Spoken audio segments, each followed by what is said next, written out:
remember who you are. Who you are. Who you are. That's when you remember who you are. All of it tomorrow when we're alright. That's when we forget just who we are. Make us come together and it's alright. That's when you remember who you are.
2, 1, go.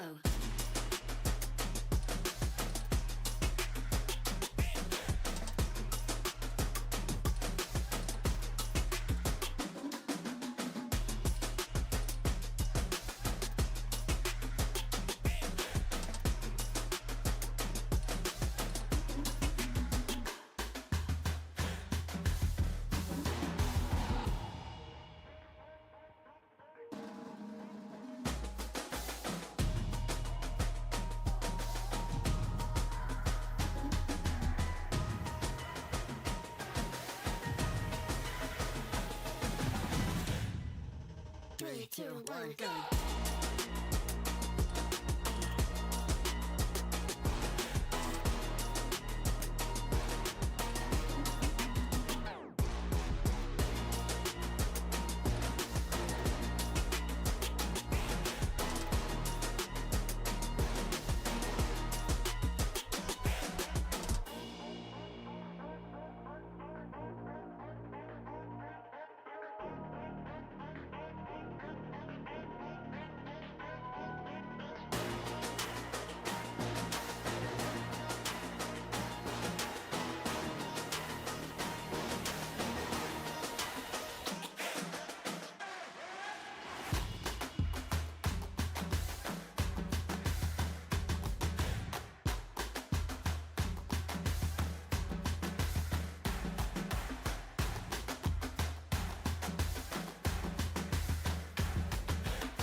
Three, two, one, go.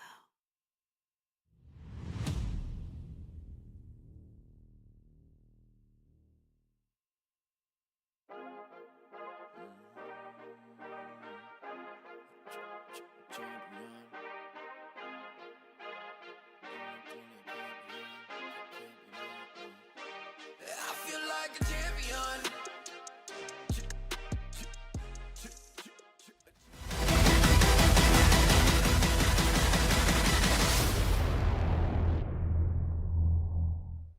Hello everyone, I'm joined by Supreme of Mouse, who, I'll be honest, I don't know too much about you, Supreme. You've been dodging interviews all of your career, and Yeah. now I've got you stuck here on a couch with me. So I was hoping to take this opportunity to go through your history. So not that only that I can learn, but you can share it with the people of the world so that they can know more about Supreme. So let's take it from the top. How did you get into playing Dota 2? I started playing Dota 2 completely randomly. It was like just for fun, so many years just playing for fun. I was playing like just with my friends and stuff, and eventually I got like the MMR right and stuff like that, and I joined my first team, Hippomaniacs. Whoa, whoa, whoa. Slow down. How did you even make the break from grinding MMR, playing with your friends, to being like, oh, maybe a professional career might actually be a good idea? I don't know. It's just like if you play so much, you eventually get there. I guess if you like try enough, if you really enjoy the game and you play enough, I think you just get there like by default, kind of. And that happened to me. I was slowly grinding over the years, and I got to like point where it's kind of like you can try. And then I joined my first team, the Hippomaniacs. It was a Czech stack of 5 Czech players. And that was my like first team. We played some ESL Cups, some Czech LAN tournaments, and stuff like that. What was the Czech scene like coming up? Because clearly you played with your friends. Did you have quite a few competitive players to make a tier 1 or tier 2 roster with Hippomaniacs? And even before that, you were on like Eeriness as well? Yeah. So clearly the Czech scene was kind of thriving. Yeah, kind of. I mean, back then there was like many LAN tournaments, even like not a big prize pool, but there was like the scene was kind of alive. People played, so that was fun for sure. The only other Czech player I regularly associate with is Saberlight. So what was it like being with baby Saberlight back in like, what is like 2018 era now? Yeah, I think he was very similar to like what it's now. He's very good teammate. That makes me happy to hear that the Saberlight we see today has been the Saberlight from 6 years ago. Very, very similar for sure. How about you as a player? How have you felt that you've changed maybe your mindset, your personality over the past 6 years of being a competitive Dota player? I mean, I have evolved for sure in many ways, but mainly I guess like the working hard. Like this is like the first thing where I can like feel the most like really like working hard ever done in the past. Like that's what's changed the most, I guess. Like really trying the hardest right now. The only other roster that I would have thought that may have been the case was NIP. Yeah. Because most of your other teams were kind of like your chicken fighters into the breach. That's kind of like Div 2 kind of stuff. Yeah. But NIP was like a real team. NIP with Soneiko was for sure like closest to what I'm doing now. It was also like super try hard, like committing everything in that team. That team had also potential, I think. So then from going from the chicken fighters to NIP, what was that transition like? Were you prepared for the intensity of a tier 1 team, or it even took you by surprise? You mean from NIP to Chicken Fighters? No, I guess from your Div 2 days, like your Hippomaniacs. Were you on chicken fighters before NIP or after? Both. I mean, Both. we got picked up by the NIP. Right. So that was the signing process. So I guess you getting from being a Div 2 player to like now having a sponsor, having expectations on you. What was that transition like? I mean, I didn't really feel pressure like that, I guess. We just kept doing the same thing because we had a really good captain, I would say, Soneiko. He made the structure for us, I would say, like, and we just followed it. I'm assuming you must have been very familiar with Soneiko from his like Navi days. Were you excited for a chance to play with him and learn under his captainship? Yeah, for sure. I mean, until now, I respect that guy a lot.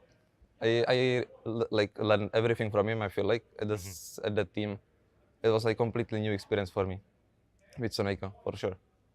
But then eventually that roster falls apart, and you're kind of back in like this middle ground of almost tier 1, not quite tier 1. Yeah. How do you maintain motivation like that as a player to know that like if I just keep playing, I will be able to go back to prominence? Yeah, I mean, I don't think I ever like struggled with motivation. I never really like started doing anything else. I just always grinded, and I thought like I'm doing my hardest, you know. But until I joined this team, I like right now I fully understand I wasn't really doing the hardest back then. Now I am. So I never like struggled with motivation, I guess, if that's the question. Yeah, but I'm very impressed by how much you're holding this current roster in like high regard. Like you're saying the structure is different. Your, I guess, energy with your teammates is different. What is making this MOUZ roster so special to you compared to any of your past rosters? I mean, for me, it's really that one guy that like brings the structure, brings like makes the shots for the team. Now, back then it was Soneiko for me. Now we have our coach, Immortal Fate, and he's doing all of that. And I think he's like the most important part of this team. So then, is there anything specific that you could call out that like, oh, I never thought that like this could make such a difference on a team that you've implemented? I mean, for me, it's like the similar experience like back then, right? I feel like I'm learning so much from this guy, and he's like teaching me Dota all over again. Wow. And it's like, yeah, it's very similar experience to back then. And I feel like I'm doing my hardest, like thanks to him. Yeah. So it's even beyond like, because anytime I hear about coaches, the influence is there's a big range. Some of them only worry about the draft. Some of them are mainly focused on like handling interpersonal stuff and emotions. But it seems like Immortal Fate seems to be covering everything for you guys. Our coach is for sure like full captain of the team. He makes the shots like inside of the game, outside of the game. He's like full captain of our team for sure. So then I take it you've never considered like taking a captainship role. You like having the guidance of somebody else telling you like this is what you should do. This is even like the schedule that we're gonna have. Yeah, I guess so. And I also really like that it's the coach, not one of the players that fulfills this role. I think it's the best for the team. Why is that though? Is it because like so from an outsider, my interpretation is when a game goes bad, then sometimes players are prone to maybe like blame each other, but a coach is kind of like on the outside, so they can look at everything more objectively. But I don't know if that's really the case. Yeah, I'm not sure. I don't think it's here we have this thing of like blaming anybody. We look at like things very rationally, I would say, and discuss between each other. Nice. Has that always been the case on teams that you've been on, where people are very rational and courteous, or is this different? I'm not sure. I feel like I have been kind of like on many stacks. So for sure, it was not always the case. Uh-huh. Sometimes it was like even like very toxic rosters, and stuff like that. Without like any structure, that was like a disaster. Oh no. How about the Czech teams? Were the Czech stacks ever like that? Czech teams were like not like toxic in any way. Okay. It was like fun because we were like underdogs every tournament we played, But that team, I think the issue was like people just couldn't commit, to the game fully. Mhm. Like people are studying, even like working, just like not enough time to make it like at all for some people. So then how did you juggle your decision between focusing on like your school, your studies, to committing full time to being a professional Dota player? I mean, I think like ever since I like felt the chance, there is chance to make it, I fully decided that there is nothing else for me for sure. I want to do this. But the chance to make it differs for everyone. So what was the threshold for you? Or like, if I hit this MMR, then that means that I know I can make it, or what? I think it was like when I win like some first like smallest tournament ever, like the ESL Weekly Cup. I think when I won like first time that like $100 or I don't know, like some first money. That was like okay, now I'm committing. Wow. Okay. I'm happy to hear that those tournaments like leave such an impression on players, because obviously with the DPC ending, that means that like Division 2 is no longer a thing anymore. So do you feel like if that didn't exist at your time, where there were like tournaments of up and coming players that could compete, that you would have never really had this confidence to go pro? Yeah, I guess so. I'm not sure. Like I was like 14 years old back then, so it was like, I was like on that edge deciding like if I want to study or what I want to do and stuff like that. And this like really motivated me. Like you can actually make money, and if I keep working, it should just get better, right? Yeah. So then, do you have a fondest memory from your times as an up and coming player from any of the rosters from 2017 to now? Or you're like, that was a particularly memorable moment or tournament where you're like, I have very happy memories of that? I'm not sure. Like if I had to say something, I would say like what's happening right now, like playing, because in this team I'm getting to play my first LAN tournament. We played the PGL Wallachia in the Bucharest, and now we qualified to Riyadh. So I would for sure say like this, finally making some big tournaments. That's first time for me. Well, we're happy to have you, Supreme. I hope we can leave a positive impression. I can't wait to see how Mouse does. Thanks so much for taking the time to speak to me. Thank you as well.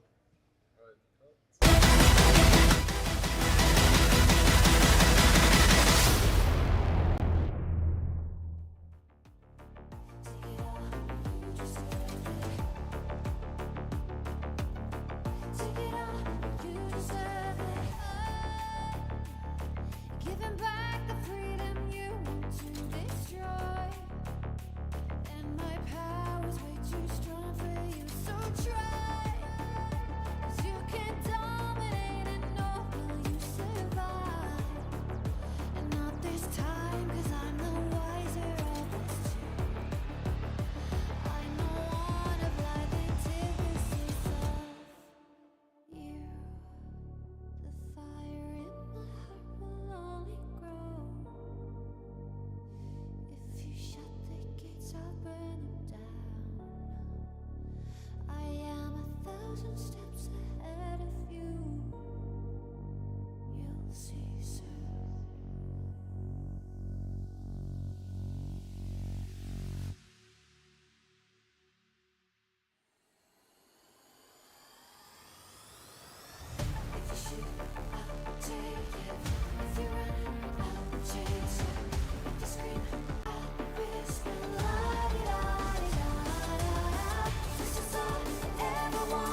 You ever wondered how a Hollywood movie is shot? On a Sony. You review it on a Sony. And how do you make that sound epic? You record it on a Sony. Lunch break on a Sony. So why wouldn't you watch it on a Bravia by Sony? Have you got what it takes to get to the top? It doesn't matter how high you climb. To reach the top, even the biggest champ needs a break. So you can recharge, dive back in, and dominate.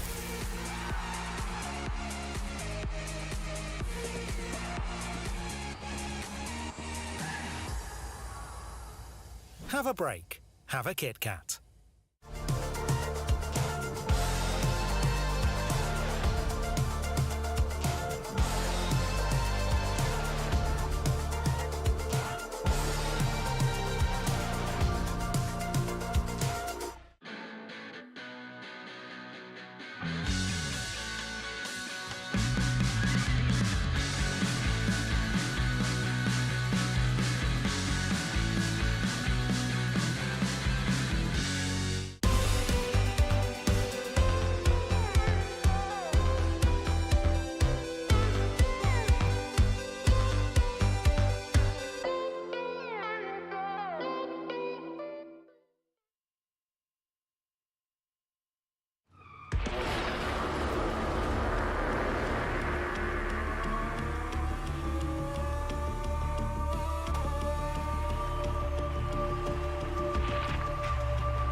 and welcome to day 6 here at the Esports World Cup, the Riyadh Masters, as we are here on Stream D to get things started. And to say day 1 was spicy, at least of the groups, would be a bit of an understatement. We've had all sorts going on in these so far.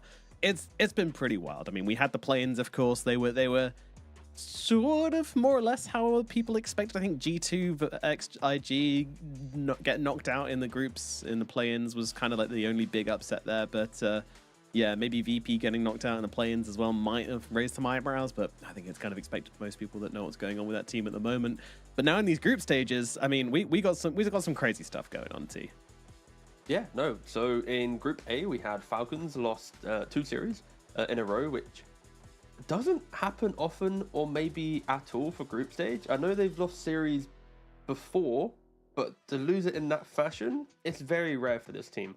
And I remember I saw a stat somewhere. I can't remember exactly what the stat was, so I won't try and, you know, replicate it here. But either way, rare times for Falcons. But yeah, that is going to, you know, cause them some difficulties as they now have to bounce back from their position in the group stage. And of course, you know, the future of the tournament as well, the format that we have. So Indeed, yeah, we'll see indeed. how that one goes. Yeah, let's take a look at said format and, you know, get a bit of a, you know, closer look at how everything's going to take place here at the EWC.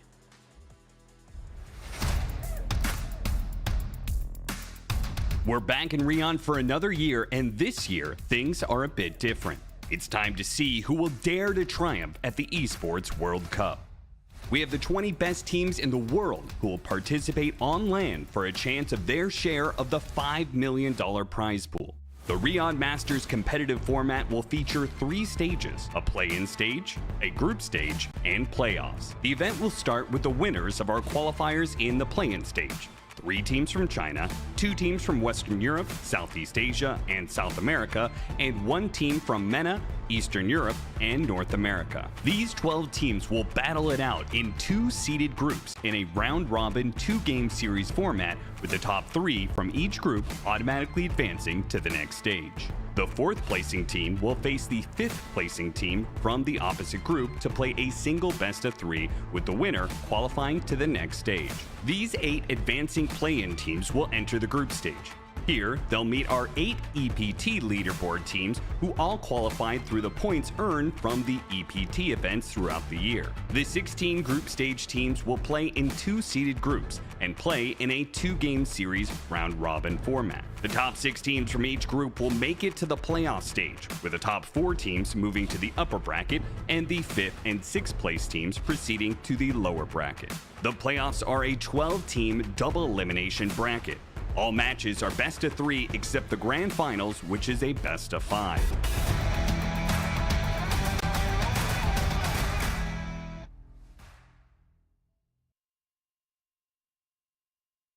Thank you very much, Cap, for that explainer. Doing a great job over there. And yeah, I mean, that's basically how it's going down. And we've, of course, already had those play-ins where we did lose 4 teams, which was G2xg, somewhat surprisingly, Ray as well. So big hits for the China region as they lost a couple of their runners there.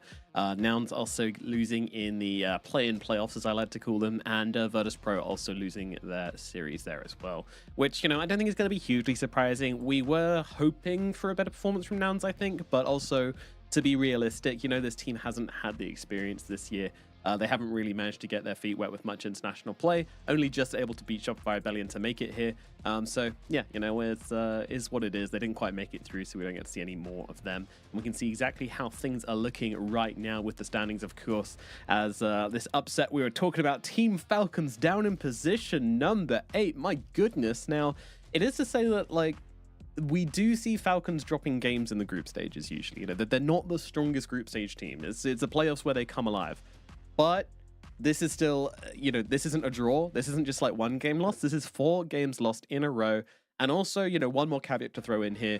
It was Team Spirit and Gaming Gladiators, possibly, you know, the 2 strongest teams in this group who they had to play against in their first day. So if you're ever going to have an off day, you know, it can happen, I guess. We'll see if Falcons are able to bounce back and how high in this group they will be able to do if they do bounce back from it.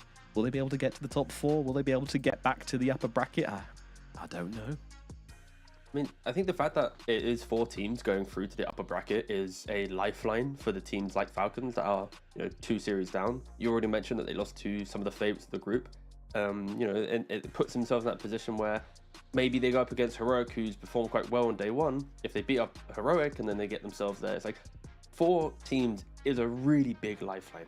So yeah, I think day 1 is pretty spooky. If you're a Falcons fan, if you're an OG fan, if you're any of the fans of teams who are in that kind of like position. But in reality, it's like, I think after today, once we see a couple more results come into play and we see kind of teams kind of shift to maybe their natural spots, then yeah, again, it's like, it's a group stage of 8 teams. It's not that scary. You got 6 positions. Like, just don't be the bottom 2. It's that easy, guys. Just win. It is that easy. And yeah, I'm almost guaranteeing you Falcons won't be bottom 2, but there's blood in the water now. We've seen that they can bleed, It's like that scene in 300 where he throws the spear and it cuts Xerxes' ear and it's like, oh, they're not gods, they can bleed. So maybe that is going to give some of these smaller teams a bit of hope, because previously when you're playing against Falcons, it's like, oh god, it's this mega team which we just can't beat. What do we do? The mental game is really tough, but now maybe people are going to kind of play up against Falcons and we'll see some close series coming in. I don't know, but that's what we're going to find out. That's what we're here to find out. And of course, we need to take a look at yesterday's games, and we've got the 5 top plays from yesterday to show you guys.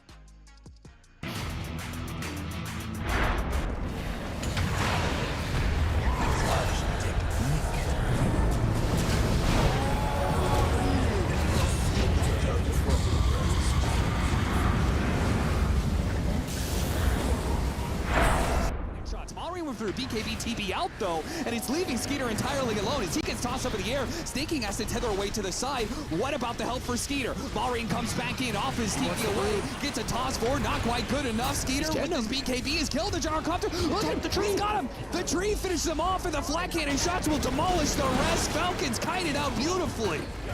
Skeeter will now clean up the rest of Game and Gladiators. No Mars looking over towards Lal, trying to burning him close down. the gap.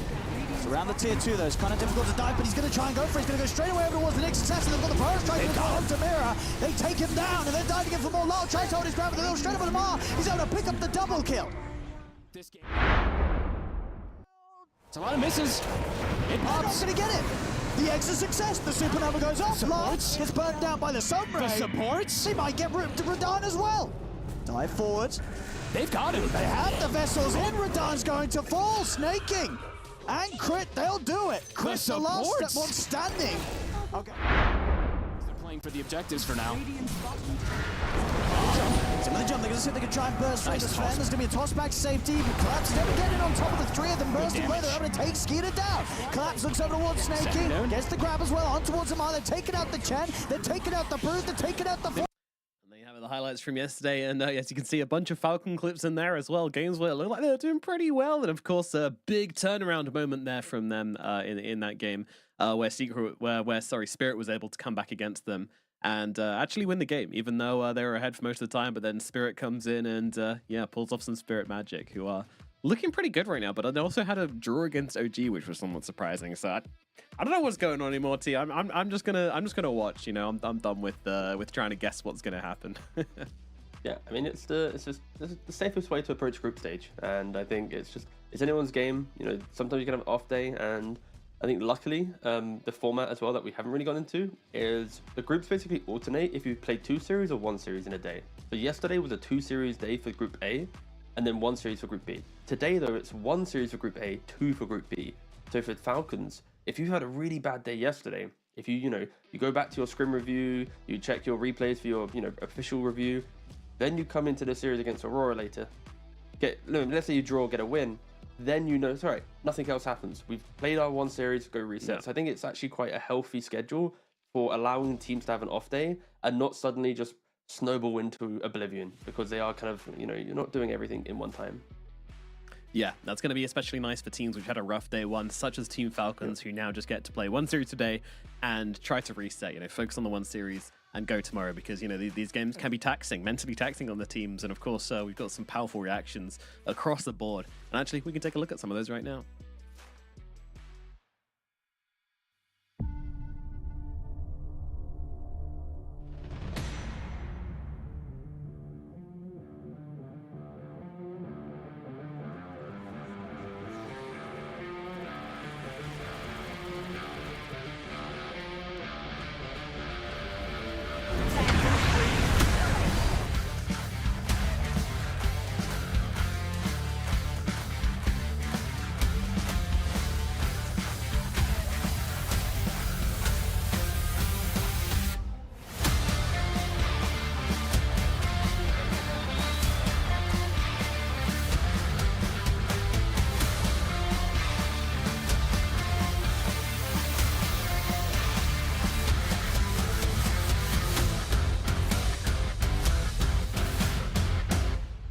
Wow, a lot of reactions there, a lot of head touching as well.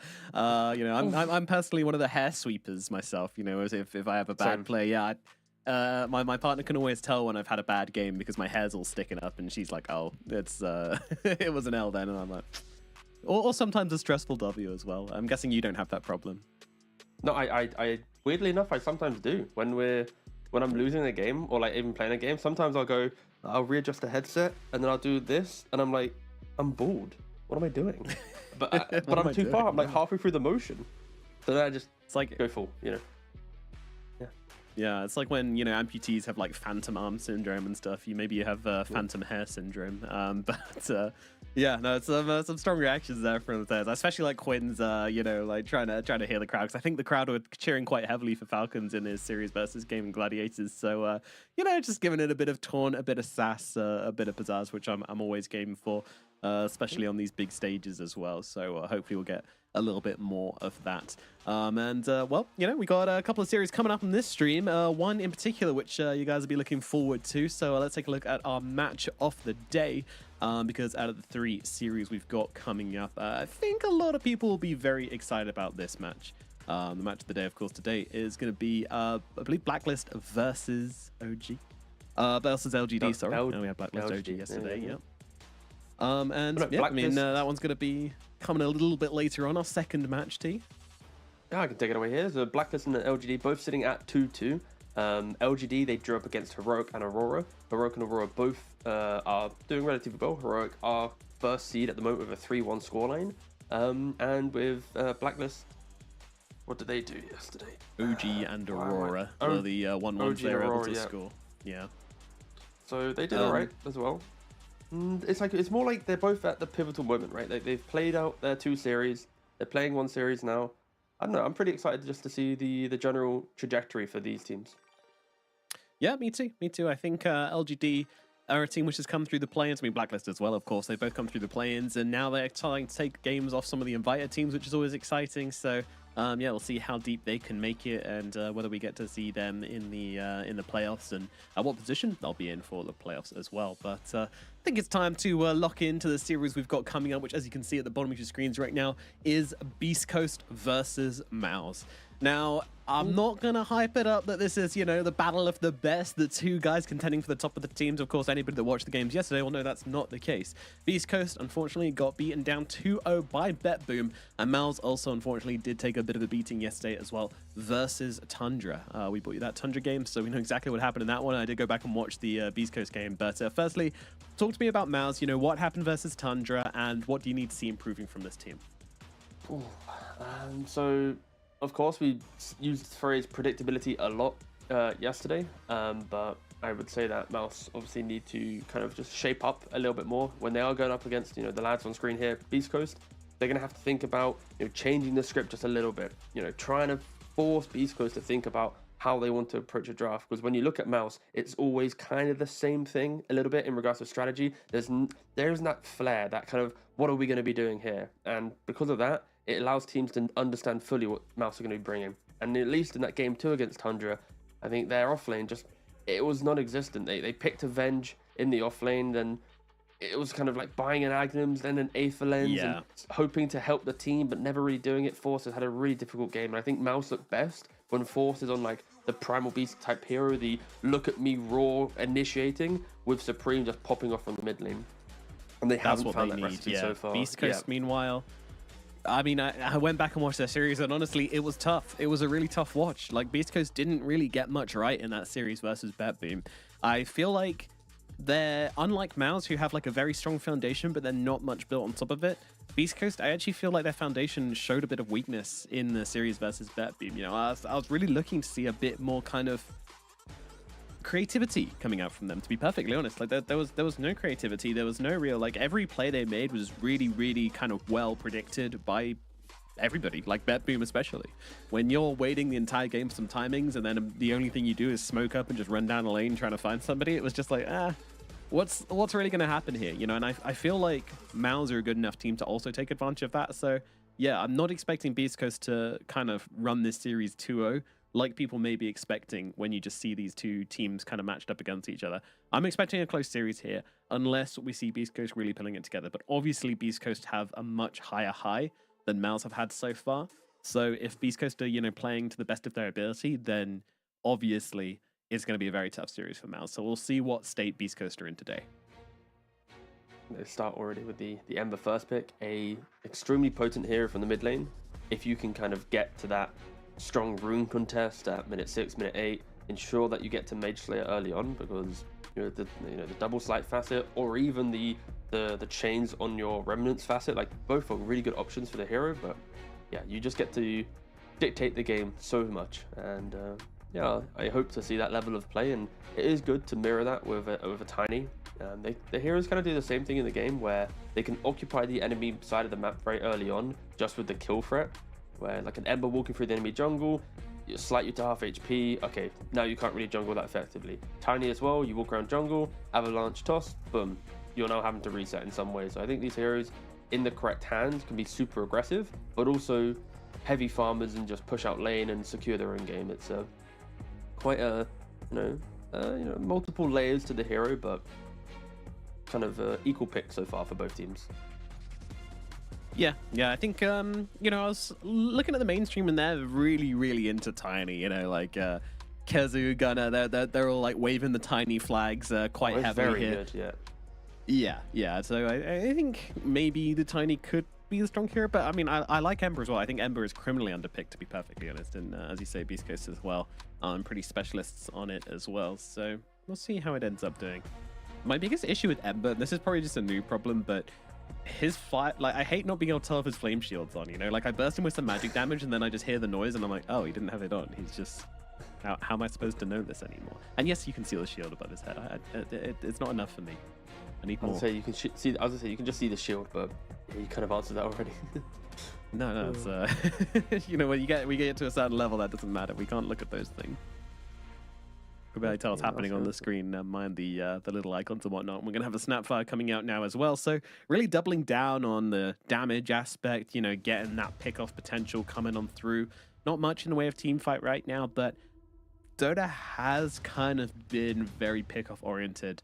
We haven't seen the most success coming out from like Enigmas and whatnot so far. Yeah, and I think the Snapfire as well kind of leans towards the Tiny probably being mid.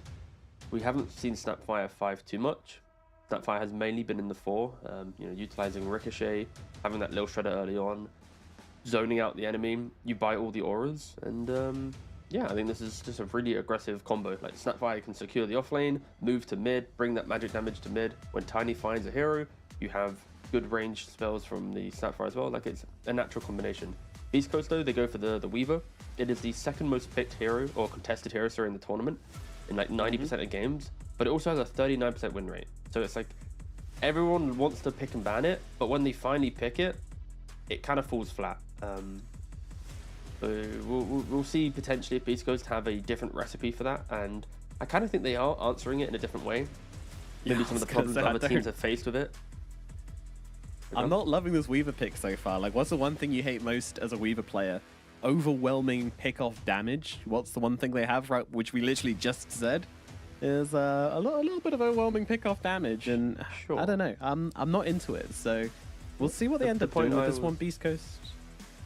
Yeah, so the point I was trying to allude to with the Weaver though is, like, I think Weaver has problems with exactly what you mentioned. Like, the pick-off damage, it's really bad. But if you play Weaver in a lineup that wants to be aggressive, obtain information, poke your opponent, and break them down with like multiple layers of aggression, then the hero looks pretty good. And because there is a Techies, there is an Ember, there is like a Weaver, they all kind of complement each other in, if one hero steps up, the next hero will bring kind of something. And like Weaver is the main hero that gives Ember and Techies entry to a fight. Issue is I forgot Primal wasn't banned at all, and we wanted Mouse to be able to get Primal and Tiny and these heroes in the draft, and they got both of them in the draft. So this level of aggression from Beastcoast, it has a timer in which eventually they're going to like walk on in, and it's going to be like a Echo Saber BKB Tiny, a BKB Ags Primal Beast, and this Weaver Techies will be like, yeah, we can't do anything, So I like the concept from Beastcoast, but Mouse are answering it really nicely. They are indeed, yeah. And that's a point which it's like Tiny, his I think people have a tendency to over-exaggerate his catch because his pickoff is really strong. His catch is very weak. He gets one blink dagger. Basically, you get one chance to jump in and blow somebody up. And, you know, if you don't find the right target, then that can be an issue. Obviously, in fights, you're looking to kind of reset and go again, maybe get that combo going off once or twice, but that's not really super reliable. But it's still early into the draft. They can keep just picking more catch, and I'm happy to see them do that. That said, I think the Crystal Maiden pick's just kind of like a safety pick here. I'm not sure it's particularly answering anything which Beastcoast have. I think it's just, you know, secure your lane, make sure you've got a nice stable time.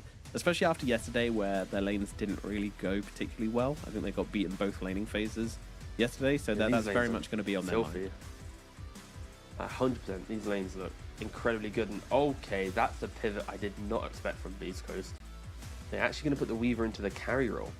That is... They have just like tripled down on, we are going to be aggressive, we are going to poke you as much as possible. And sure, in laning phase, like a Weaver carry will do really well against a Primal Beast. You will never have the threat of trample on top of you. The onslaught, again, congratulations, you're going to scream at me, I'm going to Sakuchi away. But the logic is then you enter mid game, and if you don't have like a early BKB timing with, let's say, like a Gleipnir, and you're not able to like stand your ground, you are just going to get comboed down from the Tiny or grabbed by the Primal. So I respect Beastcoast so much for trying to hit this, like, we have belief in our teamfight capabilities to push ourselves forward, because their lanes are going to be good. Like Ember should lane well against Tiny, Weaver will lane against Primal, SD will secure pretty much any off lane pick, or even I guess Techies could be there. They're both really enabling supports for laning phase. The Beastcoast lane should go really well, but I just think there will be eventually a point where Mouse will overwhelm them in the big fights. But there is of course a window for Beastcoast to do it, and we'll see if they can execute on that. But it is a potentially shaky game if they don't have the execution to match the draft they're presenting us.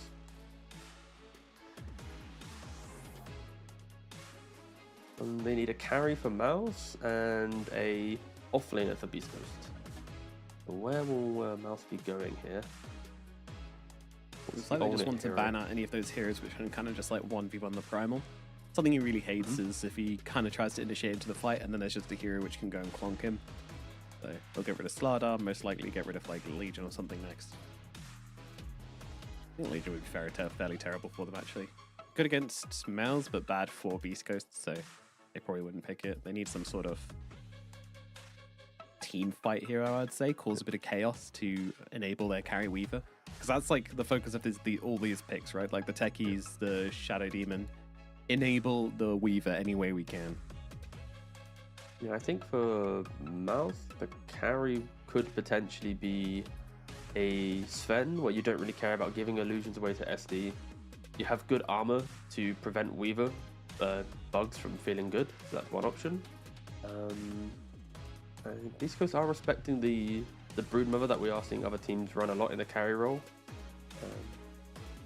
I think if this was several patches ago, maybe even more patches, of course Bloodseeker would be something you'd be calling just because of the Weaver, but again I think entertaining it nowadays is a little bit hard. We'll see if Mouse have some technology to get that one into the draft, but yeah. Yeah, I don't mind Sven. He's probably the one I'd lean towards at the moment. Or Gyro, I guess. Have we seen? I feel like we haven't really seen a whole lot of Sven. Yeah, we've definitely seen much more Gyro than Sven at this point. Actually, going to double check what the Bloodseeker pick rate is at Riyadh. I'm pretty sure it's maybe even unpicked. No, it's got 7 games. All right, okay, fair enough. 7? 7 games, 50% win rate, and it's been played pretty much always the core. Aurora have picked it. LGD have picked it. Oh, no, sorry, it's been picked 4 times, banned 3. My apologies. So it's been played 4 times as a carry, 3 times by Aurora, 1 time by LGD. Fair enough. And they banned a Gyro. So I think Sven's the big carry for me here. I think for Mouse, unless Beastcoast doing it. And yeah, even with the Darkseid pick as well, like you're kind of screaming for a stats by hero. Don't give them any illusions to play with. Yeah. They don't have illusions to play with right now, so don't give them any. It really does feel simple. Yeah, and Sven plays really well into lane as well. Like you just have cleave, you push out the lane, you pair well with Crystal Maiden, where you don't have crazy kill threat because Sven doesn't really kill in lane, but I guess Bloodseeker technically also is so good here. I mean, Bloodseeker is still like Dark's is about movement, Weaver's about movement. Like, Bloodseeker is like the team fight OP winner. Sven is the OP scaling hero that wins you late game. What's your suggestion? Wind Ranger, also bad hero for them to trying to get in, but they will go for the Sven in the end. So, yeah, as we've already talked about why it's good. No need to talk about that anymore. Yeah. What I think we do need to talk about is the fact that I'm not sure. Like this, why do they put Darkseer here? There's no good illusion heroes. You're kind of looking at a lane where it's now like Techies, Darkseer. You know, it's not some like Spirit Breaker or Nyx. So, talk to me. Simply tempo. The opening 3 picks from Beastcoast screamed, let's break down the map and play together. They pick up an SD that also wants to kind of do that through winning his lane. And Darkseer naturally pairs very well with these type of strategies. You buy auras early on, you activate melee heroes that want to go fight because you have Iron Shell. So Ember with Flame Guard and an Iron Shell is very strong. Yeah, and that's pretty much it. Sure, the value of Wall isn't as strong due to them not having a Medusa type hero or a Gyro hero to kind of take a clone of, but yeah, it's simply just you buy auras, you help team, and there could technically be a multi-hero vacuum into Blast Off. That could be cool, but yeah, it's just the speed at which the hero can play once you leave laning phase. Absolutely. All right, we'll see if that works out for them. Quite interesting seeing what Peter throws down for Beastcoast here. I can't say I super love this. Like, I feel like the Weaver as a carry was just kind of like a little bit forced, and I wouldn't have minded seeing it as a support. On a support, you know, you go for that Spirit Vessel, you maybe get an Aghanims as well. All of a sudden, like that catch and burst from the Tiny and the Primal is looking at a little less scary. But then you do have the save coming out from the Shadow Demon, so you've already got that and a better version where you don't need to save up 4,200 gold for it. So I can see both sides of the coin here. Overall, though, I'm just looking at these two drafts and saying, like, which team would I want to play on? You know, what looks like it does more things? And that's Mouse, for sure. Like, you're running Primal, you're running Tiny. I feel like if they fall behind at any point, they could be in a bit of trouble. They have ways to play back into it, but, you know, this is a draft that you really want to be playing up on. Even if all the money's not on this Tiny and on this Primal, you'll have Ulnit just farming up behind them all, so it seems like a very Mouse game, but a bit more creative of a draft than we've seen before, mostly because they have this Primal. So, yeah, I think Mouse takes this game, honestly, but we'll see. So, yeah, I kind of agree. I prefer Mouse's draft.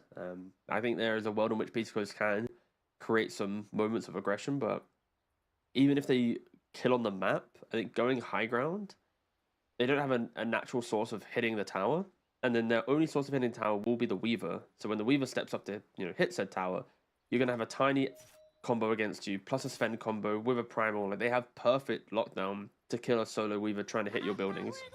And, we can go back many, many years. Like, Tiny is the counter to Weaver, just because of the, how fragile the hero can be. Of course, you can itemize to obtain additional HP and whatnot, but yeah, it's always a little bit uncomfortable. So I think for Beastcoast to win this game, like we've been saying, it is all about the execution. Like, how well can they play their lanes? How well can they start dictating the game and prevent Mouse from getting online? Of course, we do have a pause and a lot of chat spam. It's mainly Force.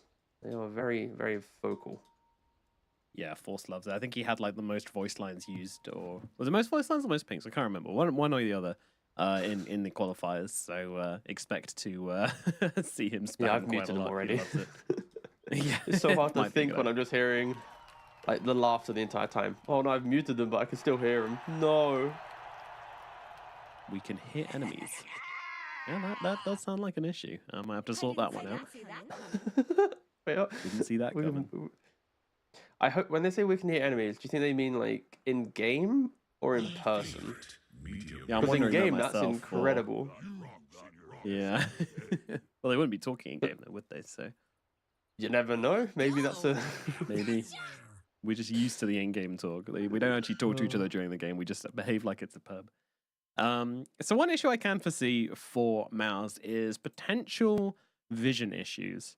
When you're running Primal, Beast, and Tiny, neither of these heroes really want to be like the first into a fight. Like, unless you see your target and you can immediately jump like a really high value target, they're kind of going to be like one of the has to sack their team fight to just go in and get things started, because you don't have that like clock on Nyx or Spirit Breaker or something to go in and give you that vision early on. And also these two supports probably not going to be able to play up too far and place wards for you inside of the fight. We might even see Force being given the observer wards if they are looking to take a fight, just to get them on the high ground to start the fights properly and give them that vision they need. I think that's going to be really vital for Mouse this game, and I would like to see them kind of make that pivot. Nice usage here of the Weaver to break the smoke, get himself to safety. Never going to be going down there in a million years. And warding directly under their observer wards. So Beastcoast were paying attention there. They should be able to get that one. Yeah, really nice movement there from the Weaver. And also, the reason why it's so potent in the game, you see here from high ground, Sakuchi away, and it's kind of hard to predict, oh, maybe the Weaver's there. That'll be used pretty much throughout the rest of the game. Of course, in a supporting role, that is one of the best smoke breakers, but of course, this is going to be a core Weaver.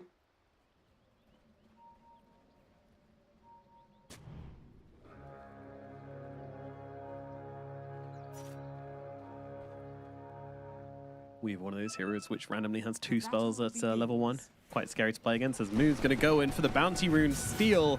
And that is going to be 4 Bounty Runes going to Beastcoast to start this one off. But maybe they can get a first blood. But Lumpy, he's under tower. He's absolutely fine. Only Narman and Bengen really chasing here. So Lumpy is going to be A-okay. And, well, they're going to have to get a serious advantage in the middle lane for Supreme if they want to feel good about this minute 0. But most likely, this is just Beastcoast taking an excellent start to the game. And Bengen, he's staying middle as well. I was hoping he was going to maybe anticipate the courier coming out with the south, but he doesn't actually think about it, and he now TP's top. That would have been quite a cool play if he positioned himself there for maybe an additional 5 seconds, but of course, under the threat of top lane with the techies, he's kind of getting cool to top whilst also trying to make this cool play middle, and yeah, just good pressure getting applied. So when you play this matchup, Crystal Maiden versus Darkseer, do you sometimes see the CMs going for the Frostbite and just frostbiting down the Iron Shard creep? I'd argue probably not. You want to just right-click it and then use your Nova to secure range creep plus hitting as many heroes as possible. Like, your mana is very finite. You only have 300 mana pool. And it's kind of a bit of a waste to do it to the early waves. Maybe in the game, sure, but...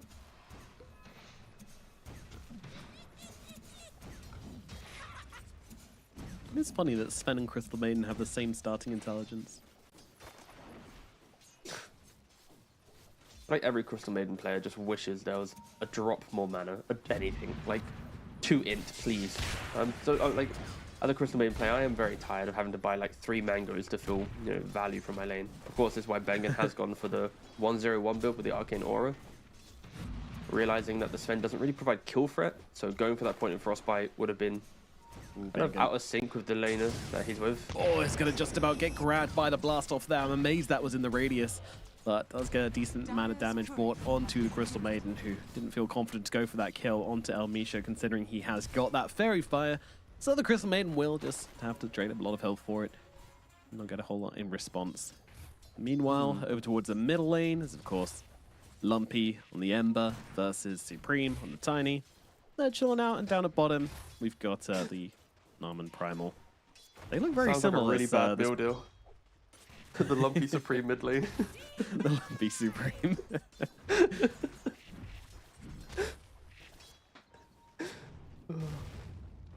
God.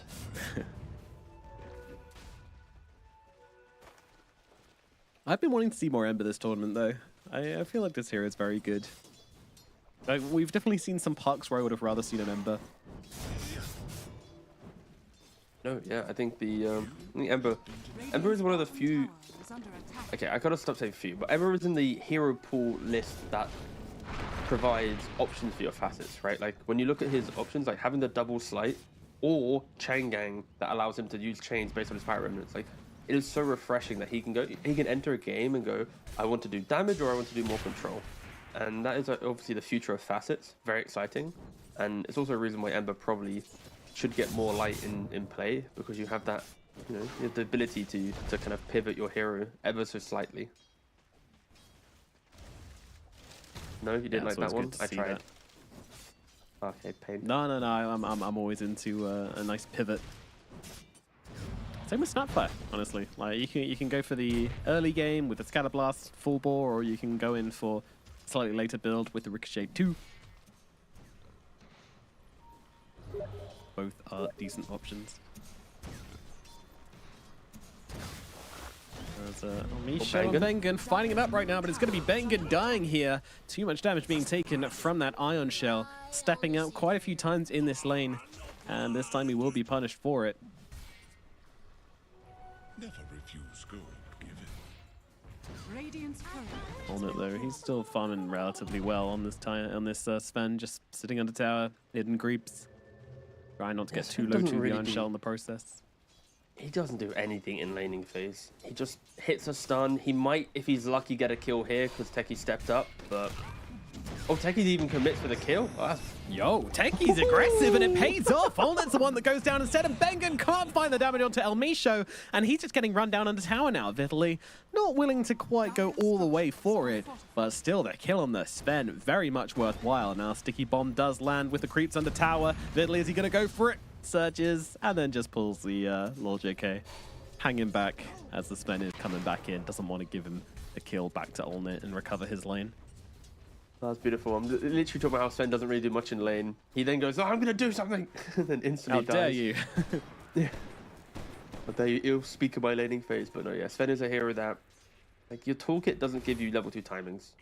Compared to other heroes, you have a stun that is a relatively, low duration, with also your second point going into an armor spell with move speed. Like, it really isn't any pressure, hence why you kind of want to pair Sven with a hero that also kind of pushes that wave, plays on pull, nothing too demanding, doesn't crave the kills. But overall, very good lanes I think from Beastcoast. All three of their cores are having a very good time. Of course, we expect Weaver to be doing very well bot lane. It is a counter to Primal Beast in the off lane, and this is kind of where Beastcoast need to lean on, right? It's enable Lumpy from the mid lane if he's able to get the 6-minute rune, which is... Ooh, force. That hurts. There's a fight going down on the rune, though, and it is gonna be Lumpy not getting killed to Nama just yet. Throwing down the Remnant. Mal's under a lot of pressure here from Beastcoast. El Misha with the DD, trying to finish the job here onto Supreme. Sticky Bomb going to do a whole chunk of damage, but they've got the Frostbite out. It's not going to make a difference, though. Supreme gets popped by the poisons, and they will be able to bring down the enemy mid laner. Lumpy able to run through the fight, pretty much uncontested at this point, and grabs a bounty rune to refill up his bottle as well. And pings up the Observer Ward. What a great move here from Beastcoast, and playing on the facet so nicely. And Bengen, he's still staying mid lane.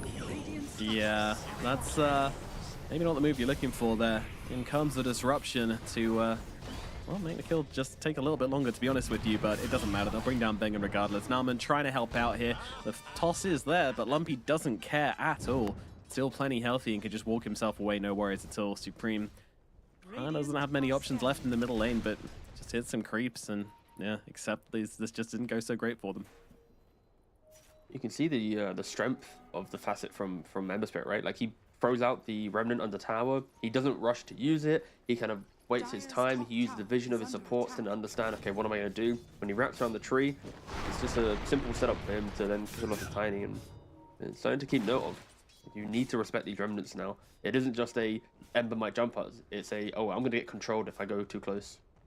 Nice moves from Beastcoast. 4 kills now, 2,000 gold lead. Like, this is their window of the game. Like, their lanes are strong. Their early game is what they need to lean on. Beautiful vacuum into blast off top, but any follow-up damage to the kill? Oh my god! They have the sticky bomb. Yeah.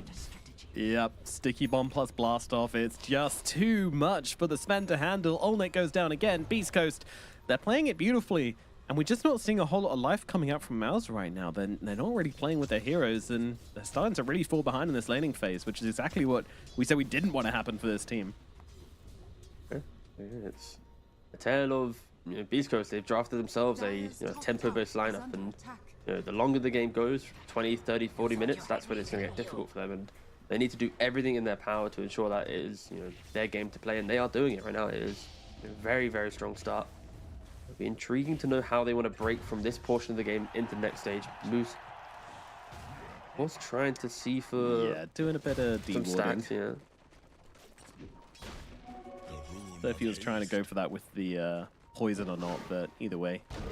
Gets caught, Supreme, he now knows that the enemy knows, so he's just going to try and take him slowly but surely with the toss crash down, crash landing.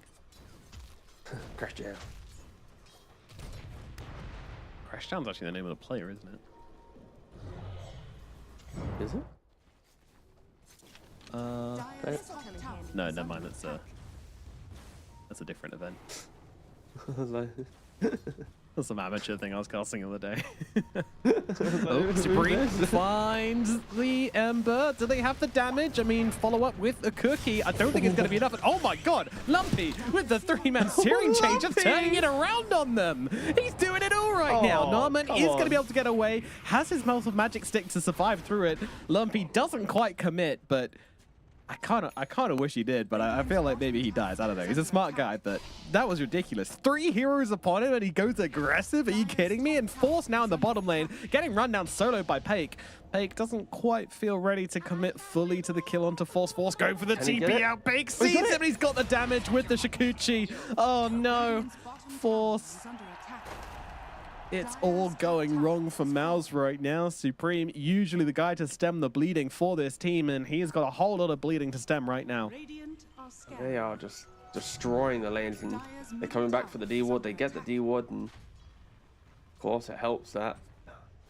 Why does Remnant? Why does Chains hit with 3-4 heroes, man? It's unnecessary. Well, of course it hits 4 with the facet, but 3 heroes there. Oh, come on. Beastcoast, they are doing so well. What do they have here? Mech complete on the darks here. They see Bengen for a second and they just keep going. Yeah, this is beautiful stuff. 4,000 gold lead now. Just keep going aggressive. Keep taking the fight. You've taken mid tower. You've taken top tower. The entire plan for Mouse now will be just sit back, hit some creeps. If Supreme gets a Blink Dagger, play on him, but he's, what, 500 gold away. They need a hero of Mouse to step up. The Primal got shot down in lane. Supreme's still farming, so they are, you know, a decent chunk of time away from that happening, and that is why Beastcoast are already 5 heroes in the same portion of the map. They want to take another fight. They certainly do. Beastcoast looking onto Force here. Supreme, nice job there with the Avalanche and tossback. Should by Force. The space he needs to start getting away, but in comes the Ember Spirit once again, looking for more chains. Still not available. 3 seconds until those will be up once again, so unable to lock down these heroes and really go for the kill. But tower should be now opened up for Beastcoast to continue the map pressure and open up these Ancients for Beastcoast to continually invade. Again, this is all about Olnit. If he doesn't have access to these Ancients, his farm's going to be very, very limited on the Sven. He's going to be forced to go for more waves as Narman just gets run down. Bengen also seen here, does TP out in time and get himself to safety. Oh, dearie me. From one kill to the next. Force also dying down in the bottom side as well to Pake. It's getting messy, T. Yeah, they mentioned it during the draft that, you know, Beast Coast, they have strong lanes. They have everything in their toolkit to show us what they can do if they can execute on it, and they've proven us that they have the ability to execute. And I just don't know if Mouse, maybe, I'm not going to use the term respect, but they just didn't play their lanes well enough to deal with this inevitable aggression from Beast Coast. Like you're going for a kill on Sven top, and then you're feeding away a kill. You're not really helping out your Tiny too much in mid lane, and you actually give away kills there as well. So it's like the early moves from the supports of Mouse just weren't that good, which then amplified Beast Coast to kind of bring their A game now. And yeah, we are going to see a comeback have to start kicking into gear. Everyone just hitting as many creeps as possible, and the guy on screen here, yeah, Supreme. If he gets his Blink Dagger, you pair it with a Snapfire, that is going to be a kill opportunity. I would like to think any hero on the map outside of probably Ember. We'll see if they can connect though.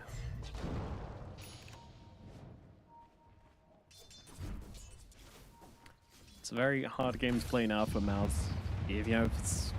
When they have this many resources and this much catch, when you go out to D-ward or catch a wave, then you might just find yourself getting jumped, and that's exactly what's happening to Force right now. He goes deep for the bottom wave, just trying to force it out, force a bit of pressure, and keep himself alive during it. And actually, the turnaround is here with the Pulverize, but there's a disruption coming out from Moose. Is it going to be able to keep him alive with Supreme coming in as well? They'll get Peg. They have killed on the other side of the map, but they're looking for Moose as well, and he will also be falling. A double kill for Narman here, but they got the carry of Mouse at the same time. So yeah, it was a nice play from Mouse, but still, there is a trade to be made. That was the Supreme. He blinks in, Ava tosses on the disruption, and he gets the real Weaver. Like, there is a chance that he easily could have hit an illusion there, but he gets the real one, which prevents the Weaver from getting a time lapse off. And that could have been a disaster, but fair play. That is what you want your blink reveal to be for the Tiny. You want to get a big kill. Now he's already going top as well, trying to get another kill, getting techies. Sure, they trade lives, but Supreme bringing the game a little bit of life with this blink dagger.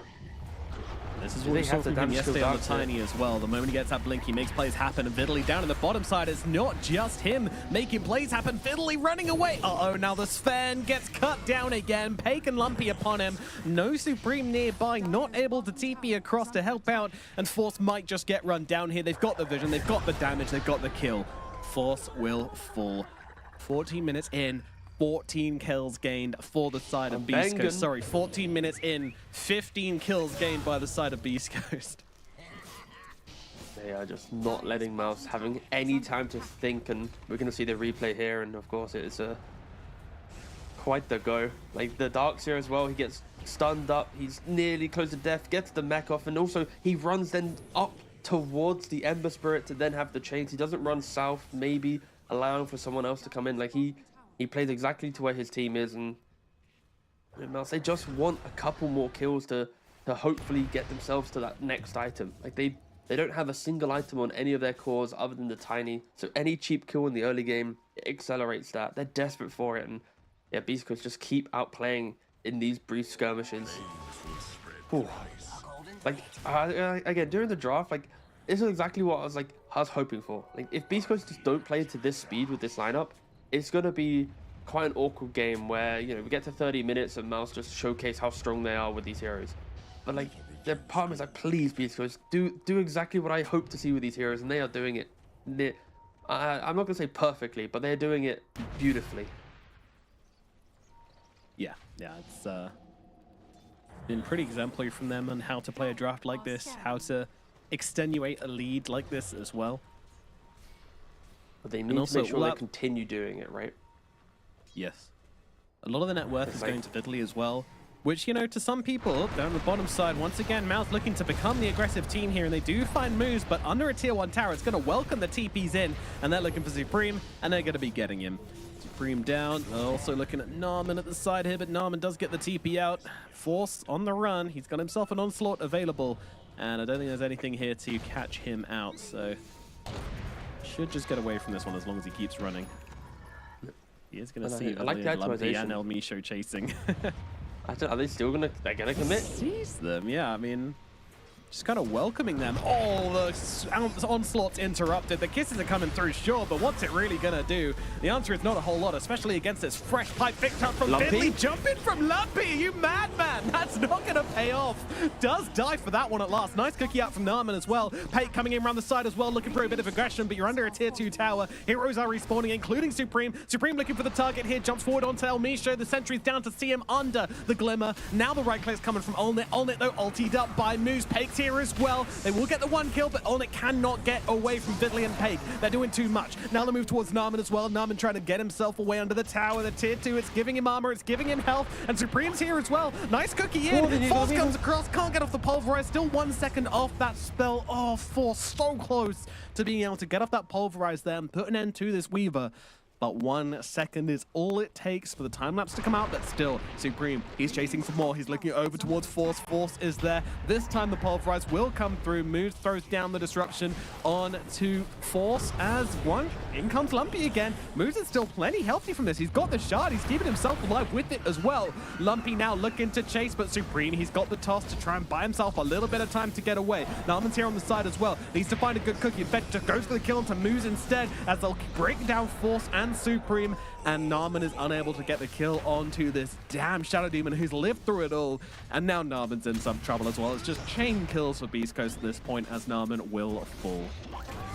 I just don't really understand what Mouse are doing here. They nearly clutch up a Weaver kill underneath their tier 2, but then they chase all the way down for a Shadow Demon, who then completely outplays them by disrupting the Primal Beast, juking out a little bit, then getting the mech from the Darkseer while Snap tries to get the kill. And it's like Mouse get a glimmer of hope to think they can enter the game, but I think they should be content with what they got. Go back to farming, get that extra jungle wave, get that extra, that lane that's coming into you, but instead it's 2 cores hoping to kill off a Shadow Demon, and Lumpy makes his return, and from here it is just a desperate retreat and just suboptimal play.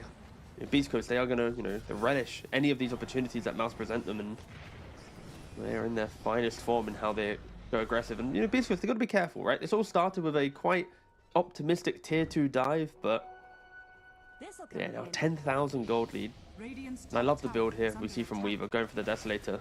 We had one concern that if Beastcoast was to be aggressive to get themselves in this position, they need to be able to close out the game.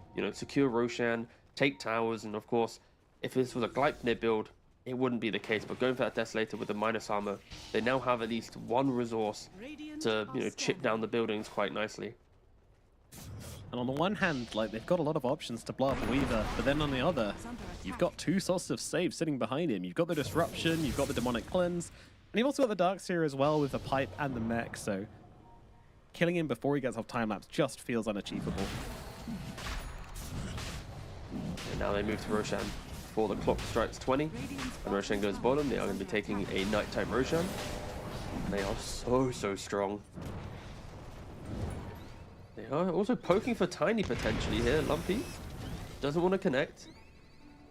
Still making their way back to Roshan. And you asked about Darkseer in the draft. He doesn't really have that natural combo. Look at what he's presenting in the game. 20 minutes in, Greaves and a Pipe. It is disgusting how strong Beastcoast should be in these upcoming engagements. You compare that to Mouse, what do they have?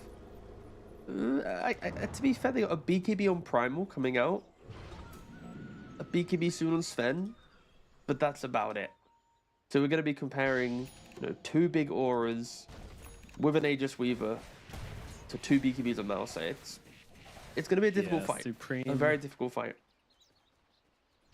He goes in for the Echo Saber again. We saw this last time, and yeah, it helps your combo a bit, but you're also looking at you just basically all in on the kind of get one kill, and then that's kind of going to be your fight, because I don't think you're living too much longer without a BKB. So if very he much can kill expecting Shadow Supreme. Demon, yeah, that's the thing. You're mentioning killing one hero. If he can kill Shadow Demon, his job for the fight is already kind of done, because it's okay, we've dealt with this pesky hero.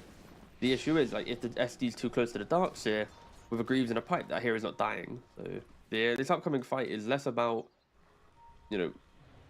it's more about how Mouse can take it, right? Are they under vision? Do they have the initiation? If they can catch you by surprise pre-Oro, then sure, the double BKB will enable them a lot, but they need to fight on their terms. If Mouse in any way, shape or form react to Beastcoast aggression, I expect it to be a very, very difficult engagement, and already they're smoking up. They're hoping to be the ones to go first, but they've instantly been scanned out. They know that they are here by smoke, and Beastcoast even jumps through with the Ember Spirit, breaking the smoke with the Remnant.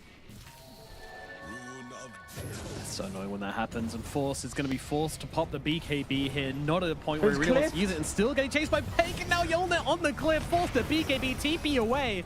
Maybe the cliff actually helping him there as a couple of misses come through from the Weaver, but still not the ideal position to be in, especially not to use your first 2 BKBs to just run away. Sure, they don't bleed any kills, but man, that hurts. Double BKB reveal, double have to leave fight.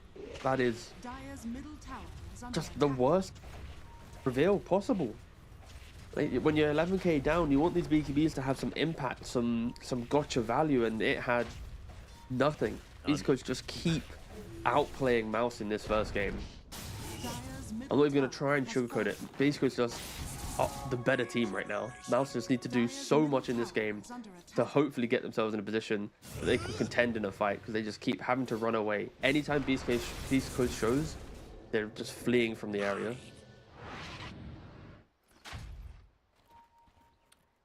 22 minutes in. Mao's very far behind. It is the Beastcoast show at the moment. They've put an exemplary performance, been very aggressive. Not giving this time, well, I say that, not giving them a chance to respond, but they're going in deep in the bottom lane. But once again, they just don't have the damage to block these targets. Now, Emisha with the Yield Scepter keeps himself alive. Both supports gone as Pake takes him out. And I'll go towards Force as well. Emisha trying to find him, gives them the vision they need to keep on chasing. No help coming for Force here. He hasn't got his BKB available for another second, even if he wanted to use it to get out there. It's not happening. 3 dead on the side of Mouse. They try to go for an aggressive play. It was ambitious, and it does not pay off. They used so much in the hope to kill a techies, but with the Glimmer and the Yules, he was able to just keep himself alive long enough that... And now Supreme up on the top side, just getting absolutely blasted. Olnit does come in though, they will kill off the one hero, but I think it might be get out of jail time now, and I'm not sure they're going to be allowed. Supreme's already dead, BKB is available from Olnit if he wants to just BKB TP out. Wants to get one more kill, we'll get it. Now BKB, TP away, alright. That was clean from the Sven, a little bit of life being shown from Olnit. Yeah, we take those, you know, they're little dubs if you're a Mouse fan, right? Like you've got yourself, what, a Tiny gets a streak, Sven gets a little bit of a streak as well, 400 gold, 500 gold going the ways of the 2 cores. Like, very, very important kills to give a little bit more economy to the Dire side, but... I'll take a look back at this one as well. Very key play here is, you mentioned it, Supreme, he's got one job, and the moment he sees that Shadow Demon, he's like, there's my boy, there's my man.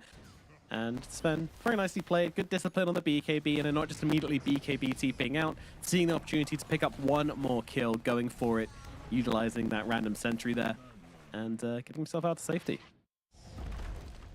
Okay, what you want to see from your carry player, just really kind of eking out the value in those sorts of plays. I just saw how the Darkseer is going for a Crimson as well. He's going for all the auras. He's not going to allow Mouse to have any fun in the fights. Dire's top tower has fallen. This is some old school offlane play. You know, back in the days when there was always a tri lane and a safe lane, you're just alone versus 3 heroes. There's something special about that era of Dota. That's when I played offlane. It was very fun, just desperately trying to get some sort of XP from your lane. I think the fact that everyone's allowed to scale nowadays, it's like it's good for the game because now everyone has like a point of enjoyment, but there was something weirdly refreshing about being the 5 or the 3. Like 5 or 3 was like the hardest role because you had nothing. Yeah. Spend the whole laning phase just running away as the fight breaks out. Olnit getting control up for the time being. Again, disciplined on the BKB, but they get the pulverize off onto the Weaver. They're trying to take him down, but they don't have the damage. Time-lapse comes out. Pei gets away, and now they'll turn their attention over towards Olnit as well. His BKB's pretty low on the timer right now. They will get him down. Olnit is gone. Beastcoast look across for more. Narman is going to be that more. He's gone as well. Pike ripping through them all. Supreme comes in, just trying to bring down Moose. He loves him. He wants him, and he's not going to find him. BKB TP out from Supreme, but he's going to die in the base. Ticks away. No wins to be had from Supreme. Nothing to be gained from Mouse in this engagement. Just Beastcoast all over as they now look to come up the high ground and do some permanent damage to the Mouse base.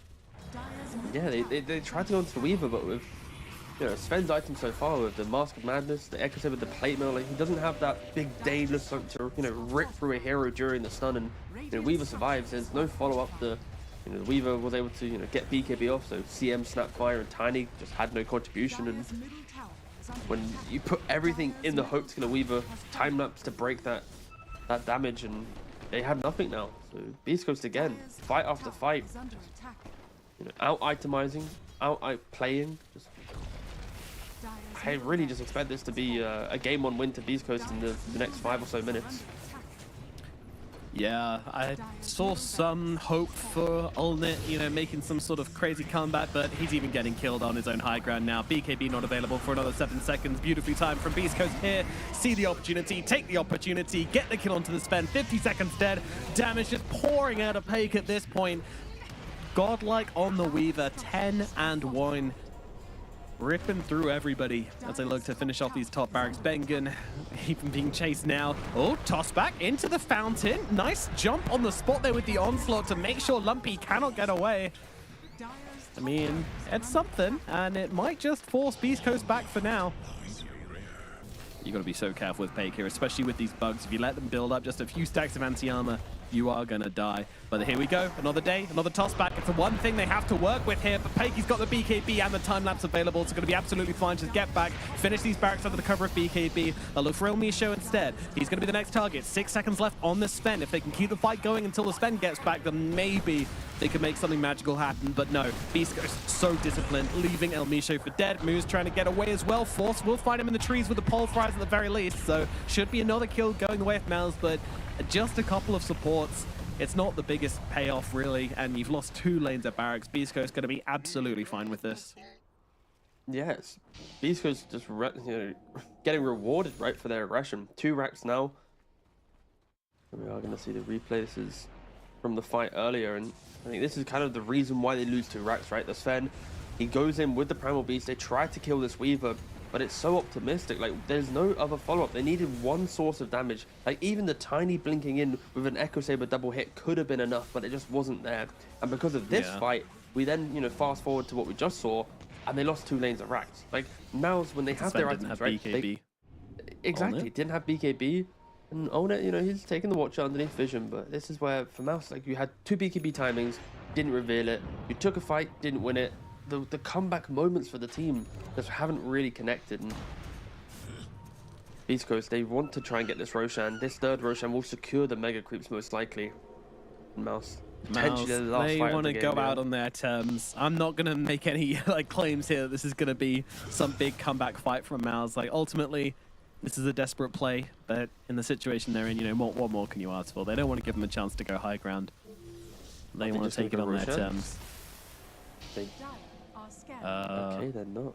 Alright, well, it's going to be a daytime Roach. Oh yeah, they don't want to do the whole getting stuck behind the portal thing, so Beastcoast are just making the march. This is so funny. The smoke up run all the way across the map. There's no wards for Mouse to use here, so they're playing completely blind. Both teams are, no? Yep, they are. Both teams will be blind for this fight. Oh yeah, some nice blind stab in the dark Dota. That's what I'm here for. Maybe that evens the score a little bit, but Lumpy's just going to reveal everything. Mao's a little bit too predictable, and now they're caught inside the vacuum. They're caught inside the wall. They're caught in a terrible position here on the high ground. Ulnet just trying to fight his way out of it, but he's already lost half his health to Pake. Pake also chasing back Force as well. Ulnet, he pulls a parachute cord. He's done. TP out from him, and well, unfortunately, Force won't be quite so lucky.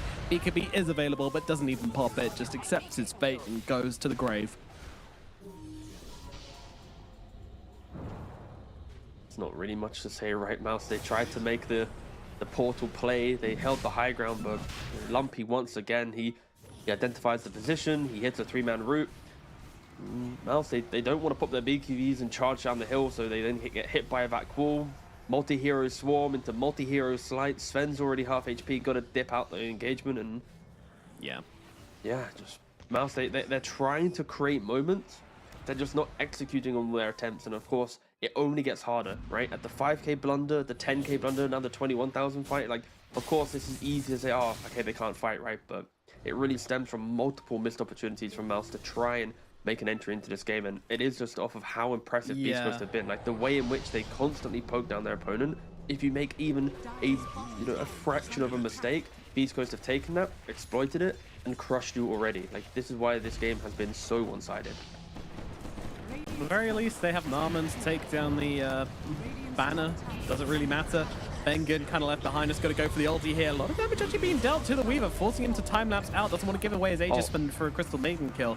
That's not worthwhile, but Pake just absolutely obliterates Bengen once again. They got him in the fountain, but there's the time lapse to come out. Moose saves his life with the demonic cleanse. Pake, he's going to be fine. And of course, it was just an Aegis anyway, an awkward place to die for sure, but who knows what would have happened on the second life there, to be honest. Again, Mouths, they try and play around the fountain, they try and go for some tossbacks, but it's just not enough. Again, forced to try to bring down Pake. Pake lives again! This is only his Aegis life, and he's just making Mouths work, sweat, and bleed for this kill, and I'm not even sure they're going to find it. Finally, they'll get him with the toss, but look at how out of position they are. Ulnet's in some trouble. He has got the BKB available if he wants to use it, and I feel like he might have to. The Weaver's clicks are coming through thick and fast. Narman's there with a little shredder to get rid of those pesky bugs, but it's not going to matter. Pake's in deep, finishing the job onto the Sven. Can he make it out? No! The crit finishes the job. The Sven is gone. Bengen's out as well. They'll move across towards Supreme. He is taken out of the equation, and GG's a cool game one. It goes to Beastcoast with Pake getting an ultra kill. Give him the rampage. There you go.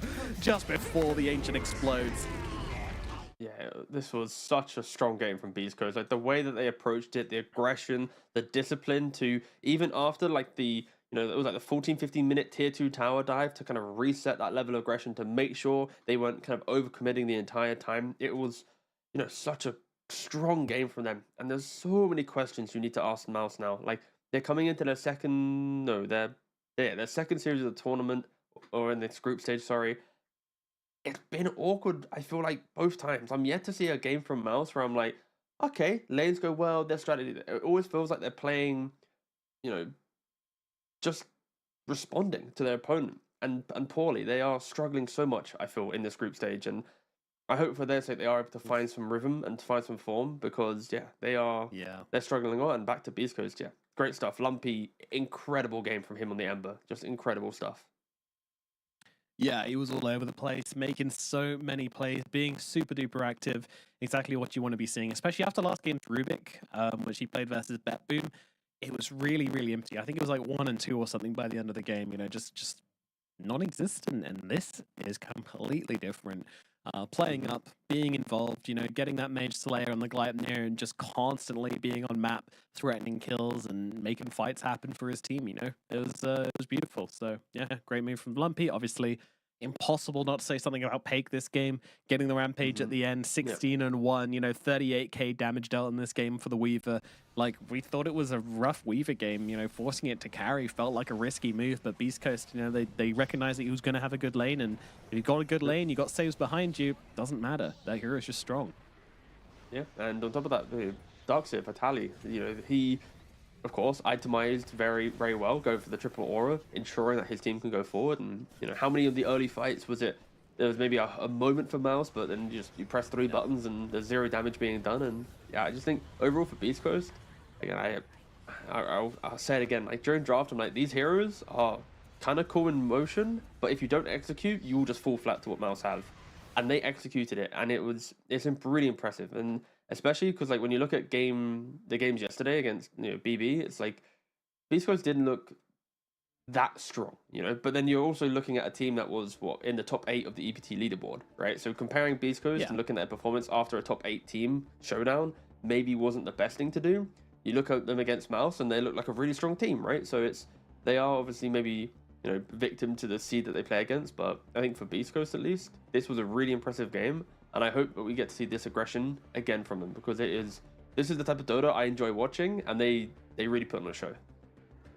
They absolutely did, yeah. And it always felt that it was going to go one of 2 ways this game, right? Like one of these teams was going to run over the other. That's just kind of the nature of the drafts and the way both teams were kind of looking to play it.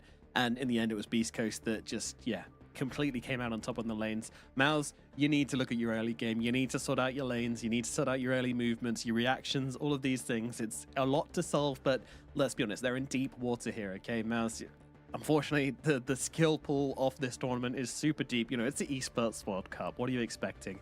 They need to start playing up, otherwise they're going to find themselves heading for elimination pretty damn quickly. We're going to throw it over to a short break, then we'll find out what will happen in Beast Coast versus Mouse game number 2. See you in a bit.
I'm joined by Moose of Beastcoast, and I was hoping to go back into the history books on your career, Moose, because you've had a long and illustrious history in both North America and South America, but I want to know what the baby Moose was all about. When you first picked up the mouse and was like, Dota 2, I think this game might be up my alley. So what was the process like? How did you first start playing Dota in general? Well, it was because of my brother, like his influence. I was like a little kid, 11 years old. Mm-hmm. He joined college, and it was pretty popular game for back then. And he was playing like in my house, And I watched him play, and it was interesting. I sneak up, at the nights, because we share the room. Right. So I sneak up to his laptop and start playing, 1v1 SF against bots without him noticing, because I wasn't allowed to. You're right, yeah. Like every brother, So that's what I did basically a lot of nights. Wait, what's the age difference between you and your brother? It's like 5 years. Okay. It's a little bit, a lot. He was like 16, I was 11. Mm-hmm. So it was like that until one day he found out I was playing Dota. He was like, why is my MMR so high? Who's been boosting me? No, it wasn't MMR back then. It was that's true. Dota 1. Oh, okay. It was Dota 1. Wait, so what year is this?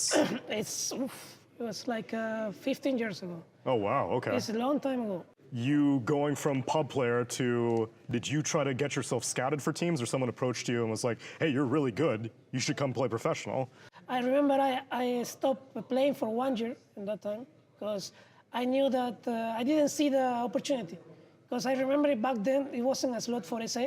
Yeah. It was a slot united for America, and the competition was like really rough.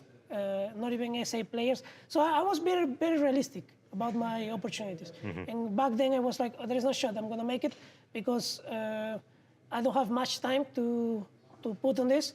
And with the amount of effort that I'm putting right now, I don't think I'm gonna even become close to get the opportunity. No? And that's what I thought back then. And I stopped playing 1 year. But then, remember, after 1 year, they open a slot for SA. Okay. And I'm started thinking like, okay, maybe I have a shot at it. Uh-huh. Maybe I can try this because this is more realistic. So I started, I download Dota again. And I start playing again. And then, I was getting a high MMR again. And then Gorilla Sprite called me just to try out. Mm-hmm. And I said, okay, this is, I'm gonna try some teams, I'm gonna keep climbing, I'm gonna keep getting better, keep improving as a player, and eventually I'm gonna get a good opportunity. That rebuilding process paid off because now on Beastcoast, you made it here to Riyadh Masters, you're gonna make it to TI as well, so that time you spent working on yourself seems to have paid off quite well. Yeah, it's been times that, as you said, you think that I'm not gonna make it again, or is this too hard, or you have this uncertainty, This is the scary part. When you have this uncertainty about your future, that maybe, you're not gonna achieve anything anymore, it's scary. It's a scary, man. It's a scary moments. But it also fills you with motivation to do what you have to do every day, So yeah, I'm glad it all worked out, styling myself with good values as discipline, hard work, humility, empathy, understanding, listening. So all these things that I think a good player needs to have, and a good leader needs to have. So yeah, I'm trying to still, be better every day, be a better person that I am. Sometimes I don't do that, but that's the goal, trying to achieve that. Well, it seems like you've always had a very good head on your shoulders, Moose. I can't wait to see what success it brings you here on this Beastcoast roster. Thank you so much for taking the time to speak to me, and best of luck at Riyadh Masters. Thank you. Thank you for the interview.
It's game number 2 time here at Beastcoast versus Mouse here at the Esports World Cup. These two teams playing it out here in the group stage, trying to get themselves some all-important points to keep their heads above that elimination water, and they both need it. Both teams losing their initial series, but it's Beastcoast who took game number 1 somewhat convincingly to open out this series.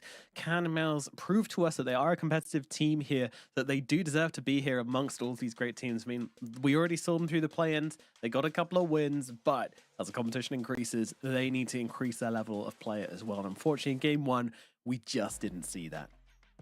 Yeah, no, they did struggle, and it has been the theme, and at some point it has to change, right? When you have, 7 series to play in the group stage, I'd expect one of them to kind of enable a team to show what they can really do, because I think Mouse, they have good strategies, they have good play to make, but they are one of the teams, when you're not a tier 1 team, when you're an upcoming team, you require a lot of things to go right to get yourselves across the line, right? And I think once they find that ability to play difficult games and come back into them, or at least not play drafts where everything has to go perfect for them to win the game, that's when they can show us their best form. But yeah, we'll see if it clicks at some point. But Beast Coast, my golly gosh, that was an enjoyable game to watch from them. I really hope that they can replicate that again in this next game, because this is a type of Dota that, 1, it's really fun to watch, and 2, it can catch a lot of teams off guard. If you're not ready for this super over aggressive, overwhelming presence, they took top tower, then mid, and but by minute 10 or 11, I can't remember exactly, they had 5 heroes at the bot lane, again progressing the map, taking further towers, right? It was so early in the game they were making these big team moves that it is just really fun Dota. Maybe not the Dota that will win you tournaments, but it's the Dota that brings the excitement throughout the tournament. So again, I hope that they can show us another variation. And there's some subtleties that, it's not just like this whole, we're going to pick 5 run at you heroes and run at you, and if our lanes don't go well, then I guess we lose. There's a lot more subtlety to it than that. You've got the Darkseer, for example, who was kind of like the staple hero. Throughout the mid-game, he was the richest core. Eventually, obviously, when they started taking buildings and more kills, the Weaver and Ember overtook him, but he was always the richest in the early game, just keeping up his farm with the Iron Shells while still being active in the game and getting all those aura items. That just really gives you that insurance policy of we're never going to fall too far behind. We're never going to be in a situation where we get caught off guard because, you've got a Greaves behind you. You've got a pipe, and that pipe did come into play pretty early against the Snapfire Primal Beast combination, which was really key in kind of diffusing just another threat to come out from Mouse. And then add to that as well the Shadow Demon. Shadow Demon has great offensive capabilities where he can run forward and use that disruption aggressively, but he can also do it defensively. And picking up the Shard very early as well also helped with that, so he was able to just be the constant, backing of this Weaver, who, let's be honest, it wasn't the cleanest Weaver game to draft into. There's a lot of threats on the board for him, but in combination of Pake playing it really, really well and just staying near to his team on the Shadow Demon and the Darkseer meant that he never actually ended up really going down and only ever got caught out the once in this game. So 16-1 was his scoreline in the end.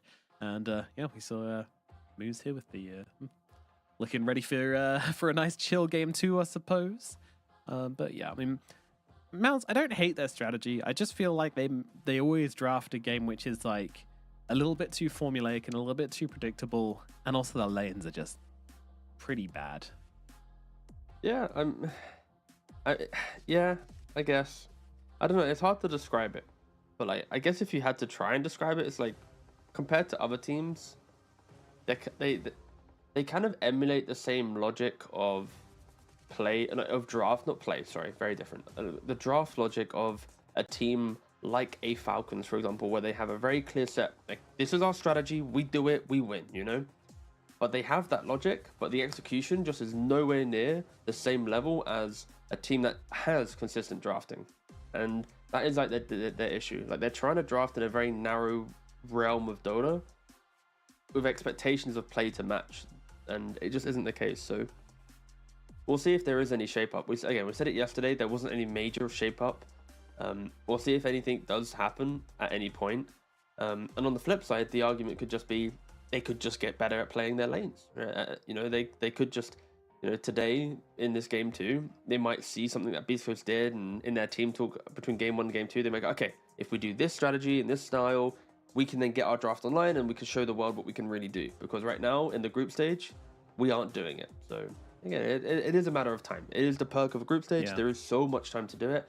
teams who are in this tournament at this position are clearly good enough to be here. They've had to play multiple different qualifiers or play-ins to get here.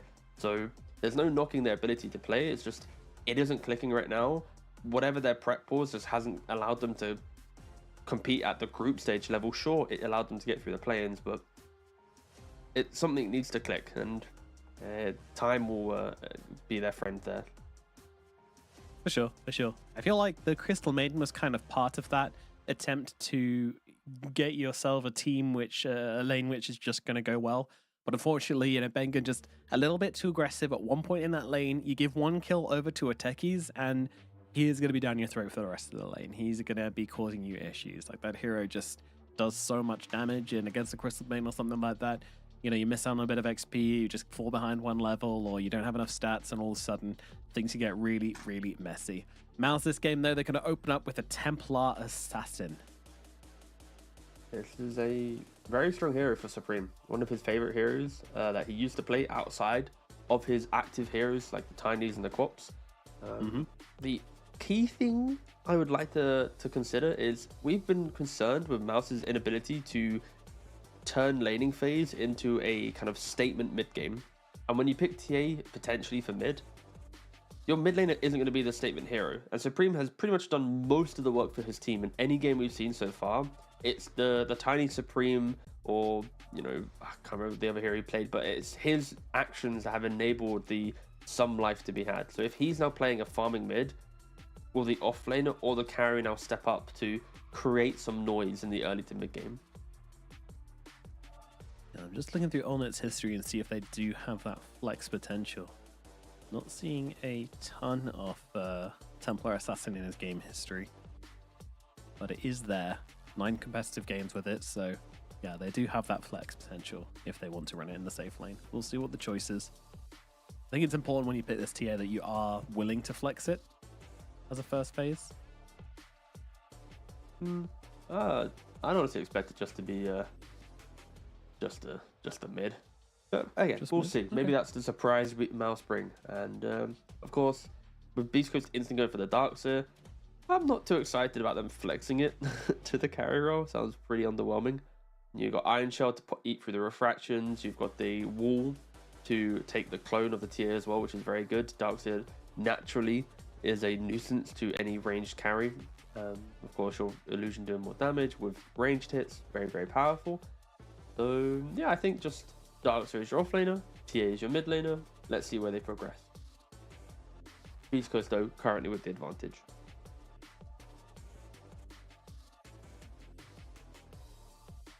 Alright, ban out the Underlord. Final pick, or next pick from Beastcoast, second pick. And it is going to be the Treant Protector coming out. So this is generally what we see versus TA these days, is just tons and tons of repeated instances of damage. You just need to have it on 3 or 4 heroes to make sure that you can get through that refraction, because refraction's better than ever. You need to be able to get through with some sort of AoE DPS. So Mars is going to come out, and Rubik from Mouse. Yeah, both teams responding quite nicely. You got living armor plus overgrowth, and the damage that you're mentioning. So you got ways to eat through refraction, ways to keep heroes alive with armor. The auras from Darkseer as well naturally agrees with the armor. Potentially a Crimson Guard as well for damage block. 2 heroes preventing TA, and then Mouse, they go, okay, how do we bring the TA to have some life? Okay, boom, pick up a Mars. Destroy all the trees, we get to see the Treant Protector, plus good team fight against Darkseer, who wants to move in and out. Then Rubik as well, just to complement the laning phase. Not crazy spells to steal, sure, overgrowth, living armor, pretty decent, but there's not that big Rubik's for this. It's more probably for lane. Beastcoast though continue going down the line of kind of the previous game they had. Ember paired with the Darkseer. I think with Mouse though, there's a lot of low damage right now with their heroes. TA needs Deso plus Blink and a Shard. Mars needs Blink and a BKB. You could argue just Blink, but yeah, let's say just Blink. Rubik as well needs levels. They're 2 heroes they need now to bring their draft in. It's just high damage heroes. We'll see a Snapfire again. Of course, nice combinations with the Treant Protector, with the Ember, even with Darkseer to an extent as well, but mostly it's these roots, just with kisses coming through as well. Really nice kill potential here. Yeah, it's going to be good to see Mars on a more traditional offlaner. Mars going to be that kind of big team fight. It's something they don't really tend to go in for. They really love to like triple down on pickoff and never really bother with the whole 5-on-5 aspect of the game. Which, I mean, in fairness, they don't really make it to the point where they can 5-on-5. It sounds harsh, but, you know, 3 games out of 3, they've been pretty damn far behind for the entire thing. They had a decent game too against Tundra, but still, Tundra never really getting too worried with their CK farming up behind their team, so never really at risk of losing the game. So Maz going to take a slightly different approach this one, and it is a good laner as well, but they are going to go back for the Sven. And the Sven, you know, he can be a good laner. Like, he's just a very stable laner who's really hard to actually kill off, but you need to pair it with something which can also not be too much at risk if they do just decide to hammer down on the support like they did last game. Yeah, I'm a little worried that we liked the previous draft from Mouse because, one, I expected the lanes to be better. They weren't very good. But this time around, it's the same kind of philosophy, right? Mouse want to play for mid to late game with farm. Beastcoast want to play early, strong lanes. We just saw how well Beastcoast executed, so the doubts of if they can execute on a hyper-aggressive draft is now, they're not even in question anymore. And Mouse are not changing up their style. Sven needs like Mask Commander's Echo Saber +1. You could even argue like 15k economy to feel real good. TA needs what, around 10k. Mars, of course, needs heroes to play on. No core wants to play with him right now. So potentially the 5 or the 4, which Mouse needs the last pick, is that hero. It's potentially a repeat of the last game where if Mouse come online, sure, they have damage, but there's also so much kiting to be done, right? You got the auras from Darkseer, the overgrowth as well, which will be very annoying for Sven to reposition throughout the fight. Sven doesn't really like buying Manta, therefore he will always just be victim to if overgrowth hits him. I'm actually just concerned that Mouse have not really answered Beastcoast's aggression. They've not, you know, adapted from game 1 to game 2. They've just kind of looked at themselves and gone, we can play Dota in our way, let's keep doing it. And they're just not respecting what their opponent's bringing. Again, they have the tools to win a late game fight for sure, but the journey there is going to be very, very difficult if Beastcoast execute how well they did in the previous game. Yeah, it's almost like not respecting how well that Beast Coast did last game. Not really just anticipating they're not going to be able to get the same start they got last game. This support pick from Mouse, you know, the last pick support, needs to be a banger. Needs to really ruffle my truffles. I'm not sure there's a hero in the game which is going to be able to really do that for me. We've got left in the pool when it comes to supports. For a carry. Yeah, for back, we're still looking for a carry, which could easily be... We could see the Windrunner carry return just because there's a high amount of physical damage as a statement. With the Shadow Demon ban as well, it kind of, you know, leans towards that being a good option. Yeah. Actually, Sven Fire would be pretty damn good here. True. It could be okay. I wouldn't mind that pivot.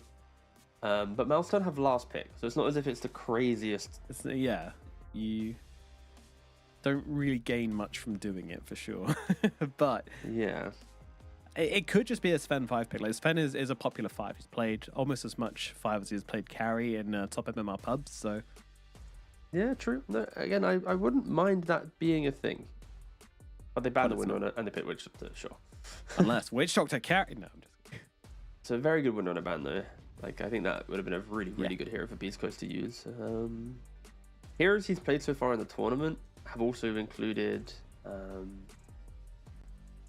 I guess, is CK available? Could just pick CK. Yeah, yeah, CK is very much available, and would. I mean, CK versus Sven's a little bit cringe, but against TA is very, very good. And you have also so many TK's other answers just to good right now. Sven just won't do damage until like 25 minutes in this game, so I don't think you need to worry too much. I guess the thing with CK is naturally you need to farm Armlet Orchid, which is a little bit slower than other carries. Like the Weaver was super active. The CK wouldn't be as active. And they go for the Morphling. Okie dokie. Well, pretty good pick. Going to give you a decent amount of burst with that Kanda later on, but more importantly, is just a nice hard carry.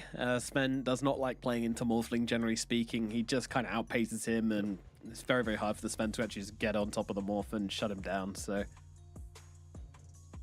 interesting. Pretty good Morph game, has to be said. Yeah, this is a low-pressure lineup from Mouse, where if Mars doesn't play perfectly with his Rubik and Witch Doctor making moves on the map, they are just going to fall victim to the earlier timings that Beastcoast will bring. And it's like everything we praised Mouse for potentially being able to do in a game, I feel like this draft takes 3 steps back from what that could have been, right? Like their mid laner is now a farmer. Their supports have to only play with their off lane, who's kind of struggled so far in the tournament. Their carry is also farming, but in a kind of a 20-minute of absence from the game. So this is like a lot of question marks for me for this Mouse lineup. Yes, it can win a game, but I'm talking like 35 minutes, break the game, kind of that window. And until then, East Coast is go, do everything you can, try and be as quick as possible. Morphling, of course, slightly slower than a Weaver in regards to what you can do, and that could be the kind of the main, factor that we will be referencing if Mouse are to win this game. It's like, oh, the Morphling couldn't join the fights like the Weaver could. It bought enough time for Sven to come online, blah, blah, blah, blah, blah. So we'll have to wait and see, but I think Mouse are going to struggle for a good portion of this game, and we'll see if Beast Coast can execute once again. Yeah, it could end up looking very, very similar. Obviously, Morphling's a very different beast to Weaver. Morphling is going to take a little bit more time to become active, but if you do have a good lane, which looks like Pick probably should, then the Morphling will be a threat earlier on than anticipated, and that could be a real problem for the Sven, for the TA. The one thing they have nice going for them, especially, and I know it's not a common item to see on Mars these days, but if he does go for that Desolator build, which is sometimes a huge grief, if he does get one at some point, they've got a good amount of anti-armor to go onto the Morph. But then you're probably going to get a Des on the TA anyway, so never mind. Let's go to that point. Yeah, I think Mars just needs to get like Blink, BKB, Hex, Shard, play for lots of control. And at that point, you're hoping that your Sven 100%. also has like Daedalus, AC, Echo Saber. Again, AC is a little bit awkward because of Darkseer, but yeah, it's a lot of items. You take the Mars out of this equation, we just go back to Desolator plus Sven. Like, it will be enough physical damage to threaten the Morphling at any point. Like, if they get to a later timing, and I'm not even talking like, 40 minutes, I'm talking like 30 minutes, we just have that Deso and some form of damage on the Sven.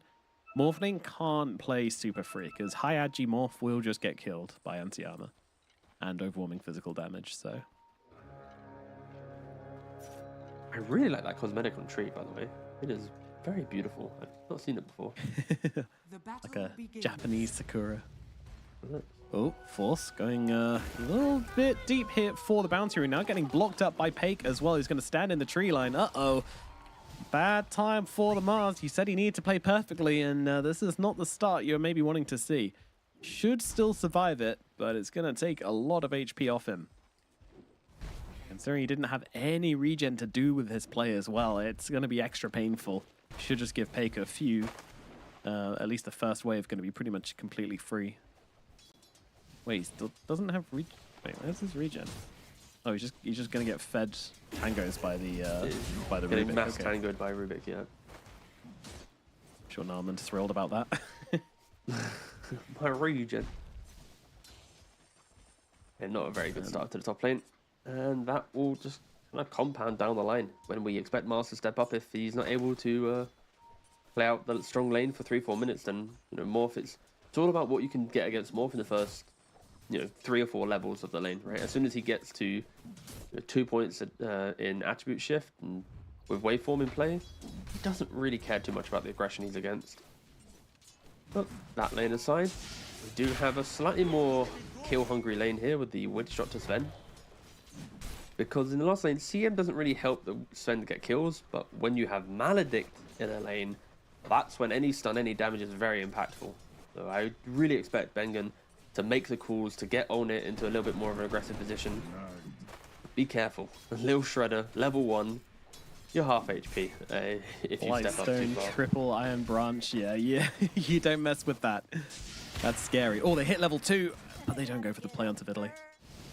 The Elnit immediately seeing the opportunity there as they turn level 2 first, but Bengen not quite quick enough to respond to that, and he doesn't have the cask back off cooldown, so will just be both of them getting to level 2 as Almisha's just really letting the hate into Bengen here. Really making his presence known. And here we go. So There what a comes the bounce. Maldic, there comes the damage, there comes the blood grenade. Almisha, no heals to come out from him, so he is likely just going to die here, and that'll be a first blood going to Bengen. What a coconut bounce there. There was like 2 creeps potentially to go, and it just goes straight back to the Snapfire. Okay. Grandmaster Witch Doctor. Maybe Feel that's different. the buff to the Headhunter facet. Prioritizes heroes. No one's seeing that's one not of a those thing. invisible buffs. Yeah. That is clear. Just to clarify, that is not a thing, but maybe in the future. Mid lane though, Lumpy going a little bit aggressive. Onto Supreme, yeah. A Lumpy Supreme lane. Coming to a Back at it fast again, food yeah. restaurant near you. Yeah, they're kind of just trading at the moment. It's generally not a good matchup for TA, but Supreme is a TA master, so we'll just be able to play it out. You can see him prioritizing Meld more than Refraction in this kind of lane, so you know exactly what he's thinking. Yeah, whenever the Ember steps up, hit that Meld, get him that armor reduction, get as many clicks in as possible. Of course, your Refraction isn't as useful, so yeah, Meld's just trying to get as much farm as they can. Don't try and feed away. This is any good. This is stable. In silly fact, a lot of kills. aggression Yeah, it's coming out of the stable. top side. They're going to bring down moves as well. Okay, Mouse. 2 kills coming out for them now. And, well, another jump onto Almisha, but not quite in range for that Maledict. Stun actually used onto Vidley instead. Oh my god, this guy just doesn't miss with the paralyzing cast. Oof, What we're trying to get to playing a is- dangerous game there, buddy. Oh, and 4 HP. Well, God, I hate Morphling. It's so stupid. My favorite thing was watching the support Morphling yesterday. And, you know, they take a Torment, he gets down to the really, really low HP. I'm like, oh, that sucks. He's going to have to go base. Nah, just backpacks all his items, goes down to full agi, comes back. Oh, okay. He's back to 4,000 HP on Strength Morph. Nice. It will always be a hero that just manipulates regen Breaks data. in a very annoying way. Yeah. Uh-oh, Force getting jumped again. The lift is there from Narman. And that will save Force's life for the time being, but very low on HP now. When the next round of spells available from Beastcoast, Force has to be aware, and he has to get himself away. On our side, I'd argue they're doing better in lanes because they've not given away anything, you know, unnecessarily so far, right? Like, their cores need to just continue hitting creeps, Mishu's continue coming into thriving. mid here. And they're also Very, trying to pressure very bot early. at the same 5-minute time. rotation. Let's see if they can get it. The full ball comes down along with the blood grenade, and that'll be enough to kill off Supreme. Beautiful rotation out from Almisha, really utilizing the full ball there for the Snapfire.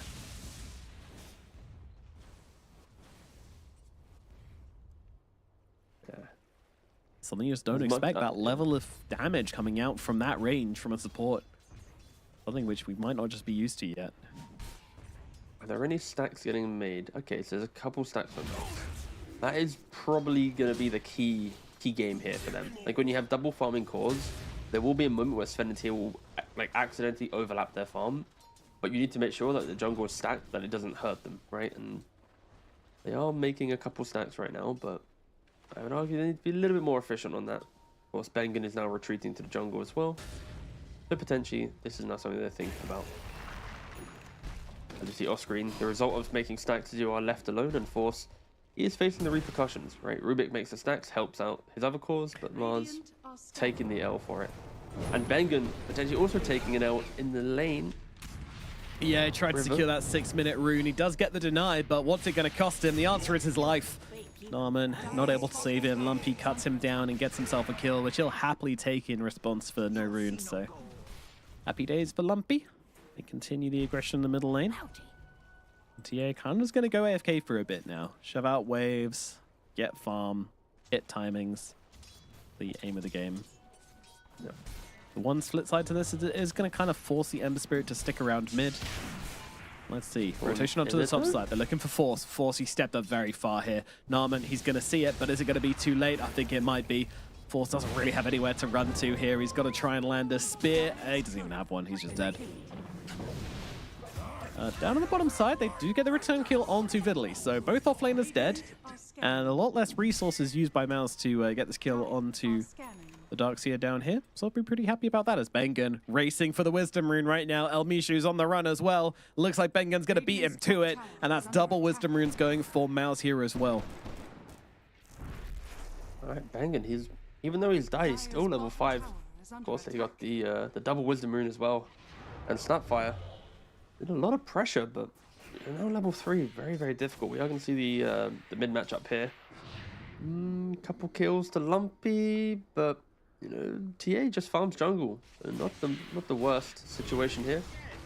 Yeah, a little bit of look at that initiation. Nah, it's fine. They'll get the kill onto the support instead. Coconut doing absolute work. There's Headhunter doing the work they needed.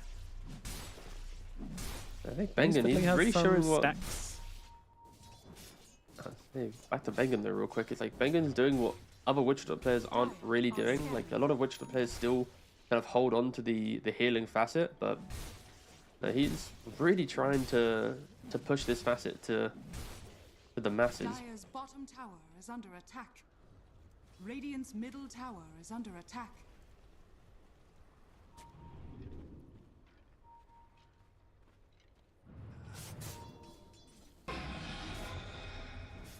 Hell yeah.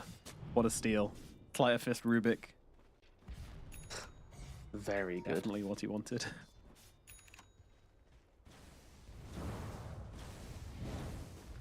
be fair, one of the things which is we don't really see on like Morphs and Rubiks and such, well Morph can't really do it, but whereas is using the Sleight of Fist as like a range giving spell, because obviously your body moves and you can cast spells during it, so you can do some serious plays with like Telekinesis or Fade Bolt.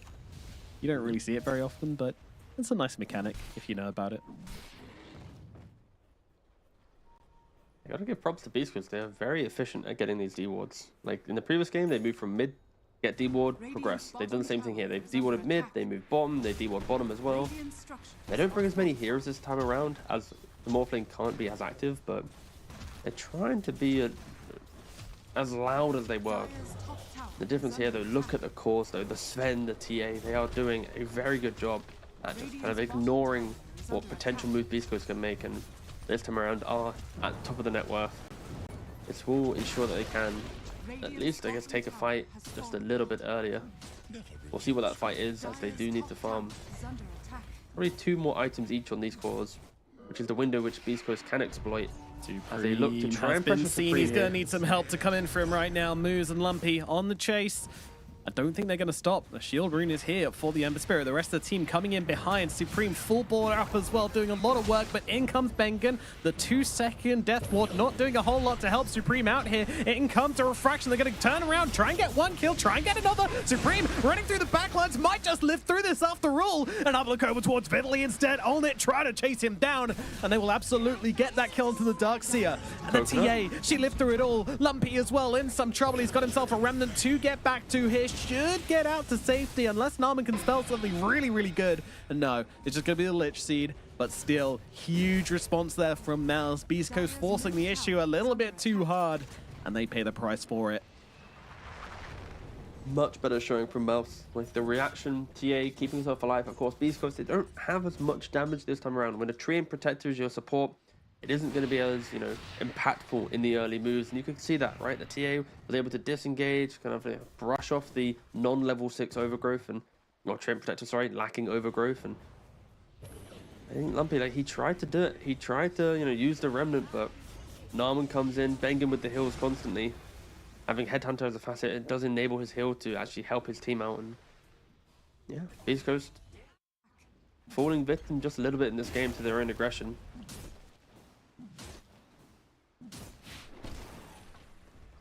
They came so close to getting that TA kill there. Like, if TA goes down there, then we're kind of saying, like, maybe not too bad for Beastcoast, but yeah, Supreme. Excellent job. And getting the kill onto the Snapfire in the middle of that, just popping Refraction and going aggressive to make sure there was no full board to snipe him on the way out was absolutely the right play as well. Super, super sick. Dire's top tower is under attack. Beastcoast forced back to the drawing board a little bit. as they start to really compound their resources on the side of Mouse. Allnet and Supreme in their Combine Harvesters just farming like crazy right now. These fields are sowed and growing, ready for harvesting. And Narman that is a game I wish was at Esports World Cup. Farming Simulator. Get that at the next Esports World Cup, please. Thank you. Yes, please. I'd love just a subdivision of, like, you know, the silly games. Oh, you know, I'm sorry. I'm sorry. It's not a silly game. What are you on about, no, the man? thriving community of passionate gamers, yeah. Excel as well, also one of my favorite esports.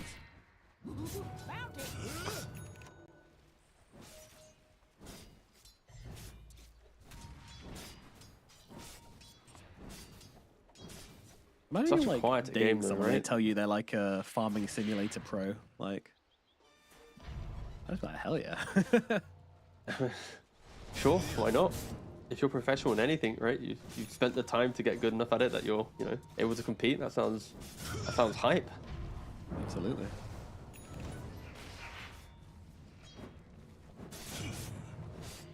Radiant 13 minutes in then, a 1k gold advantage for Mouth. Not huge, but with the heroes they've picked up, it's going to feel pretty good for them. And that balance of resources going very heavily to the TA and the Sven, which does leave us with a blinkless Force Mars at 13 minutes. Probably doesn't feel super great, but he'll just play reactively for the time being, hit his Blink Dagger in not too long, and then try to be a bit more active. And talking about being active, Supreme picks up his Blink Dagger with the Dragon Lance already. Yeah. And Lumpy, big changer from him. Of course, Mage Slayer not very important in this game due to the high amount of physical damage. He's going for the Vessel, which he just completed. Doesn't have any charges yet. That is nowhere. It's like your Morphling is nowhere near his Manta. So if he wants to fight, he needs to fight with the Darkseer. He needs to get a charge, but with the Blinks coming into play from the Mars and the TA, this is quite an awkward position for Beastcoast to be in, where if you want to go take a fight, your carry can't join you, but Mouse are kind of ready to you know, at least react to you. So Beastcoast, they failed in the mid-tier 1 aggression. They are going to try again. Poor Narman, once again, Steel Sleight of Fist, not what he was looking for. Lumpy playing this fight very aggressively here. The lockdown onto the two of them with the kisses coming through as well. Supreme's in some trouble, and Lumpy's going to cut him down. Banging on the run with a heal, helping him out here a little bit. Allnet not really happy about joining this engagement anymore. The double damage Ember Spirit, you got to respect it. And now he gets the Spirit Vessel charges as well. This was a critical mistake from Mouse here, and one we may be looking back at in 5-10 minutes time if Beastcoast start to get a chokehold on this game. Again, it's like Mouse, they have items to make a move, to react, but then it's Beastcoast are the ones who just punish it instantly. In last game, it was double BKB, didn't do anything. This time they have double Blink, but where's the smoke up? Where's the arena initiation to stop the overgrowth into more of the kisses? And Aggression in the backlines here. Bengen likely going to pay the price for it, though he does get up to the high ground, and Mount Voodoo Restoration doing a decent job on healing him up. Pike realizing this is no longer a play as Allnet comes through the back and takes down Moose, looking for more as well here. Beastcoast, though, they're also looking to be aggressive themselves. Bengen trying to heal up through the Spirit Vessel, but they found him! There's Force with the Blink, with the damage, brings down, well, doesn't actually. Lumpy, he's still fine for the time being, and it's Lumpy who's just taking down supports instead. They didn't respect the Sleight of Fist, they didn't respect the Spirit Vessel, and they'll lose both of their supports because of it. Oh man, that arena baited them so badly. Allnet trying to commit to the fight. They're trying to get the damage off onto Pake, but Allnet now just surrounded, kited, having some real issues here. He's got off the war cry, but it's not going to be enough to keep him alive. Pake's going to find the next target, moving across towards Force here as well. Damage coming in thick and fast, and down goes the Mars. Pike with the double kill here, and this is a sad state of affairs for Mouse. That's another overextension from them. It starts relatively okay. They get the jump on the Ember. They don't get the kill. He then slight kills Bengen, and at that point it's like you really have the resources to keep going. Oh, you're charging in with great confidence, but his gold strength is expiring, and at that point the Vessel charges, the constant slight spam, Morphling also chipping away at them. It does whittle them down, and yeah, these are the moves that suddenly Morphling, who was below the TA and the Sven, right? We were excited by, oh, TA bought Blink, that maybe they're going to be active. Instant death into Morphling entering kills, top net worth, and Beastcoast, they have stabilized the game, which could have maybe just a little bit gone Mouse's way in regards to a fight or two, but again, the damage that the two teams bring at this point in the game, you have to still lean Beastcoast if they can execute under the pressure of what the Blinks could have done. And they're smoking up again. Lumpy and Elmisha. Soon to be Solar Crest on the Snapfire. Solar Crest on Morphling is so good. The amount of damage that you can pump out. Supreme Even the Ember is trying to use these traps to farm aggressively, but now gets seen by Lumpy under that ward, and I think Supreme's just dead. No BKB to get him out of this situation, trying to meld himself into another game. That's not going to happen. Supreme bought down, farming in a very aggressive position there, and punished appropriately for it. It's not where you ask the question. That's a kind of play which like works in kind of easier games, you know, using the traps as like a way to farm aggressively, but yeah, it's... Sure, it's just like you're playing TA, you have a Sven, so you pick TA first, and we already know TA Sven is super greedy, so the TA is sacrificing her game by going for a blink to be a little bit more active. But now she's just being too active and just dying, where she could have just gone straight for a Deso BKB, accepted the game was going to be absolutely miserable for 20 minutes, but then they're equally online, right? You lean on your Mars more. I think Supreme's sacrificed too much now, and he's just, you know, fallen down the pecking order. Beastcoast are overtaking him in all cores now. I kind of wish he just focused on his own game. Actually, okay, he's going to be able to get this wave. There was a full 4 people on the side of Beastcoast behind, and a haste rune Ember. But just as Pate goes down to the bottom side and shows on a wave, Sven then decides that it's okay to show himself. And with the team respawning, I think it would have been a poor play from Beastcoast to go for that. So, all red from Allnet. Gets himself his BKB now finished up. And gonna rebuild that Echo Saber to make sure he's got a bit of damage in the fight. Smoke double Mouse. 4 heroes. First time we're gonna see the Mars and the TA synced up in a play 19 minutes in. They want to maybe try and take this mid tower. It's difficult to smoke as well. As the mid tower is still alive, it's hard for them to, you know, to wrap around and to make a clean move. Instant fortification as well. Doesn't look like Beastcoast even want to bother defending this. 19 minutes in, tier 1 tower in the middle lane. Not a big deal for Beastcoast, they say. Trying Mouse to do their own thing. So you can see, at least Beastcoast are respecting Mouse in a formulated fight. They don't want to walk into, but they do find moves here, which is going to be a nice pick-off to bring down the Treant Protector. Narman even getting a decent steal out of that as well with the Leech Seed. But pressure coming out of the bottom side. Beastcoast pushing down this tier 2. And with Pake leading the charge, it's not going to take long for this tower to fall at all. Bengen hanging around nearby, but Lumpy's looking up behind the tower here and will be able to find the Witch Doctor kill.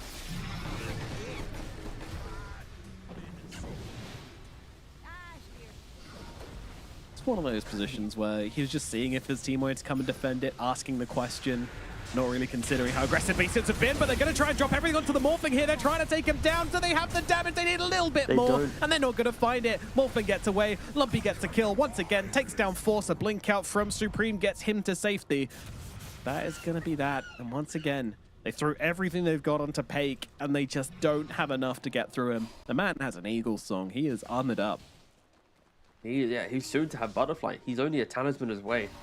And in that fight, like, he didn't have the man tap, he was silenced up. There was no follow-up damage to get that kill, and it's been a theme of the series so far. Beastcoast just playing together, helping each other out.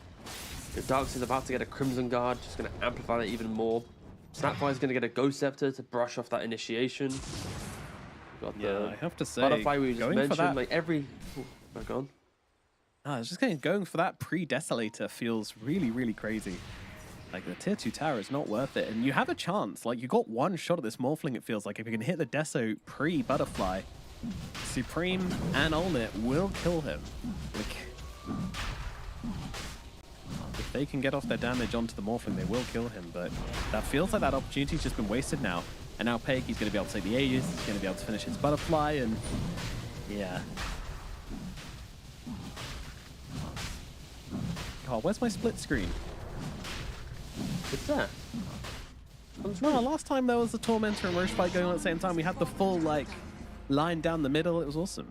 I loved it. No, I like this new split screen. It's very tasty. The picture it's like, in here's picture. a little bit of information. Yeah, I like the picture. Here's the It's major very, thing, very here's good. the minor thing, but Yeah, I think exactly. that's why I like the full split screen, because it's like, whoa, this team's taking Roche, but this team's taking Tormentor. And then we can Kinda have a like lying live to chat everybody review that as they're well, both so we the can. same, yeah.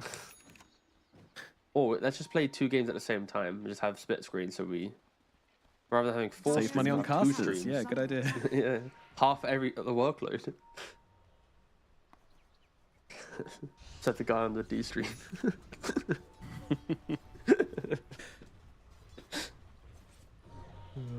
All right, Beastcoast Aegis now in the watery hands of the Morphling.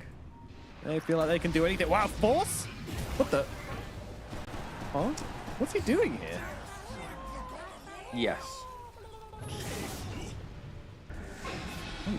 All right, well, Narman's going to get killed off as well. They found the extra kill here.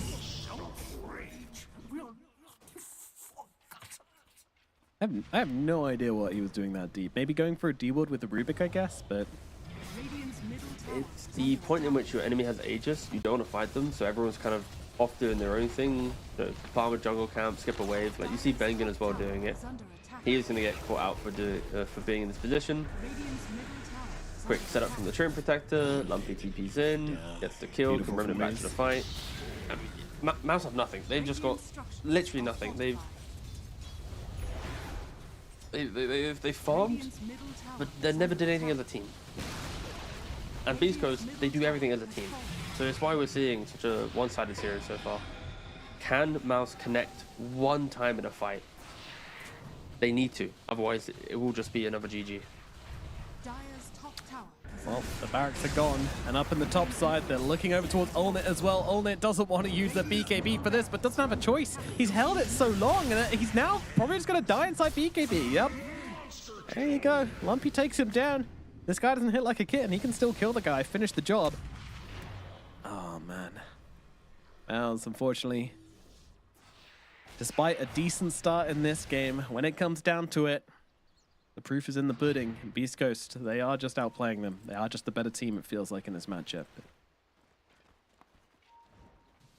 You can see how Moose is somewhat like a conductor on this Treant Protector, right? Like he sets himself up with that shard, he sees the heroes, calls for the TP, like constantly applying pressure away from where Beastcoast are playing, and it's the value of the early pickup of the shard.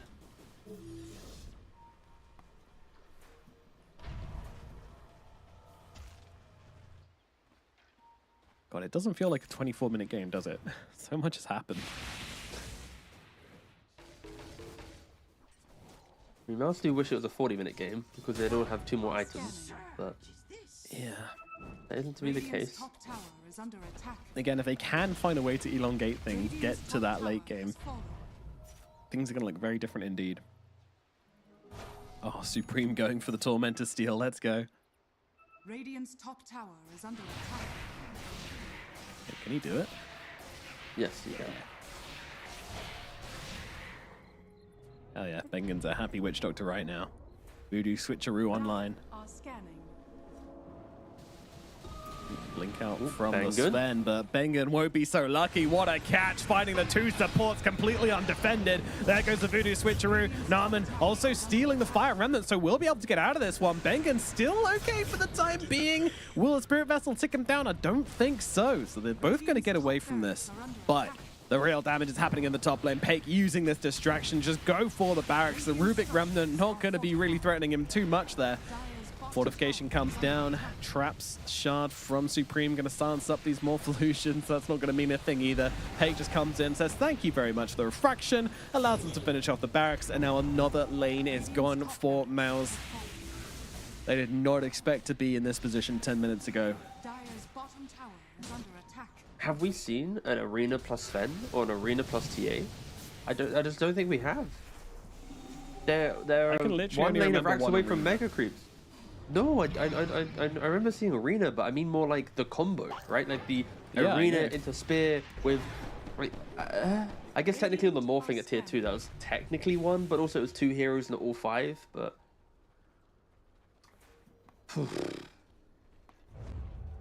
it's kind of just rough in watching Aegis Mouse is the last 2 down. days.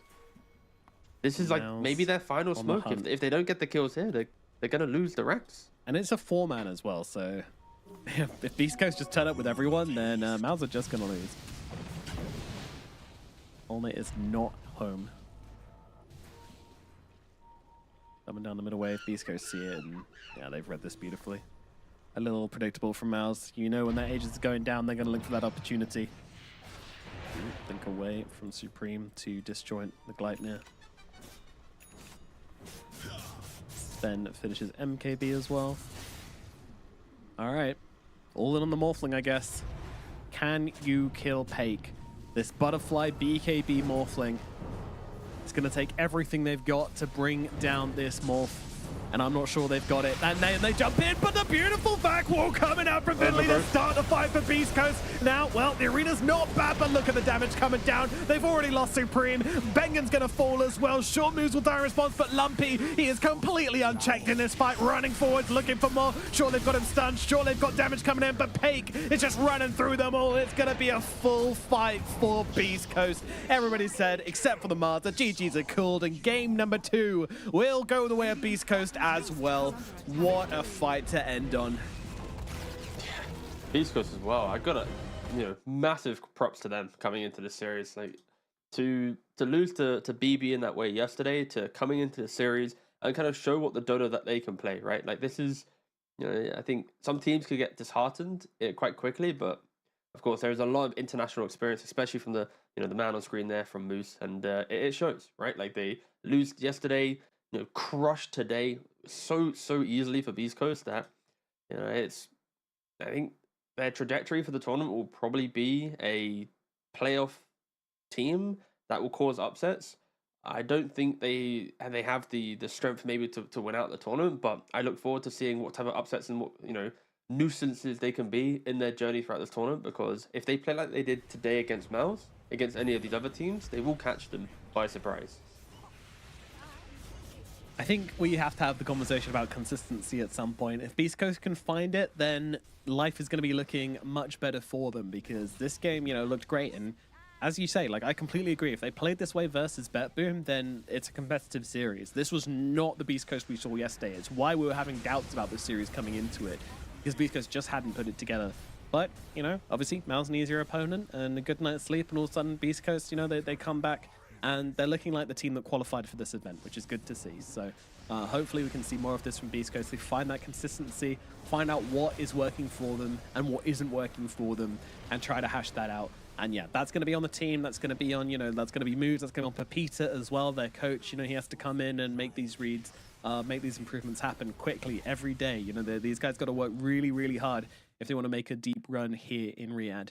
We'll see if they can pull that out of the bag or not. But yeah, on the other side of the coin, of course, Mouse, another tough series for them. We just have to start asking the question, is there a point where these guys are going to be able to pull it together? They've played a lot of their specialities now as well, and nothing really seems to have come together for them, sadly. Yeah, and it's only going to get harder, right? Like, they've played up against Tundra, which is a strong contender to be a top 4 team in this bracket. They lose to them. They played up against Beastcoast, which you could argue is probably in like an equal seeding. I feel like Beastcoast from SA is the equivalent of what Mouse is from Western Europe, where it's like they weren't really good enough to qualify throughout the year for EPT tournaments or third-party tournaments. And then they get to Riyadh, and this is their time to show us everything, right? But yeah, not to be the case. Less about Mouse. They need a lot of work, need to improve. More about Lumpy, the MVP of the series. He played Ember Spirit 2 games in a row. In game 1, he went for like a Mage Slayer build, super aggressive. In game 2, went for a Vessel build, still super aggressive. He finished this game without a death.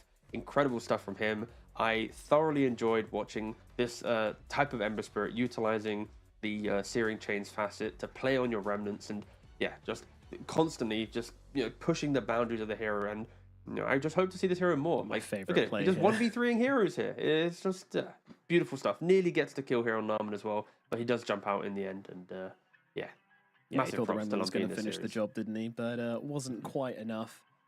Still, very, very nice. And yeah, 2 different games of Ember as well. Very, very different. Game number 1, he's leading from the front. He's getting involved and using those chains really, really nicely. Going for the Mage Slayer, feeling pretty invincible. Game number 2, taking the foot off the gas a little bit, playing around. He goes instead for the Spirit Vessel. And we said it, like, there was a point in the game where it looked like they were about to stall on Beastcoast. It looked really, really scary for them because they picked up the Vessel with 0 charges. it didn't really look like they could approach a fight really easily. And then, unfortunately, we had a big issue with Mouse where they just got caught out on some very vital heroes, and all of a sudden, you get some charge on that vessel, and from that point onwards, you know, they can just play at tempo and play at a really high tempo at that. I do feel like there's a few moments like that for Mouse to look back on. That is probably the biggest one for me, where the game was really winnable, and then just in the case of like 1 or 2 kills, it just went back to being completely unplayable. But enough hearing from us. I want to hear from somebody on the side of Beastcoast. In fact, I want to hear from Moose himself. We do have him available for the interview. So Moose of Beastcoast, hello, how are you doing, and how are you feeling after this win? Hello. Feeling pretty normal, to be honest. Glad that we won. Let's keep improving. Absolutely. I mean, obviously looking much better today than you did yesterday. Do you feel like if you had played at this level again versus BetBoom, then you would have taken the win? Not really. I think we need to still get better. I think we just we didn't play like we should. I think like we the level we aim. You know, I think BetBoom is a really good team. This team is also good, but we know that it's not enough yet. So can you give me something which the team's looking to improve upon, and then something you personally are looking to improve upon as well? Let's say for the teams, like kind of like map movements in the medium, to be more crisp, more like precise. Feels like against teams like BetBoom, if you do one bad move, like at that time of the game, they take advantage of that very well. You know, they push 2 extra waves and they get 2k more net worth. They get 1 pick off, and the game keeps adding up. You know, so it's about being very precise on the medium. I would say right now, yeah, that would be like kind of like difference maker for us. And for me, especially, it's like being consistent and also being able to recognize that in the game. So just being more aware of things. Yeah, just being more aware of things in the game. All right, good answers. Tigov? Do you think Lumpy will ever get to play Ember Spirit again in this tournament? Yeah, I think so. I think other teams prioritize another heroes against Mouse Esports. That was kind of like the idea, because they, you know, ban Monkey King and ban DK, ban SF, and some other heroes that allow us to play Ember. But I think against other teams that don't ban those heroes will be a little bit more complicated to play the Ember. But hopefully we can still do it. Yeah. No, it was a treat to watch. It was very fun to watch. And I guess one question, maybe because it's like the first time I spoke to you in a long time. It's like, what was the big difference with Beastcoast this year, 2024? Like, putting it bluntly, Beastcoast was relatively, bad for the entire year, and then suddenly you've qualified for everything in the last couple tournaments, right? Like, what was the big spark that really, you know, would you say that brought the team together to get to this position of being, you know, a true contender again in a matter of only months? No, I think it's about being persistent and also realistic about the expectations. We knew from the beginning that we needed to work a lot, and also the experience that we have tell us that what do we need to work on, and having people that are willing to work on that and achieving a certain goal is the key. You know, I think we have a group of people that believe in the process and believe in us. You know, in the ideas that it's gonna take us. We still are in the middle of the ground of becoming a really good team, but it started like that. It all starts with a good idea and being determined and improving like every day, you know. So it's all about hard work, dedication, and discipline. You know, that's only. There's no other secret. Like everything in life, you know. Yeah, great answer. And I guess then to conclude the interview, then what's your expectations then for Riyadh? Right, you got top 3 in your play-in group stage. You're now in the main group stage. Like, is it, you know, making it to playoffs? Is that your expectation? Is it, you know, maybe going as far as you can? Like, what is your, obviously going as far as you can is an easy answer, but like, what's your realistic expectation for this tournament for, you know, kind of a newer team to the scene? I mean, for us, it's mainly to improve. I think if we improve, we achieve our goal. Like, if we keep improving every day and every tournament, eventually we're gonna get the results. So it's not about focusing on the goal, but focusing on the process. So it's mainly that. And solving the issues that come, in the way. Like there is a lot of issues that come in a professional team, like the emotional, like mentally wise, Dota wise. So it's about realizing every day what is your team is lacking and what are the problems and what are the strengths, and working on it every day. So it's a lot of work and a lot of thinking and a lot of realization and awareness of what is the problem and what is not. Cool. Perfect. Thank you very much for the answer. Thank you. Yeah, eloquent, thoughtful, and insightful. What more can you ask for an interview? Moose, thank you so much for coming to talk to us, and best of luck for the rest of your run. Hopefully we'll see you again. Thank you. Thanks for the interview. Bye. Bye-bye. And that will do it for our first series of the day, folks. That is right. It is going to be Beastcoast taking a well-earned 2-0, which now puts them at 1-1. One loss to Bet Boom, no ties, and a win now against Quest and Mouse. Mouse now in a very difficult position indeed. 2 losses to their name. I'm struggling to see how they're going to make it out of these groups, but maybe they can find some late magic. Tika, anything to say before we throw it over to a break? Day 2 of group stage, lots of Dota 2 played. Really hard to say who's going to win or lose yet. Wait till day 4. Thank you. Yeah, absolutely. We will be back tomorrow for more Dota, but this stream has plenty more action to come, so don't go anywhere as Math Magician. And Hanscape will taking you through the rest of the action, of course. Plenty more streams, plenty more Dota, plenty more EWC action. So guys, we're going to throw it over to a break, after which we'll be back with our next series. We'll see you later.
Hello everyone, I'm joined by Y of LGD Gaming, and I was hoping to get a chance to learn about your origins as a player, how you started out in Dota 2 from even before your professional career. Just how did you and why did you start playing Dota in the first place? 那这个就比较久了，要从2012年或者13年可能开始说起。那时候还是 Dota 1的时候，是从在中国的有一个电视节目，然后里面会放着 Dota 的比赛，然后是过往的一些中国 Dota 的老选手打的一些比赛，然后当时就对比赛期间就被 Dota 的画面吸引吧，然后当时比赛的内容也吸引，所以就想尝试这款游戏跟尝试这项比赛。So then you started out watching professional players. Were you ever casually playing at the same time or the whole time you started playing Dota 2, you knew you wanted to be a professional player? 应该是先看这个比赛，然后被这个游戏吸引，然后玩着这个游戏的时候，发现这个游戏特别有意思，然后之后，然后再决定去，首先，然后再决定是想尝试当职业选手。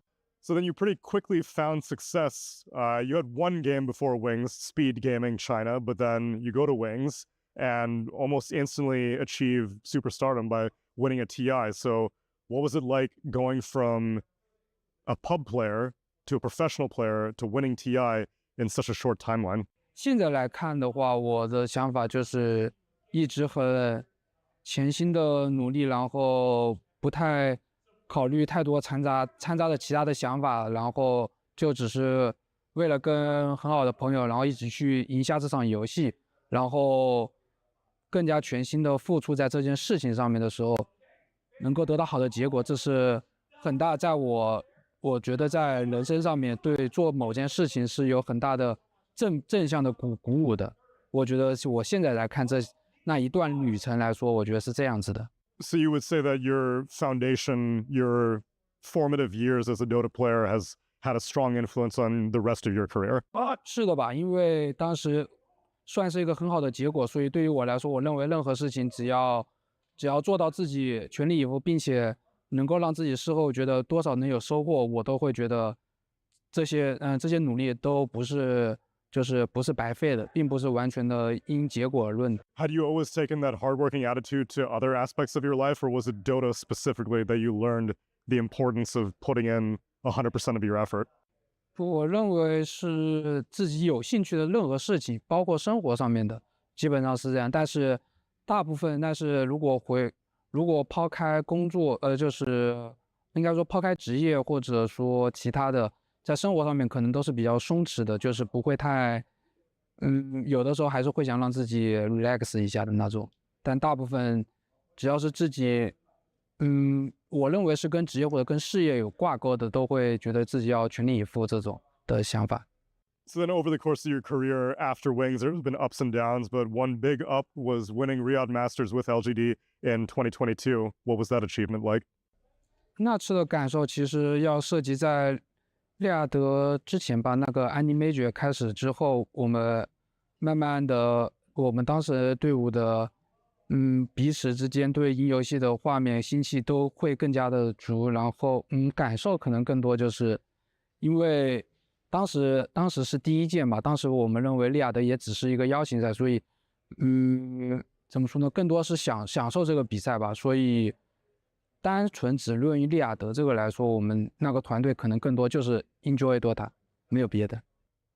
就是我的第一部分，就是我觉得，因为他的问题主旨是在利雅得第一届嘛，但是我认为我们当时那个团队对于利雅得的比赛只有更多是 enjoy Dota 吧，然后但是因为我认为我们是从 Animajor 之后，我们开始成长的更加有冠军情志的。我们之前只是有那种，怎么说呢，就是怎么说，就是有那种争夺的实力吧，就是大家都很看好，但是我们那时候是夺了冠之后，大家都觉得我们是有冠军之相，更像有冠军之相，我觉得是这样的一个心路历程。然后到利雅得的第一届利雅得邀请赛的时候，我们更多就是享受比赛，其实那个时候是这样的。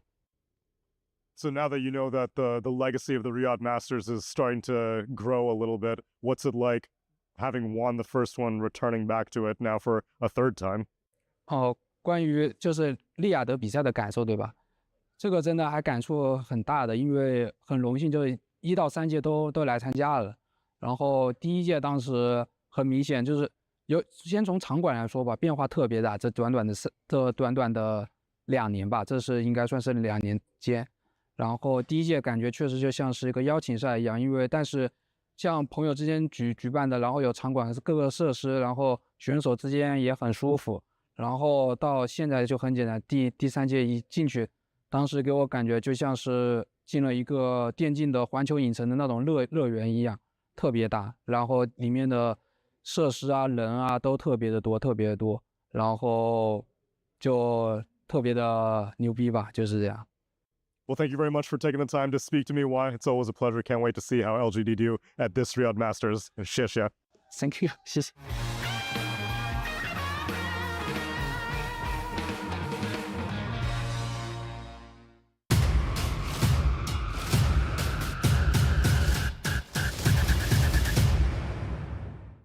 I'm joined by Abed of Blacklist International, and I wanted to get to know some of your origins, Abed, because I got to sit down with you just about a year ago, and you were sporting a Shopify Rebellion jersey, but people may not know what happened before that jersey even came on. So take me back to the beginnings of your Dota 2 competitive career. What was it like grinding out Southeast Asian pubs and thinking to yourself, maybe I could become a pro player?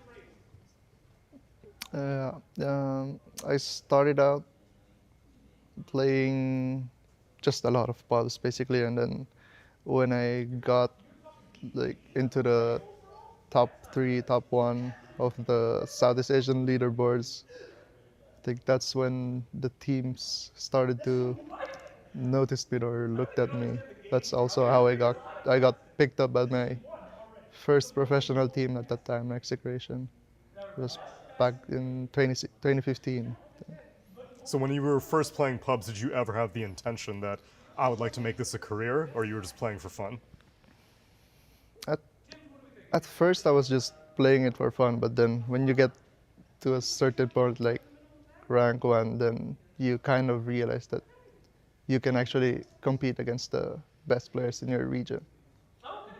So then, was being a professional player intimidating to you? Like, what were you doing in your life before you kind of made this your full-time job, effectively? I was still in high school back then, but yeah, it's always been my dream to be a professional gamer. Well, what about your parents? Did they see you doing the balance between your education and your passion, and did they try to push you one way or the other? Yeah, they were very supportive since the beginning, but they always reminded me, just when I was just playing it for fun still, they just wanted me to basically have a good time balance and time management with my studies and just playing the game. Did you have that balance? No, I didn't. I would just play Dota back then until like 4 a.m. and then I would have to go to school at like 7, 8, so not a good balance. Were you ever late to school and teachers would be like, what were you doing? Yeah, I was like always late, 100%. Well, it worked out in the end. It's a success story. So let's go through the chronology then. Execration was your first professional team. What was it like having, I guess, a proper structure? Because Southeast Asian pubs are not known to have a lot of organization, but I have to imagine on a team, there's having scrims, having a schedule, stuff like that. What was it like having that experience? Yeah, on that team, we would have to scrim when I'm done with school. I would have to go to school, go to boot camp, and then go back home. So it was like, I could only play Dota for maybe 5 p.m. onwards until like 4 in the morning. That was my schedule back then. So pretty rough then. It was intense. But then you exported yourself out of Southeast Asia pretty quickly after that, because you were on Onyx and then DC. What was the decision to finally move out of Southeast Asia? Not even finally move out of Southeast Asia, just move out of Southeast Asia so early on in your career? Yeah, Bulba invited me. Bulba's the main reason. And that's all it took? Bulba picks up the phone and you were like, I'm going. Yeah, that's what happened. So then how did your parents react to that one? Because sure, you becoming a professional gamer is one part, but then you leaving home, going all the way across the world.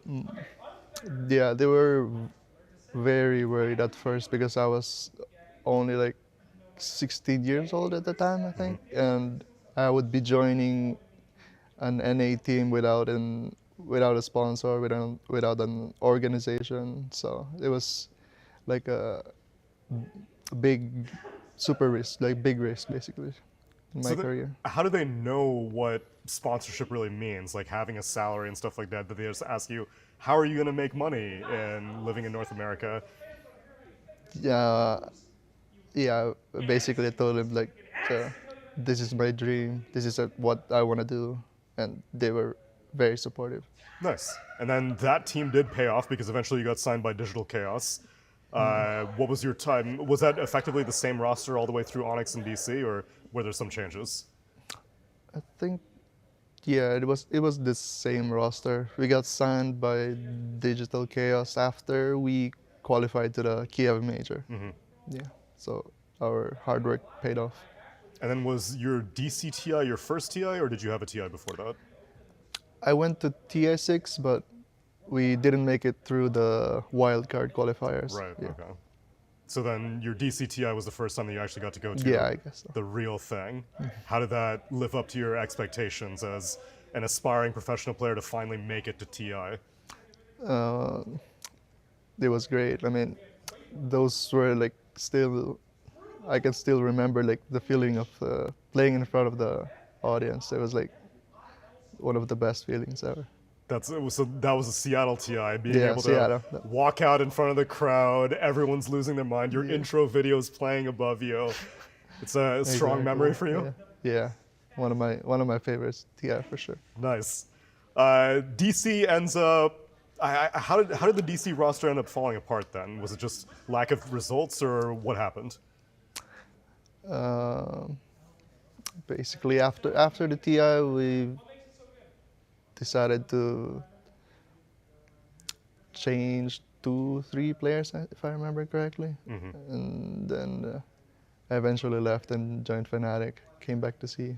Right. So walk me through that process where you're like, okay, well, Boba, I had a great time, but I'm going back to the homeland for now. Or did Fnatic approach you and was like, yo, come on back. We've got a nice team for you.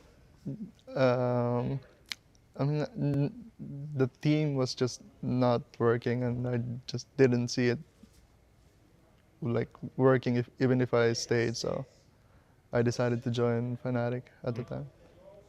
Was there any thought of going to a different region at that point, or it was basically just North America or Southeast Asia? It was just North America and Southeast Asia. Okay. So tell me about your time on Fnatic then. What was that roster like and that experience? Finally coming back to a C team now as a pretty experienced player.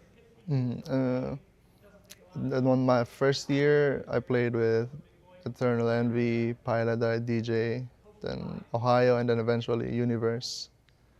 And sorry, what was the question? What were your memories from that roster and that time? Was it exciting to be back on a Southeast Asia roster, or you were just focused on winning? It didn't really matter where it is in the world? Yeah, it didn't really matter for me, like whether I'm in NA or C. So we just tried our best to qualify to as much tournaments as we can. Okay, then I'll ask something that I'm very interested in. What was it like playing with Eternal Envy? I love talking to Envy teammates. Yeah, I mean, playing with Eternal Envy was an amazing experience. Obviously, he was such a how do I say this? A unique character. Yeah, I had a great time with him. I hear that word a lot. Was it ever stressful having Envy as a teammate, or you were always excited? It wasn't. I wouldn't say it was stressful, but yeah, he's for sure one of the best teammates I've had. He helped us a lot. He helped us grow a lot actually, and he was like one of the most try-hard players I've played with. Nice. Fond memories then. Fnatic ends up ending, and what Boba calls you up one more time and is like, dude, you remember me? How does Evil Geniuses sound? Yeah, I think I stayed one more year in Fnatic, and then that's when Bulba called me again to join EG. And you jumped at the opportunity? I did. Nice. And then that was probably the roster that you spent the most consistent, like a period of time on. Being back in North America for a very, very long time. If you had to describe that stint from your career, what would you call it? Yeah, it felt very different from joining DC. Yeah, I felt like I was very excited personally to play with those guys, and yeah, I had a lot of respect for them, so I was very excited to join them. I mean, the feeling I imagine was mutual. You were one of the most sought-after mid laners in the entire world at that point, so it was a roster destined to be. But eventually, it fizzled out. Shopify Rebellion happens, and then everyone kind of goes their separate ways. Then you finally come back to Southeast Asia, but this time with captainship in mind. You kind of wanted to put this whole roster together yourself, right? So the decision to finally stop being an agent, to be called in for all these things, you're like, I want to put something together now. What was the decision that you knew that this was the time? Yeah, after TI, which the last TI last year, TI 12. Yeah, I talked to basically the Blacklist owner, Trike, and we kind of put this team together, and I've always wanted to play with these guys too on my team, so, and the timings aligned for us, and now we're here. And what's your experience of being a captain been like? Has it lived up to your expectations, or has it been more than you were thinking it would be? It was very challenging, but at the same time rewarding. Losses affect you a lot more now, and then winning has also very rewarding. The first few months were the hardest when we didn't have a coach, but we're glad to have Dubu now. He's helped us a lot in terms of basically everything in terms of Dota. Yeah. And for you personally, also taking a lot of the responsibility of, I guess you were probably handling all the draft preparation as well before you had a coach, and so that's a lot to shoulder from, especially a player like you who's probably more used to only have to worry about stuff that's in the game. Yeah, I did not think about drafting at all before this team, and then I only had to think about my heroes back then. But this year, I had to think a lot of basically and just try and do more stuff in the game. Well, the growth has been exciting to watch, Abed. Can't wait to see how you do at Riyadh Masters, and thank you so much for taking the time to speak to me. Thank you.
Don't believe what you read, not all words are the same.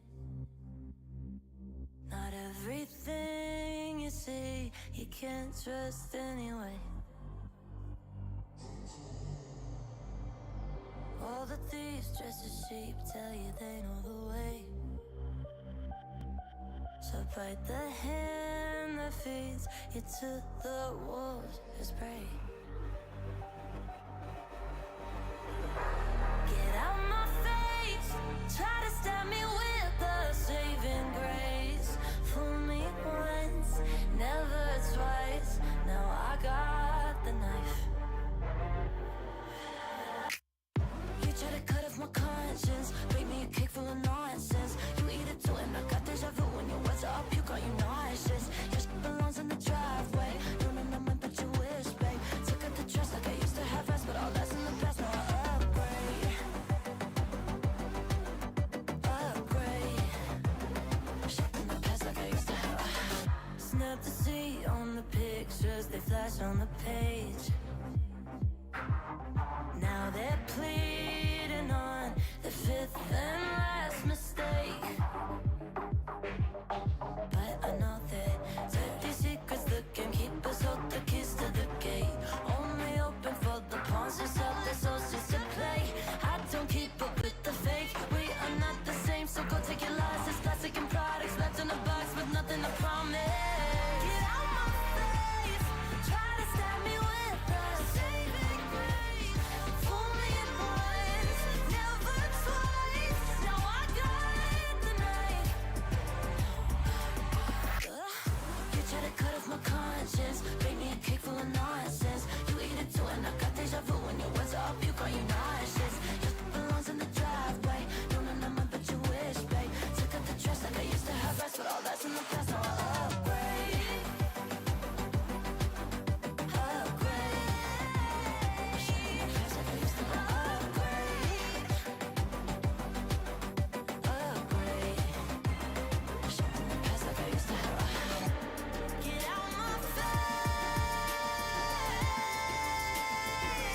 Passing, you're making me nauseous. Get out my face. Shit in the past, and you're making me nauseous. If I'm being honest, now I got the knife.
Honor 200 series, the best portrait phone AI empowered. Studio level, AI portrait camera, 3 hardcore portrait modes. color, vibrant and classic to capture portraits that truly stand out. AI-empowered Magic Portal. Snapdragon 8S Gen 3 AI chipset. 5,200 milliampere per hour silicon carbon battery, 100 watt, Honor Supercharge. This is Honor 200 series.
Hello, everybody, and welcome back to the Riyadh Masters at the Esports World Cup. I'm Math Magician, and that is Hanskin, and we've got ourselves a little bit of familiarity today. We did see Blacklist yesterday. They're facing off versus LGD. Hanskin, what do you think the Blacklist should be focusing in on to secure that 2-0? Because they were only able to get a 1-1 yesterday.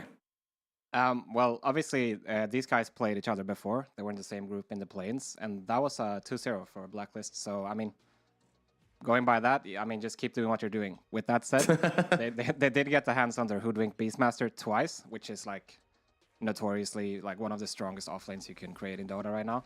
So you're probably gonna have to find other strategies to use. But I think, you know, Blacklist, they're known for their early game. I think they're gonna be solid there. LGD though, they have the experience. They got Shawade and Y, you know, very experienced captains and coaches. So yeah, I think it's gonna be a great game. But I have to say though that going by the last series, Blacklist, they should be the favorites in this one. They've been trying though. You know, the first game, 20 minutes, absolute just blowout, 16-2 in favor of Blacklist. But they're bringing it back. You know, it was only 36-31, 50-minute game. Surely we're keeping on this. It's either going to be a 70-minute win for Blacklist, or maybe LGD have finally turned it around. It seems like in their second draft, they were really focusing in on Abed. He's gotten, what, I think 4 or 5 of these bans all tailored directly to him. Whereas the first game, they kind of forgot about him after the first phase. So maybe their answer is just really putting on something that's a little bit more uncomfortable for him during this tournament. Yeah, definitely. I think that Abed is definitely like a key player for Blacklist. You know, he's the mid laner, the space creator, and from what I know, he's also been taking a more like a bigger role in leadership in this team ever since he came back to CE. So focusing on him, making sure that he's not popping off is definitely a good idea. From other things, that's going to be very contested in the series. I think the Weaver has been really, really successful for both of these teams. Obviously, the Beastmaster as well. But the other interesting thing about these two teams is that, you know, the Tiny, they don't really value it that much. LGD, they play it on BYW on the 4 position, which is something, you know, they do a lot. He loves to play these Tusk, Spirit Breaker, Tiny, Clockwork, basically melee force, right? But neither of these teams have not shown that they're very keen on it on the mid lane, so we might see a series where the Tiny is completely ignored. Yeah, maybe. I mean, it's so weird because LGD, they have played it in the last few months. They have an 85% win rate whenever they pick the Tiny. It's over 7 matches, so they definitely like can play the hero. Blacklist, on the other hand, during the entirety of this event, they've only picked it once and they lost. So they had their one Tiny try and they're like, I don't want it. It's not for us. And they may not go for it at all again. I almost wonder if LGD, to kind of switch up these drafts, maybe they'll try to go for some sort of Tiny opener, because again, it seems like with the last few, their first bans were pretty set. They weren't going to change those around at all. So it should slip through. And there are other contested heroes. You know, they both also want to play the Dragon Knight. We did see that yesterday in the series with Blacklist. They did end up putting that on Abed. He played a great game with it. They unfortunately did lose that lead that they had given for themselves. But it seems like it could work well for the both of them. I wonder if that hero may also get some contention in this. Yeah, definitely possible. Also, another thing about, you know, not only LGD, but also these Chinese teams is they are kind of they're fans of the Muerta, which is not something we see Yeah. almost any other region, right? And for this team in particular, they like it on the carry role, LGD that is. So interesting to see. That could potentially be a counter to the DK, you know, with the magic damage and so on. Yeah, it's strange too, because we think about these heroes that can go with a 1 to 4 flex. So often it's been the Weaver, the Gyrocopter. Now we're getting a little bit of the Tiny in. But Muerta does that same thing. So as you think about these archetypes of heroes that are still good right now in the meta, I wonder if Muerta could sneak in here, especially if LGD make it look really good. Yeah, definitely possible. It's definitely like it's the itemization of the Muerta. I feel most of the time when you have like these, you know, Tiny, Weaver, Gyro, there are things that you can buy for every game that will make you strong, and you can really adapt whatever game you're playing. However, with Muerta, I think you're a little bit more vulnerable most of the time. Yeah, it's true. It's one of those squishy heroes. You really need to be careful with when you pick it, because like things that just get on top of him is definitely like always a problem for him, right? Right, a death sentence sometimes. Another thing I want to highlight is that, you know, LGD, although it being a pretty much brand new roster, aside from Y and Shao 8, they actually took home the Riyadh Masters in 2022, the first iteration in Dota. So definitely, you know, they're used to this big stage. They've been around before, they've done it before.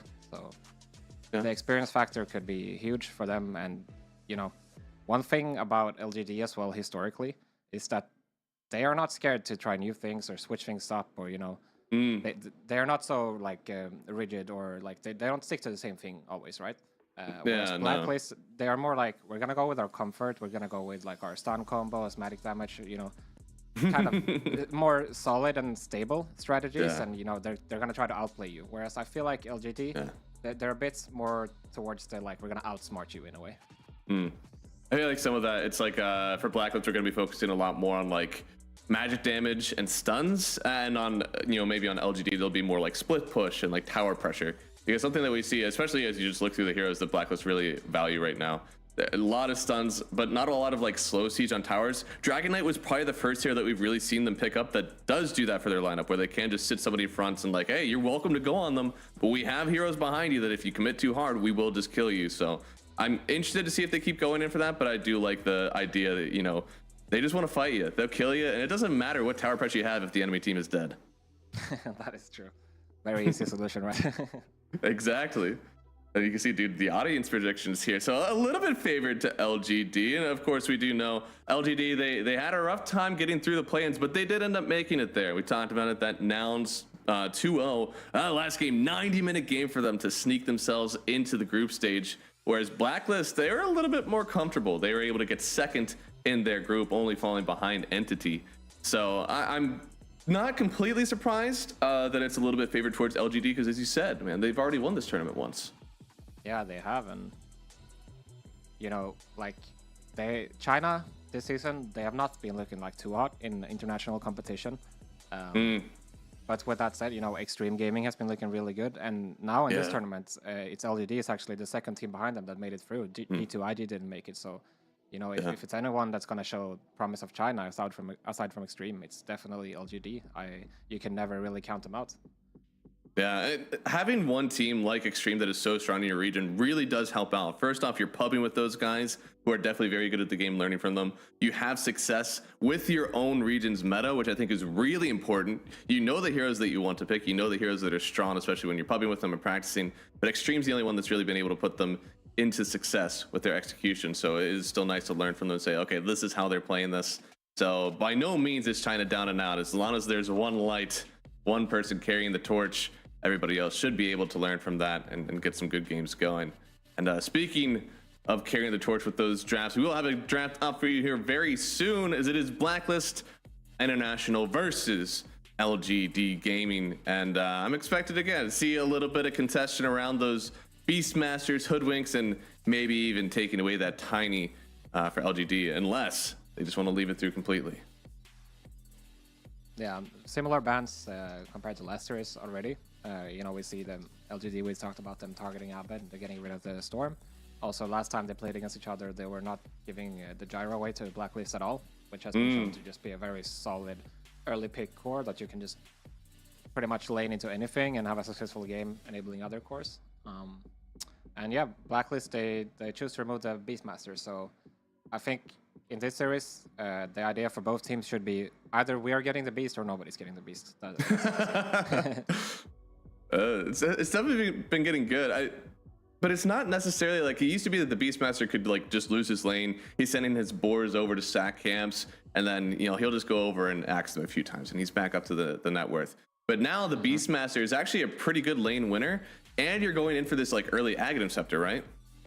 Yeah, exactly. You get the so the lane is obviously incredibly strong. You enable a lot of support picks with that. You can secure the range creeps, you can push out the wave, you can stack for yourself, you get the Aghanim's timing, and then you just go Roshan, right? It's pretty figured out concept at this point, and it's hard to stop even if you know it's coming. Yeah, right. And hey, this time we said they could do it. Blacklist might not play it, but LGD they will. So they pick up the Tiny.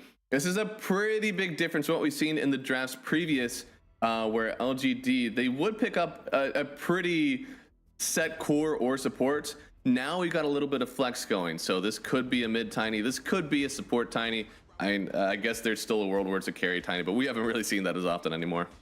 Yeah, not too much. Judging from LGD's history, I would anticipate a position 4 Tiny for them with PYW. It also makes sense for them to put him on melees because he's a very strong playmaker, and combined with Neo, Neo has like this great hero pool. He plays like almost everything on the off lane. And so it's not a problem for them to like leave the offlaner to last, even if he's playing with a melee. They're gonna be able to make it work. So I mean, there's still the chance of them putting on the core position, but I think for LGD, not as likely. I love this opening right here for Blacklist. Snap sent. They played Snapfire in 3 of the last 4 games, and they only won one of them so far. But we're still liking the strength of that lane. Snap, Centaur, the double nuke, the double stun.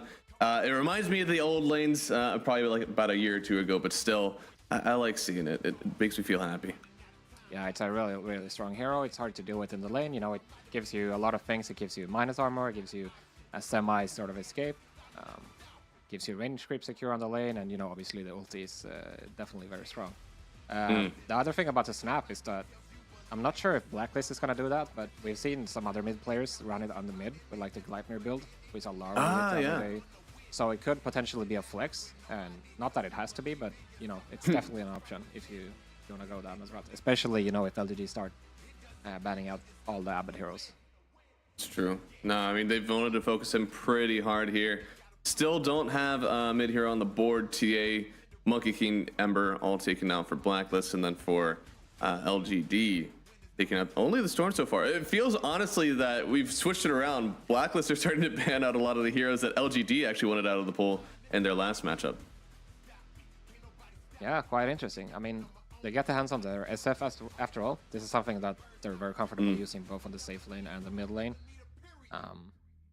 Also, somewhat of a Wyvern punish in a way. You can kill people through the Cold Embrace. The only thing that's annoying in that matchup is obviously you got the Winter's Curse to stop the the Requiem coming out even through BKB. Yeah, I'm liking what Blacklist is doing. It looks very solid, right? You got a lot of stun, a lot of setup, a lot of damage. Everything makes sense. You got the Snapfire, can get the the mech if you need that sort of thing. You got the Centaur, you can go for the Crimson Pipe if that's what you want as well. Now LGD, they do pick up this Wyvern, and they've only played it once here recently, and it was pause 5, so they did combo that up. It looks like it actually was with the Tiny. So I almost wonder, is this a Tiny carry? But I don't know. I'm looking at all these heroes, and I don't know. Razor probably has to get shoved into the off lane and Pango into the mid lane for this to be a Tiny carry. And even then, it looks like a pretty good pause 4 game for him. Yeah, I mean, it is possible. Generally, I wouldn't want to put Tiny versus the Snapfire lane just based on the fact that you have 0 armor, right? And you're playing against Lil Shredder. But potentially Wyvern could counteract that a bit. The Cold Embrace is a bit underrated on lane. Like, you get it to level 2, you can just spam it. You're kind of playing like a Wisp or a Warlock in a sense, where you're just never going to get pushed out of the lane, right? And also, obviously, you're not going to die if you're Cold Embraced. Dota has completely... Oh, go ahead. Is you can do some really cool combinations with the Tiny and the Winter Wyvern, like toss into cars, things like that. It's very cool. True. Yeah, I mean, that's pretty much what Tiny wants to do, right? You toss somebody onto another hero that's close, and then you avalanche the both of them instead of just going for the Abed toss on one that we used to do. So, yeah, no, I mean, it totally is a huge setup for the curse.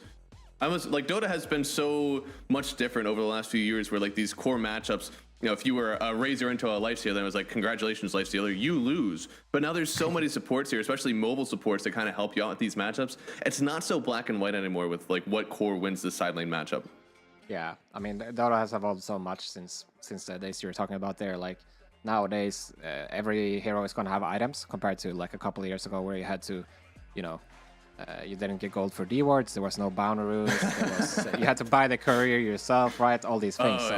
The core matchups mattered so much more back then. But whereas now, like, you need to consider every single hero in the draft for you know, make the decision: is this a good X or Y game? You can see here they're really protecting their offlane right now. Lifestealer and the Troll Warlord. Something the Blacklist did really well yesterday was laning. They usually have a pretty good laning stage. It's just whether or not they will throw that away in the mid game. And so far with Snap Scent, you have this like really easy 3, 4, 5 Centaur Snap and Clockwork that's all playing together. Pretty decent damage with the Mortimer's Kisses, a lot of nuke damage, a lot of tank. I like what they have in this.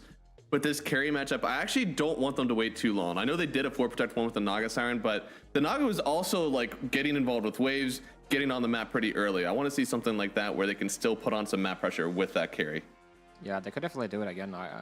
You know, LGD, they have some stuff to do with the Naga, but you know, seeing how Blacklist played with it yesterday, I could definitely see it working once more for them. Right. I mean, this Alk is interesting. There's always a matchup that has been discussed. You know, is it good for the Alk? Is it good for the Naga? You know, the Alk, you've got this timing, right? You just get incredibly farm very fast. You can go for Roche and you can start like death balling down objectives. But the Naga, if you're able to stall out the game, it's actually not so bad. Yeah. Another thing about the Alchemist here is that you know, Centaur is a very low armor hero, so you're definitely gonna have kill potential into him with the acid spray, and you got the Wyvern as well, a lot of slow. So, you know, Centaur can't really afford staying in that acid spray on the lane, so it should be fairly easy for the Alk, I think. Oh my god, we're like twinning. I was just about to ask, do you think he has to go double ROP in this lane as a Centaur? Because like that acid spray, I've seen Alchemist win this lane just because they constantly throw down the acid spray and clicky in it, and you actually can't really handle that sort of damage. Yeah, I mean, good question. I'm not entirely sure myself. Like a few months ago, double ring of protection used to be like the go-to for Centaurs, but nowadays people have not really been going for that item at all. Yeah. They just skipped it and gone for the bracers instead. Maybe there's some sort of hybrid build you can do here where you go like 1 ring of protection into double bracer. Yeah. Something like this could work. Or you go for the blade mill rush potentially. Yeah, right. Like, there's so many other armor items in the game that you want to go. There's the helm, there's still chainmail that you want to build into the phase, and here you see it's the Morphling getting picked up. So I don't think there's a ton of great matchups for it. You're probably looking to just turn into the Razor so you can press Link, go back to Morphling, and then have a good time. But it does look like something that can survive that Razor lane for sure. What do you think about this last pick for Blacklist? I like it a lot, actually. I think LGD, they've chosen to play like a bit of a slower style draft, and that's when Morphling shines. I don't think it's going to be easy at all to kick him out of this lane, even if you bring the Razor. You know, they're not really going to stop this Morphling from just free farming it up against the Pango Tiny. So yeah, limited lockdown, limited, you know, they don't really have a Vessel Buyer, Skadi, I don't really see it. Shiva maybe, you know, all this healing reduction. It's so mobility is always great against Razor, Tiny, and Pango. So yeah, I think it's gonna have a great game, assuming the lane goes fine for him, which it should. The other thing you can do as the Morphling also is you can actually turn into the Wyvern for, you know, mode sniper sort of thing. True, yeah, it's another. I'm trying to think of just like what can you turn into that you press one button and then you go back into the Morphling. And I suppose Wyvern does do that as well, especially if you have an Aghanim Scepter. But the Aghanim's Rush Morphling is well behind us. That doesn't really happen anymore. Yeah, it's true. There's also the Tiny, of course, which you see. You know, Tundra has been doing it recently, where they actually play the 4 Morphling as a counterpick to the Tiny, where you just turn into him and spam his buttons 24/7. Yeah. I'm a little bit surprised that they still wanted to put the Razor in with the Tiny, but in the mid lane. But I feel like this is one of the matchups that's like.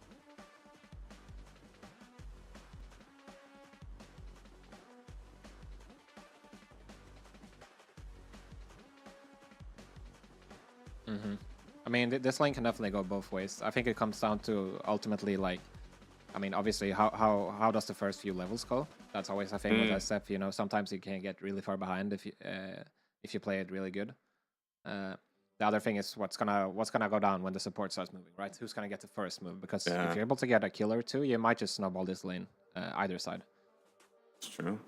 Alk did go for the talent that gives, or the facet that gives himself that extra gold, so he's able to start out straight up with a bracer, probably a stick as well. One of the things that actually turns around this Centaur lane, anytime you get that stick plus raindrops, it's just honestly really easy for you to play that then. Yeah, definitely. And we did get paused as soon as we entered the game, but that's okay. They're unpausing now. We'll get a game for you here very shortly, but you know, Hanskin, again, we did have a 2-0 here. Blacklist, they owned LGD in their first matchup. Do you think that this draft was enough to change that narrative for LGD, or are they going to fall a third time in a row to Blacklist International? I mean, I will say, I think this draft is fairly, you know, balanced. I wouldn't say there's like a major major advantage for either team. But I do think that Blacklist, they've shown that they are slightly stronger in the early game, especially. So we're gonna have to see. I think what's gonna happen in the mid lane and the top lane is gonna decide a lot this game, because I think this Morphling is gonna free farm no matter what. He's definitely gonna have a good time. That's one of the matchups that he actually like versus the Razor. There's not many of those. I think one of the more common ones was even Drow, but that hero has kind of been put on the back burner in the current patch. So this definitely works out, and with the nuke potential, it's honestly okay, right? You have mixed damage versus the Wyvern. That's always something that you want, because as soon as that Cold Embrace comes out, you better have something to dump, or else they'll just come back basically full health.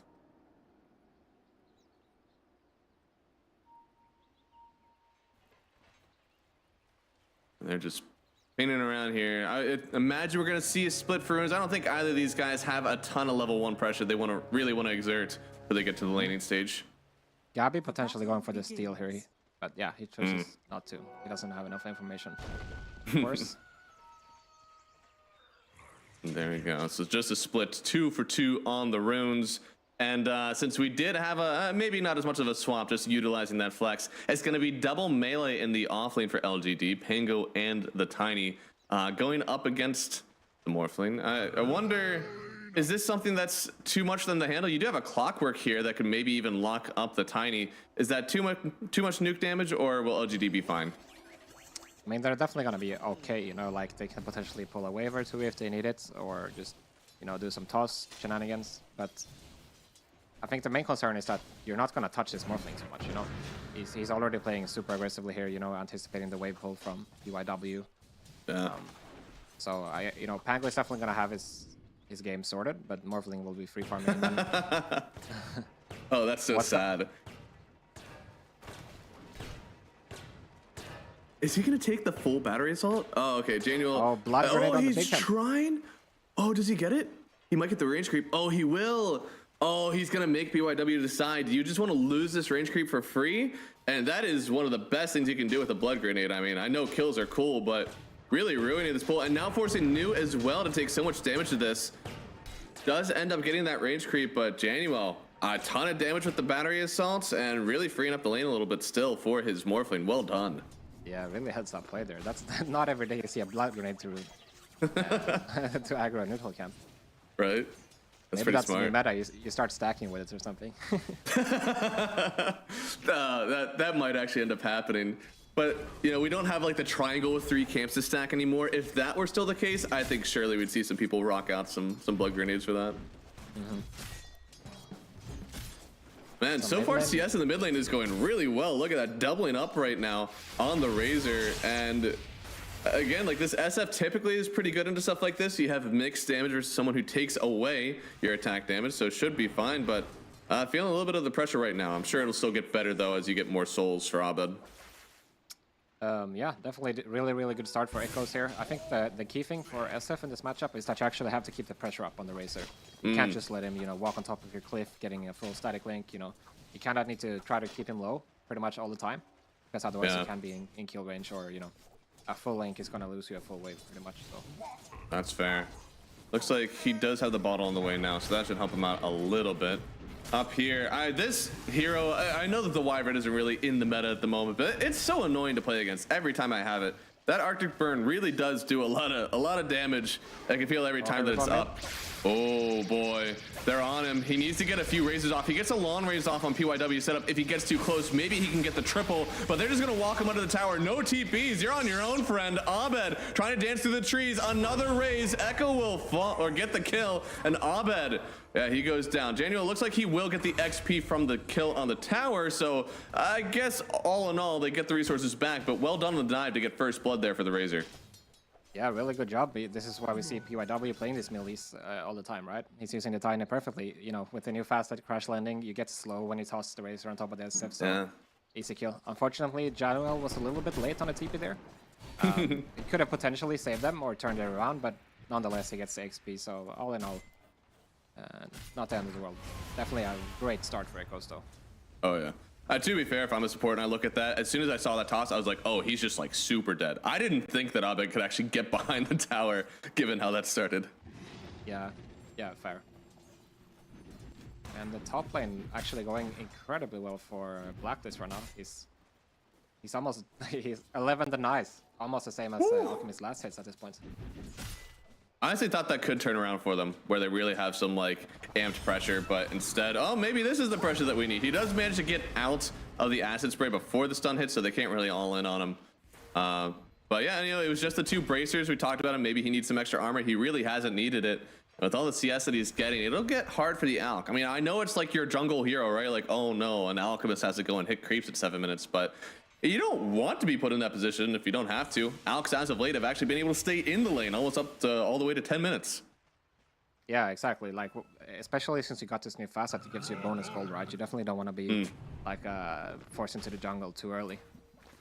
So definitely a little bit concerning for LGD right now. Nice D ward. They had a ward that I think saw that ward get placed. So well done there for PYW, controlling the mid lane really well for his mid laner. Yeah, really good job. I think, you know, getting this D ward right as we're about to hit nighttime is gonna make mid lane so much scarier for Abed now. And you know, as you can see, PYW, he's not trying to put any pressure on bottom lane, pretty much. He's just trying to put his attention around the mid, which is definitely the right choice, seeing as they can't pressure this Morphling, and, you know, snowballing the Razor into the SF is definitely the right choice. Yeah, I mean, all in all, we talk about safe lanes, but this Pangolier does have two ways to nuke the lane. So even if it does get too hard for him, even if he can't stand against the Morphling, he will just have a way to always clear and walk away. But it seems like so far they haven't actually needed it. He's just able to stand, get his CS for now. The shield crash ability is pretty good. I'll take it off on PYW. Tim should fall here in the acid spray, in the stun. Shiro will get that last hit, so well done for him. Keeping him in the lane, getting himself some of that extra gold as well, right before Lotus comes up as well. Daniel also getting top, but this means that Blacklist are actually they're gonna get to him. Yeah, funny exchange there. No, good for them. And yeah, they do get the illusion rune now on Abed. Not the greatest one for an SF so early versus the Razor, but you know, still good enough. Oh, why? Yeah. Does have the heal for himself here, but the battery assault doesn't care. They will end up getting the kill there. Tim's to pick it up. And so far, you know, even trading on the kills. Lanes seem like they're going about even, but just a slight advantage over towards LGD so far. Yeah, definitely. And I think this is where we're going to see, you know, this bot lane is turning into a complete 1v1. And we're probably going to see a lot of action around the mid and top lane at this point. PYW thinking about stealing the boundary rune, but decides against it. I love that graphic. It shows like the allied bottle refills. It's like they won, but did you see how much help they needed? So far, none of them. Neither of them have gotten a refill from their friends. So it's a gentleman's mid lane at the moment. Just a pure 1v1, except for the kill. That was not a 1v1. Yeah, I mean, some games, you know, there's constant brawling on the side lanes. This game, it's not so much, right? Therefore, there's not really many depths on the supports and ball races. You see, basically, both side lanes at this point are kind of just farming, right? Yeah. Which, you got an Alchemist on one side. I feel you've let this go too far. He's already at 4K net. It was looking a little bit hard. He was getting pressure, but after the kill that they already had, it's gotten much easier for the Alchemist to play this lane. And, well, they sent PYW into it. Since we know they didn't need much help bottom, he's coming up instead. They are going to TP in on the Pango, but he's already gone. The double edge doing so much damage. The 2-2-1 build for Gabby really working out there, getting the Tiny and really opening this up for himself. Yeah, LGD, they look like they want to kind of change their laning setup and potentially putting Tiny, you know, as the replacement core in the top lane. You know, obviously he just went down. Now they're going to try to use the role for the first time. No, they are. He was already up here for the TP. Looks like they are going to run away. There it is with the Centaur, but I think he's still locked in. Yeah, too much slow, trying to dance around it. Almost had it, to be honest, but still, kill going to New. Well done on LGD, bringing the rotation up, and once again letting Alk just farm this lane for himself. Yeah, very good job. You know, Neo realizing he has his ulti, he wants to do something, he can't really use it against the Morphling, so going for a kill top, enabling his Alchemist further, and a great way to start the game for him. Man, getting a nice hard cape stack for himself. Ooh, very well done there on Abed. With the regen rune, he could get himself back up to top net worth in no time with that. Yeah, 100%. Here we see a dive coming out on PYW. Yeah, and nice Avatos, but I think he's still done here. They already used so many TPs to go top. I don't think they have the rest of them to come back bottom and help out.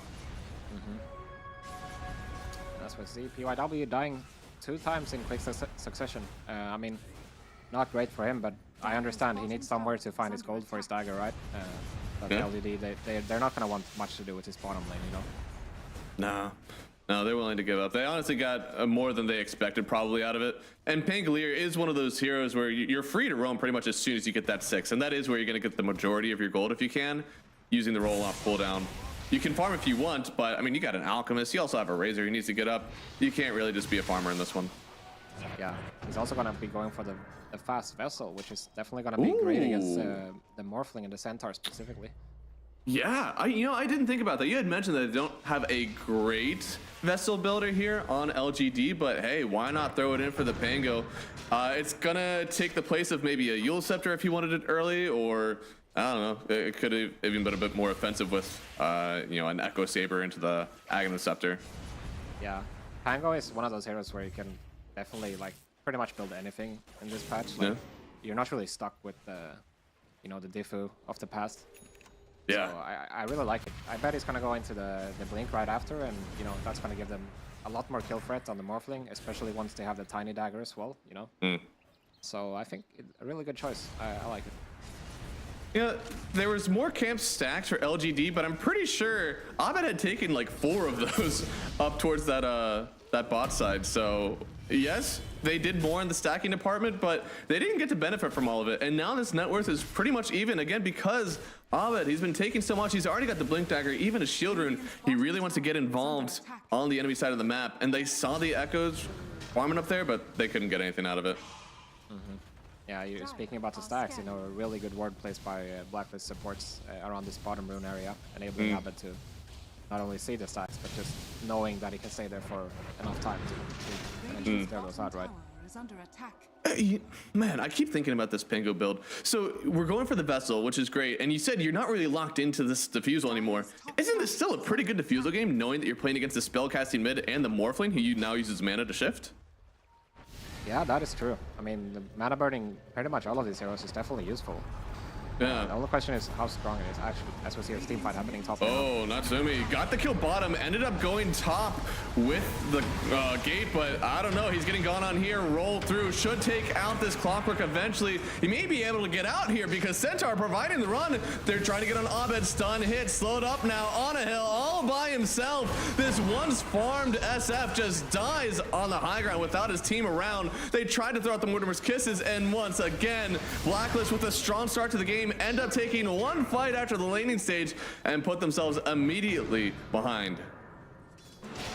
Yeah, a bit of an uncharacteristic mistake there from Abed. Loses a cool a bit, trying to burst out Wyvern. Of course, he doesn't get him, and then it's just a hard fight from that point.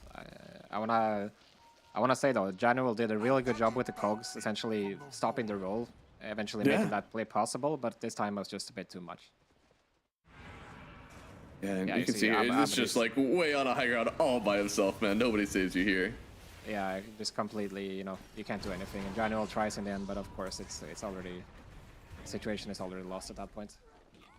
Yeah, it just feels like every one of those heroes. The clock played it really well, but poor Snapfire, man, trying to Mortimer's Kiss under the enemy tier 1 tower. There's gonna be somebody there to stun you. You can't really get away with that.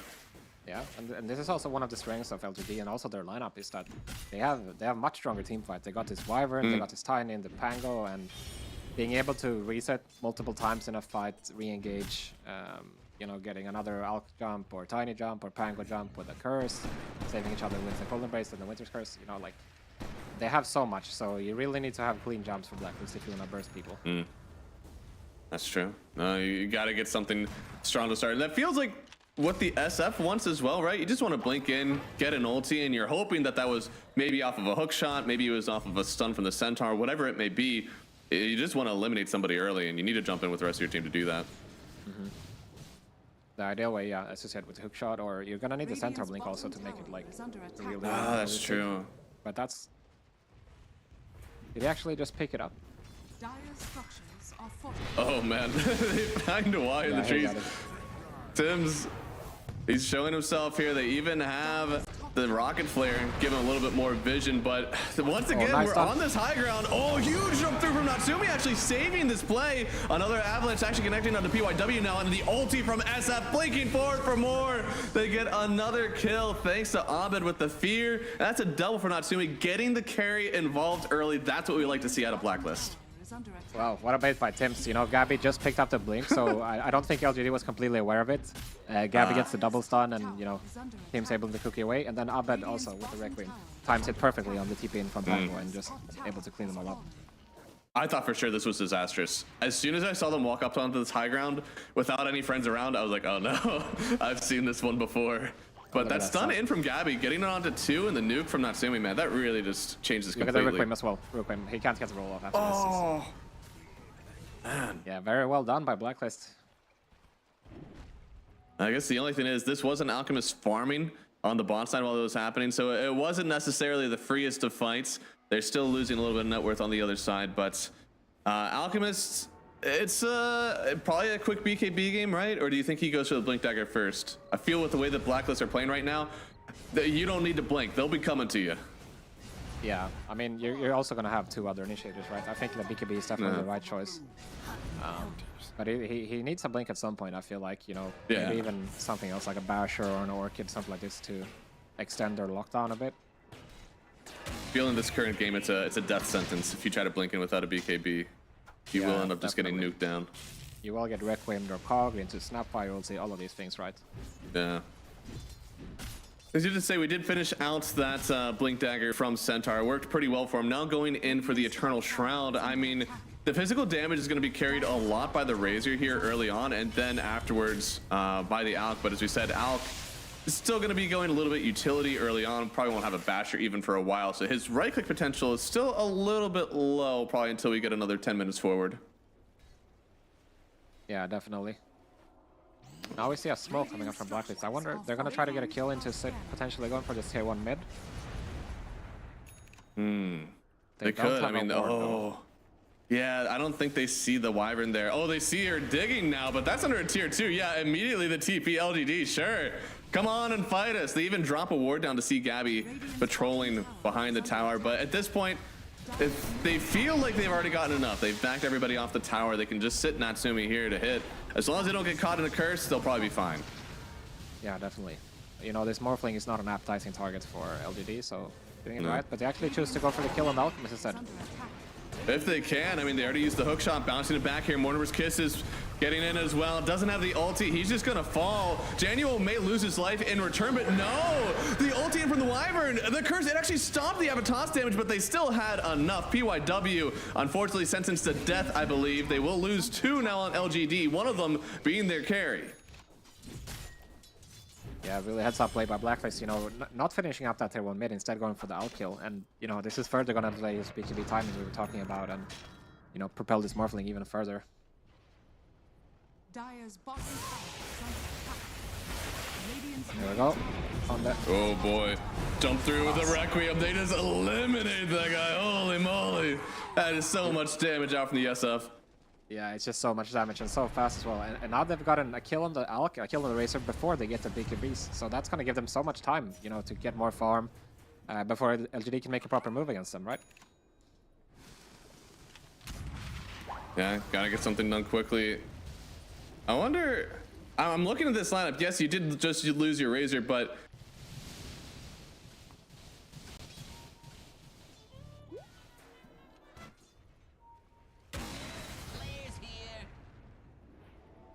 yeah, I mean, you got the tiny blink, so you can look at something, but you can't really team fight before you have this BKB Alk or this BKB Razor, which they're both, you know, they're close. Alk is going to have it after these two camps.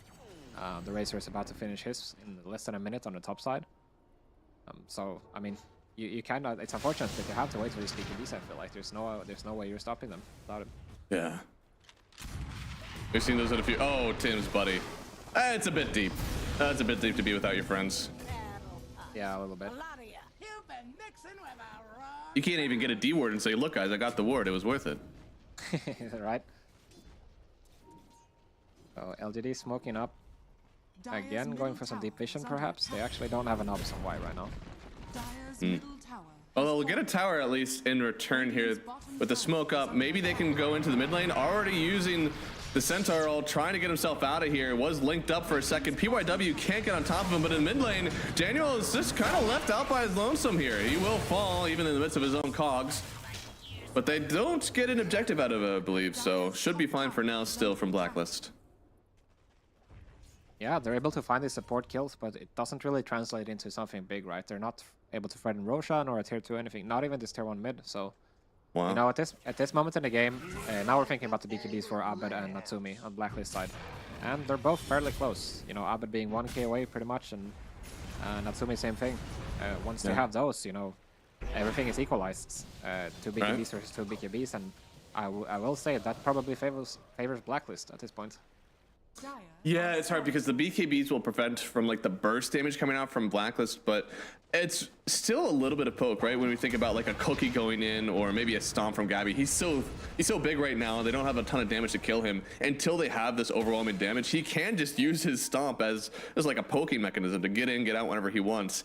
From LGD, I mean, you're using your BKB to protect from Pango roll and probably even get a fight set up after a curse. So it's really like two completely different fights you're going to be playing here for both teams, and as you said, the BKBs are so much more valuable for Blacklist.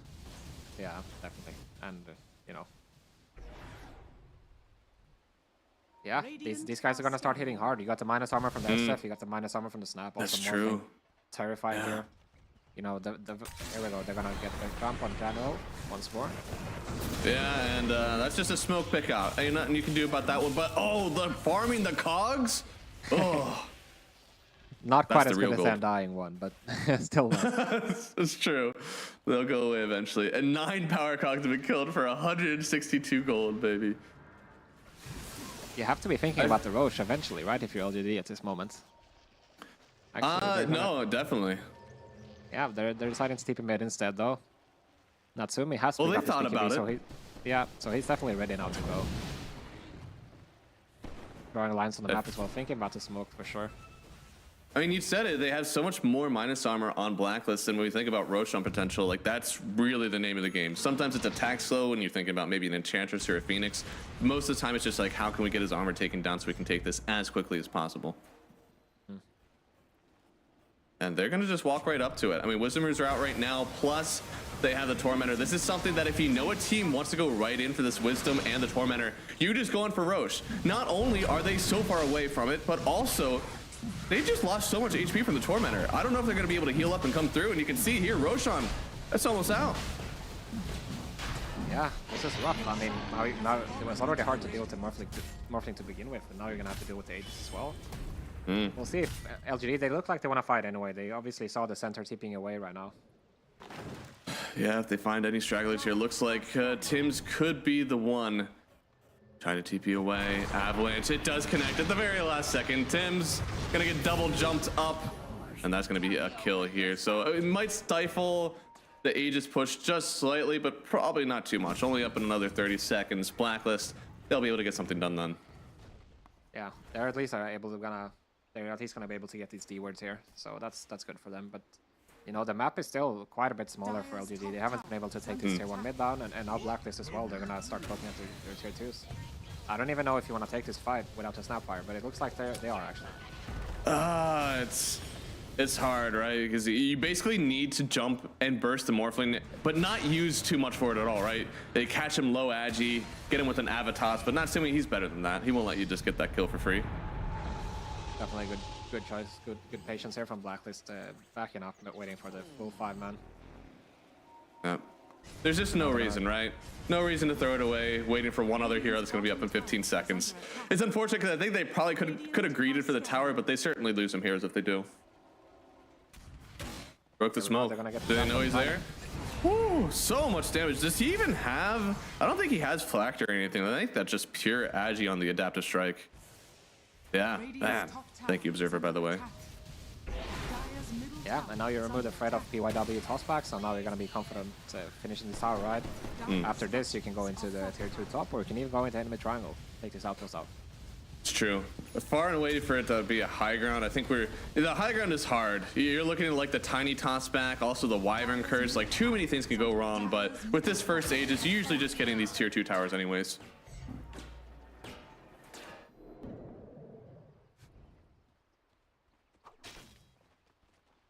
Granuel setting up bottom on this Pango from Neo, but he is working over the Watcher though, unfortunately.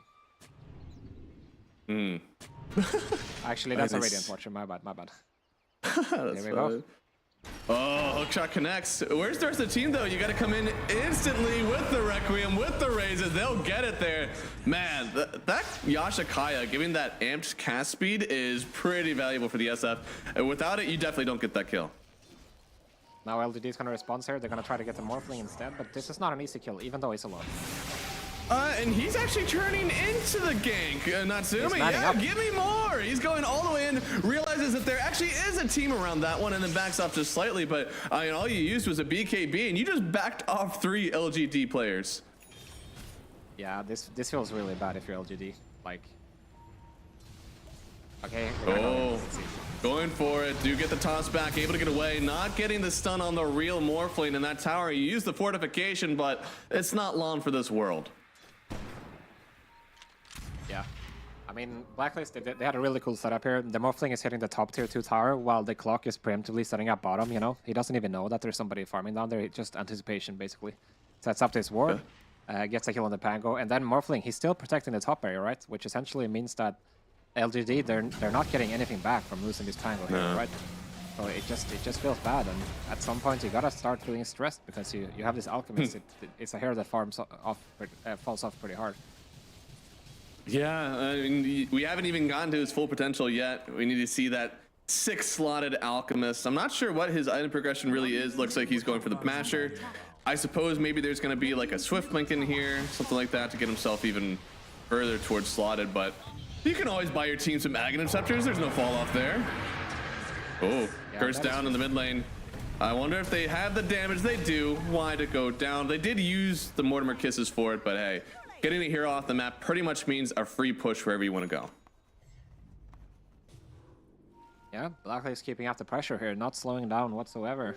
They're probably going to get this tier 2, and then, yeah, at the same time, they're going to look to do the similar play like they did before when they killed Neo on bottom. They're going to set up preemptively. Yeah. Try to get some a good fight going for you. If you're supporting on this team right now, you know your team is behind. You know they have already an Aegis on their carry. What are you trying to set up for? What fight do you really want to take on LGD? I mean, it's tough, right? You have to really find a good angle, like a good space where you can sort of corner Blacklist, like set up for these curses and set up for the rolls. Ideally, it would be when you're pushing. You know, for example, on the bottom tier 2 would be a good place, but I think Blacklist are going to be smarter than that. They're not just going to give you any opportunity, right? You also got this Clockwork scouting for you. You got crazy burst potential, so yeah, that's what you have to be careful of if you're Blacklist. Nah, don't get caught out. Don't walk into any choke points. It does mean that we're probably going to be waiting for next Aegis before they try a Hagrid push, but we may see the next Aegis spawn within 3 minutes. certainly there's going to be some sort of item that we're waiting for on LGD to really take this Roshan fight, because I don't think you're allowed to give away that second one. You give it away, you're surely losing at least a little bit of your high ground. Yeah, for sure. Second Rosh is going to be so scary here with Morphling, you know. He's going to get this butterfly in a moment and potentially another item after that, but... Ooh, they saw Januel kind of popped the roll for it, but didn't commit just yet. Jumped in with the stun onto the Morphling here. That's no agent, so they can lock him up for sure. This is a nice choke point. This is exactly what you wanted to be. BKB pop from Natsumi. He's able to turn around on it, and if you get the waveform onto the low ground, Mew will try to keep going with the roll, only connecting onto Gabby, but the BKB out from Natsumi. He might not want to turn this one around. Jump through with the stun on Gabby, trying to get Abed out of here. They're chasing him down. They're on the SF. He wants to pop the ulti. He gets it, but the BKBs are already out. They can't get feared away. They'll lose Abed. It was a buyback on Januel as well. They will need to escape, but he was shifting to Edgy. Natsumi falls as well. They lose both of their cores. It was a buyback on support that can't do anything. LGD, they've turned this one around. Yeah, really good fight there from LGD, you know, capturing the area over there. You know, Januel getting caught out pretty far out, and Natsumi as well, as we're going to see in the replay here. They get to start a fight perfectly on the Morphling, forcing him to shift up fully to strength, and then, you know, from that point onwards, you know, you don't really have to be concerned about the turnaround, since Morphling can't really fight from this point. Also, great curse here from Y, you know, eventually setting up a full link on Abed, which is, you know, the end of him.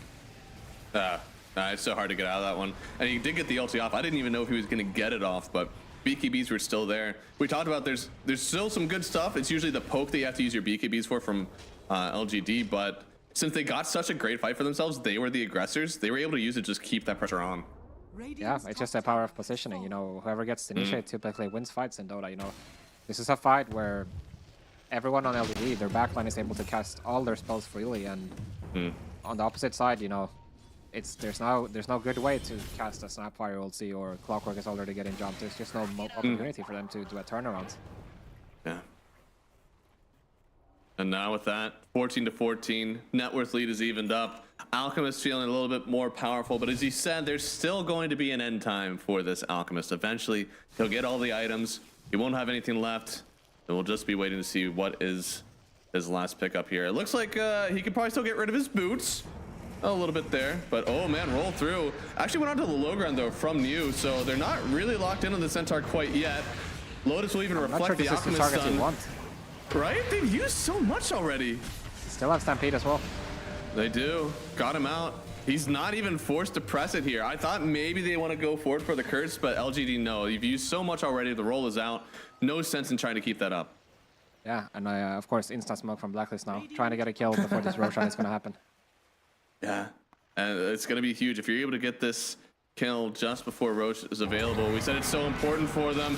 Gabby getting linked up. Lotus again to link each other, but the BKB still from the Razor. He's going to be fine. Gets the kill on Gabby. It's a hook shot on the backside, but even he used the curse on the BKB of Abed. Once again, going to kite that one out. Unfortunately, they will still lose their Echo. And oh no, the Requiem plus the raises.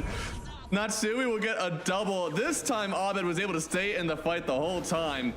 And they'll get themselves 2 kills for it. Sure, they've sacrificed Gabby, but they'll take that all day. Yeah, really nice job by Blacklist, understanding that, you know, the Pango roll is used earlier. They still have everything to go, so why not just smoke up and get a kill, get that get those vision out, and yeah, as we see it here again. I'm surprised. I thought that this was going to go a little bit differently because once you killed Gabby, it was like kind of okay, and then the curse on the BKB. I didn't think it could go any better for you to start out from LGD. Yeah, it's true. It just, the problem is that you don't have all your spells ready and that you have to spend your entire BKB to kill this Centaur, which is, it's not going to be enough to win you the fight when you don't have a role and everything. You're killing your Centaur, you're not dealing with the Morphling or the SF in that sense. And now we go straight into Roshan. But this one is Agnes surely... from Abed, that did so much damage too in that fight. Yeah, it's scary. Similar situation as last time. LGD going for the Tormentor instead of contesting the Roshan. Are they going to be in time? Oh my goodness. I don't think they are. That's kind of crazy, actually. I don't think I've seen that happen like 2 times in a row. But I guess in this one, I don't know. I guess because they lost the fight, they're like, we probably can't take the Roshan. But I don't know. I feel like it could have been okay for them still to try to at least contest. Maybe throw some trees in there or something.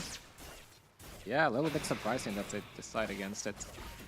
I don't see any particular item timings that they're waiting for. Obviously, there's the Lincolns on the Razor, but that's quite a way to go, right? Yeah.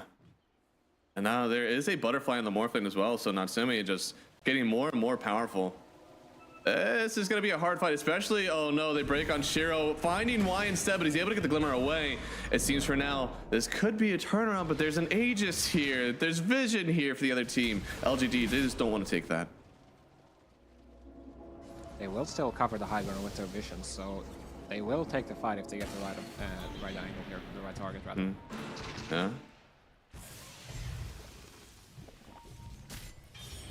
He's showing himself pretty far. I mean, they got to be pretty confident, Shiro, but Abed isn't actually around, so it looks like they still should be safe in that triangle. He's actually going in for the Lincolns here next, making sure that there's no curse during the BKB. Once he gets that, do they have an answer for the SF? I mean, it has multiple reasons here. One, like you mentioned, the curse. There's also the Abyssal from the Alpha, of course, and you got the static link from the Razor as well. So, I mean, yeah, they don't really have that much to proc it with aside from those things. So, very good Lincoln game, I have to say. It's gonna be very useful. Like, you know, if they're able to get a stun either with a hookshot or the Centaur blink, they might just be able to blow up somebody like they have been in a few of these fights. Maybe for LG, maybe you have to start focusing down the clockwork, because there's a world maybe where you can get the Alchemist on top of the SF with the BKB, same with the Razor. And as long as there's no hookshot to interrupt, maybe, just maybe, you can stay on top and make sure he doesn't get that ulti off. But again, with this Yasha Kaya, that Requiem comes out really fast. Yeah, it comes out really fast, and it also heals you on top of that. So, I mean, ideally they get on the SF, but then you're gonna need something to lock him down, right? I think the Basher is likely not gonna be enough, seeing as they have Stampede. So it's not an easy task when this Lincoln comes up. Yeah. I feel they're still trying to take away this bottom tower, but they're not coming too hard from Blacklist, right? Like, they're still a little bit worried that there's going to be some sort of nuke damage that they can't handle. But obviously, from the caster's perspective, we know Blacklist, they're feeling pretty strong right now. With this Lincoln's now on the Razor, sure, there's a little bit more to work through, but not that much. They still have the upper hand, and they see Shiro farming in the mid lane. This could be the jump they want. Oh, what a blink. The fastest fingers in the West there from Shiro. And now get on out, team. Too embarrassed. Got to get out of here as quick as we can. That's BKB from Abed. That was the shield rune even that he wanted to use. Just perfectly done from Shiro. Yeah, very nice heads up reactions. I mean, that's the annoying thing about having your Centaur as one of the main initiators in the Legion. This hoof stomp, it has such a big cast animation, so it's not necessarily a reliable thing against Magic Immunity. That's true. You gotta do like some amount of damage first. That's why honestly Strength Blink has been so popular on the Centaur, because it cancels those blinks usually when you get in. Definitely. It's not, you kind of need something like this. Usually we see people going for Shivas as well, which sort of does the same thing. Yeah. But it's never gonna be like a Dragonite where it's just instant, right? Yeah, and you can see actually he's about to finish the Shivas, so you can guarantee that next time we have a blink like that, there's gonna be a Shivas floating around before that blink even gets sent. Yeah, the Shiva is gonna be strong as well for many reasons, you know.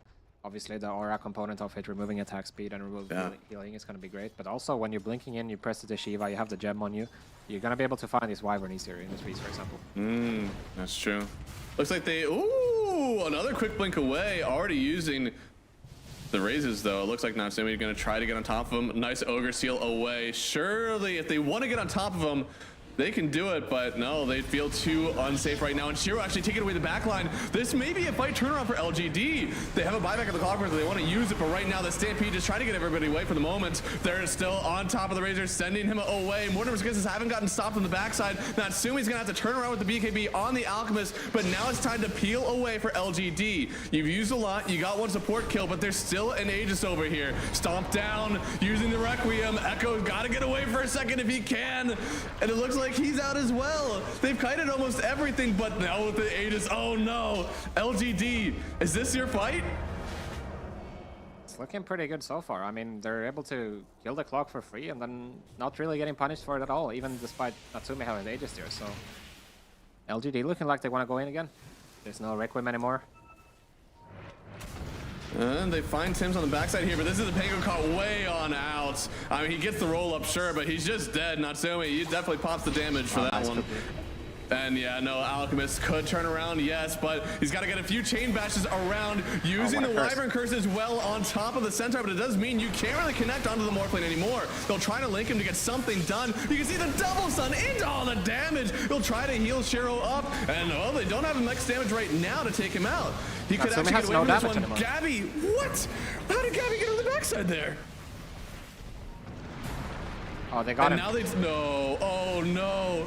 Blacklist, has this turned around too far for you? Natsumi getting linked up. Butterfly's not going to protect you from that one. They'll get the kill. Another Requiem, but Abed, do you have this damage all by yourself? It's 1v5. Good luck, brother, because with that Yules, I think as you come down, it's surely death. Blacklist once again lose the engagement, and LGD find themselves in the lead. Wow, great fight from LGD. You know, using that Wyvern, they're like getting the multiple cold embraces off and eventually getting the curse, being able to peel off everything, setting up for multiple Ava tosses and, you know, everything from Pango as well.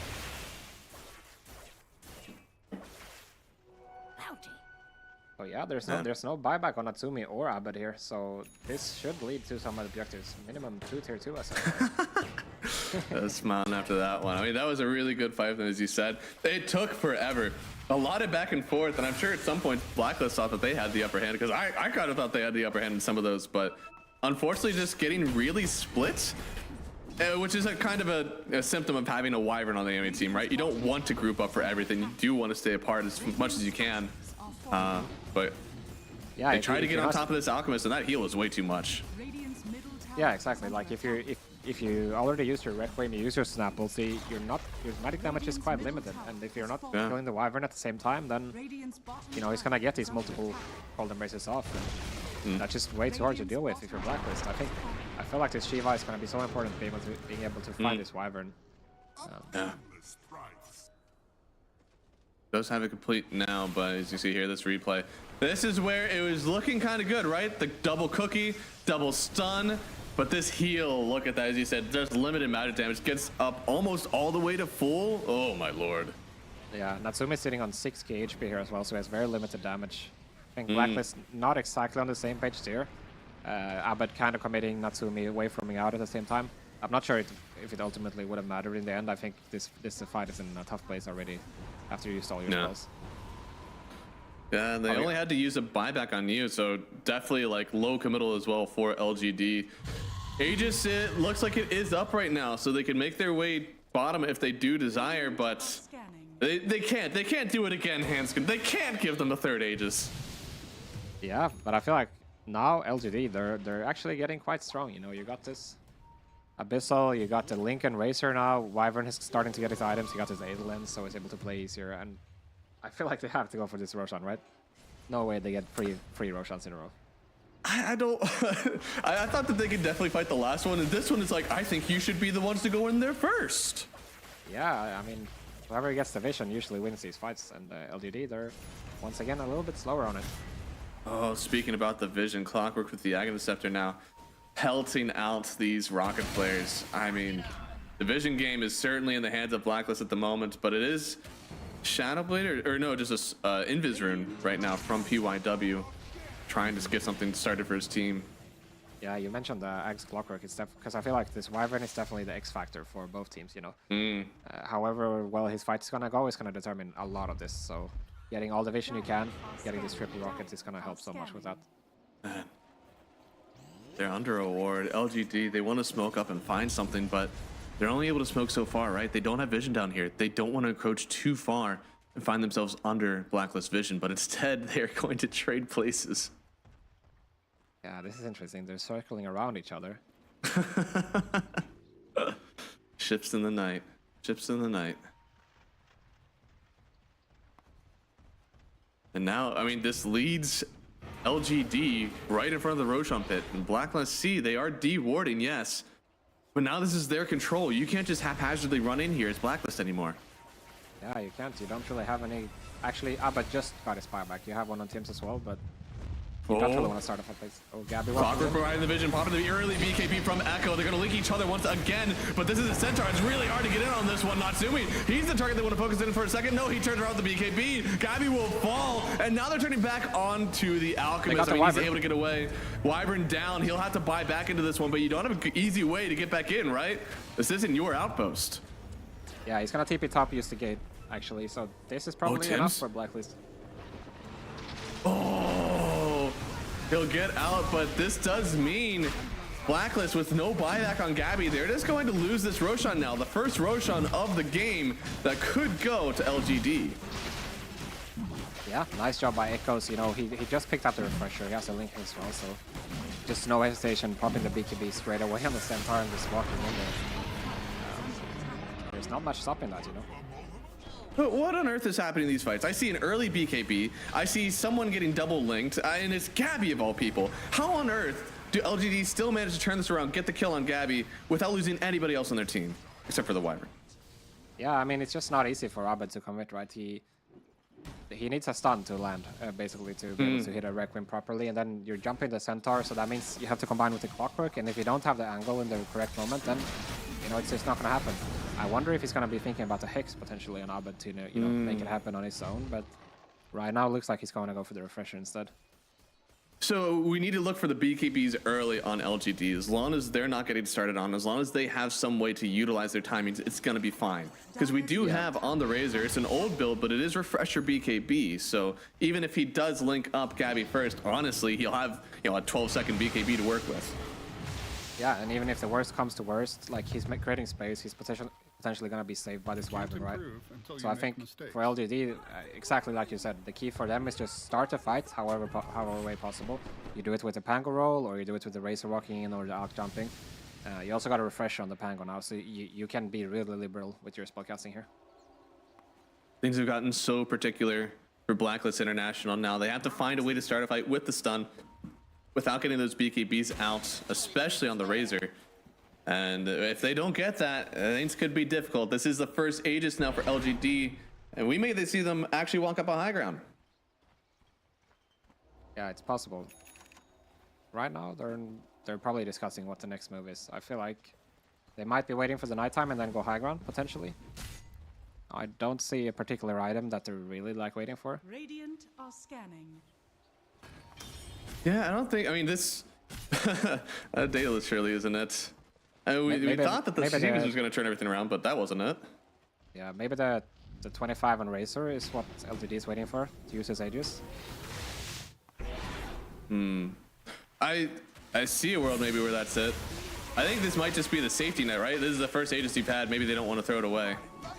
Yeah, it's possible, but if you're not using it, are you really getting the benefit from it? You know what I mean?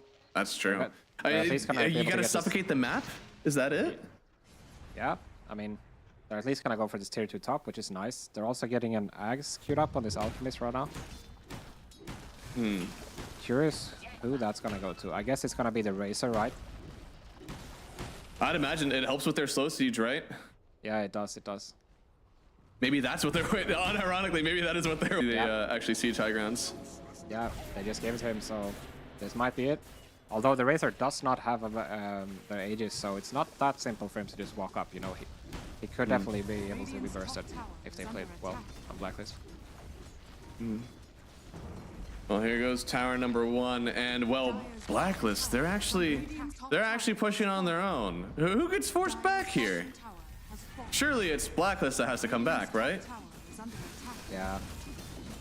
Yeah, they're not confident enough to walk into the LGD base, so they're just gonna back up here. But there is a banner placed, a Roshan banner. Right. I think the banner is actually what ends up keeping you here, unless, you know, the Snapfire immediately takes it out. Yeah, exactly. That's funny. Yeah, this Alch is not a guy you can afford to go on at all. He's sitting here with 3 HP and an Aegis. So they need to find ways to get around, I feel like. And they're gonna blink out for a second here. They already took down a tower and Rax. They're happy enough for now. There's still Aegis on them for another minute. I don't think the Blacklist want to take the fight now. Yes, you have the vision, and maybe you have them on the run, but you certainly want to wait just a little bit longer since there's only one life on this Alchemist. Yeah, they're looking for it, though. Natsumi walking straight into nighttime and doesn't see anything. Yeah. He's trying. Why is not the freest jump anymore? He does have a team around him. I think it could be way too hard if you do try to start a fight on the Wyvern anymore. He's also got the aim disc now, so I think it's kind of goodness. Mission impossible to burst him. Like, they don't have a nullifier and there's none in sight for a long time. No, right? I don't think anybody even had that on their menu at the moment. SF surely didn't. Morphlin might have to now, but he's trying to finish out a Satanic. I mean, he might not have a way to fit that in his backpack at all. Yeah, I feel like who's gonna get it for our Blacklist? It would have to be the Snapfire or somebody, right? But then, well, how are you gonna get? Yeah, how are you gonna get to use it in a fight? You know, like it's tough. I think LGD is really finding a nice timing here, and their team fight is really strong. Yeah, they waited so long for it. I'm trying to click, like, all the cores have gotten rid of their boots, except for the Morphling, and Morphling is already trying to finish out the Satanic. So it might be up to Shadow Fiend to like suck up the Aghanim Scepter and get a Nullifier, but he's trying to go for the Hex for that. So yeah, I think you're right. Snapfire might have to start queuing up that Nullifier. He may be the only one. Yeah, I mean, he's got the blink, so it's definitely possible, but it's gonna be, it's not easy, you know? Yeah. Oh, you know what? Maybe you're right. It's got to be Clock, because Clock actually can get on top of the Wyvern. Yeah, I think so. If it even gets to that point, of course. The Aegis has expired. We're going to have another fight come through, and if Blacklist don't find that perfect jump, it could be too hard for them. LGD could find themselves another fight win, but they are on a high ground. Throwing out the rocket flares, roll forward here from you, and with the Shivas, does find the Clockwork first. This is priority number one. If they can take him down, now they can all in on whoever they want. Blacklist are all of a sudden caught on enemy lines, nobody else to save them. Clock can't get back into this one, and here comes Abed with the ulti, but you're just on top of the Razor, on top of the Alchemist. This is exactly where they want to be. Refresher already used, still on top of him here, stunned up once more, can't even get the Requiem off the second time. Another death on Abed. It is a double kill for Shiro, and LGD will continue to mulch through Blacklist here as it go down this mid lane.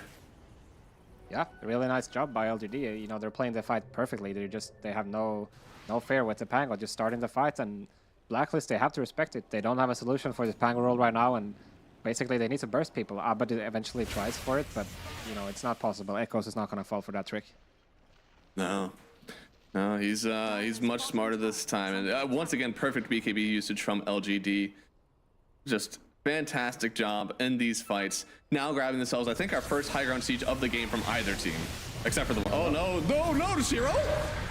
Shiro! Oh, they actually get him. He's just dead, and now Echo's gonna turn around some hook shots here. This isn't a fight without Clockwork anymore. Big boy is home, and Echoes, he surely will fall here. Natsumi to pick up the kill, and you finally rolling through for this one, but your team has already fallen. Natsumi's actually able to turn around on this one, trying to get the roll through. Do they have anything to stun? No, they don't. He'll get out of this one, and Blacklist taking a fantastic fight without their SF. Well done. Yeah, really well done. Their burst is way too fast, actually, without the BKB being ready on Shiro there. And yeah, no buyback on Echoes as well, so this might mean racks. And now Blacklist will test the waters up on the high ground. It's my turn to go up high ground and die. Yeah. We'll see. I think it's a little bit safer for them, though. Without the Razor, without the Alk, even if Alk does buy back, he's got to, charge up his stun, get the blink in. I think they should be fine. I don't think they're able to hold in Blacklist and wait for their friends. Well, let's see. Abed actually TPing to the top side of the map rather than joining his team. He's looking for a solo kill. And he's showing on a wave. It's actually smoked. He's smoked. Okay. But he's not going to find anybody, obviously. But what this will do is that it will bring in all the waves for Blacklist. Yeah. Tower falls here, still trying to siege. And with the Alchemist up in 10, Razor up in 20. I think this is going to be your only Rex. He does. They'll get. Ooh! I don't know if that was supposed to try to bait out a BKB or what, but I was scared for him. Yeah. I mean, Blacklist recovering this game very nicely. Getting the racks recovered by themselves, and also Natsumi now deciding against the Satanic, going for the Refresher instead. This could be very valuable in the next fight. I don't know if they get another fight like that on the high ground, where somehow you're able to kill 2 cores without seeing a Wyvern Curse come out. I just don't believe it. They will get the Roshan now as well. That has wow. on it. But who do you put the Aegis on? I guess it has to be the Morphling. Yeah, I mean, he went for the refresher, so he'll just go ahead and pick up that Aegis, be able to slot on the refresher, have at least one BKB then left. Ooh, vision up. I wonder if they make a smoke for this one now, or if they're just using this as a fear tactic. I wonder if Blacklist is going to be confident enough to go hit the enemy base. You know, Morphling, he has the get out of jail free card with the waveform out, but there's a lot of stuns, not to mention tossbacks and you know, layers with the Pango roll and Winter's Curse and everything. So they might give it a go here, but it's not simple. So if they walk up the high ground, you're looking to make sure that you don't get Avatossed back. You're looking that if you do end up committing on somebody, you don't get cursed. And then also there's going to be a roll floating around there somewhere that also makes things difficult for your team. It's not easy for Blacklist. I do see a world where maybe they just try to get all these waves in, and I mean, you have to slow siege somehow though. Maybe that is all on the Morphling. Yeah, for now they're deciding against it. Gonna play it patiently, potentially discussing, you know, how we're gonna do this. And while it's happening, you know, LGD, they're not really getting that much farm. Only the creepers that Blacklist is essentially bringing to them. Yeah, it's the easiest way to farm. All the creeps are in our base.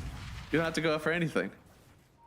Are you still waiting on buyback for both Centaur and the Snapfire? Clockwork just won't have his for 4 minutes. So I wonder if they're just too scared without the buybacks. If they go up high ground and die, then, well, maybe they just get turned around. Maybe the game lost. Is just a loss. So I feel the pressure. I feel it for sure. But it does also feel if you can't take this Aegis fight now, then when can you take it? Yeah, definitely very tense.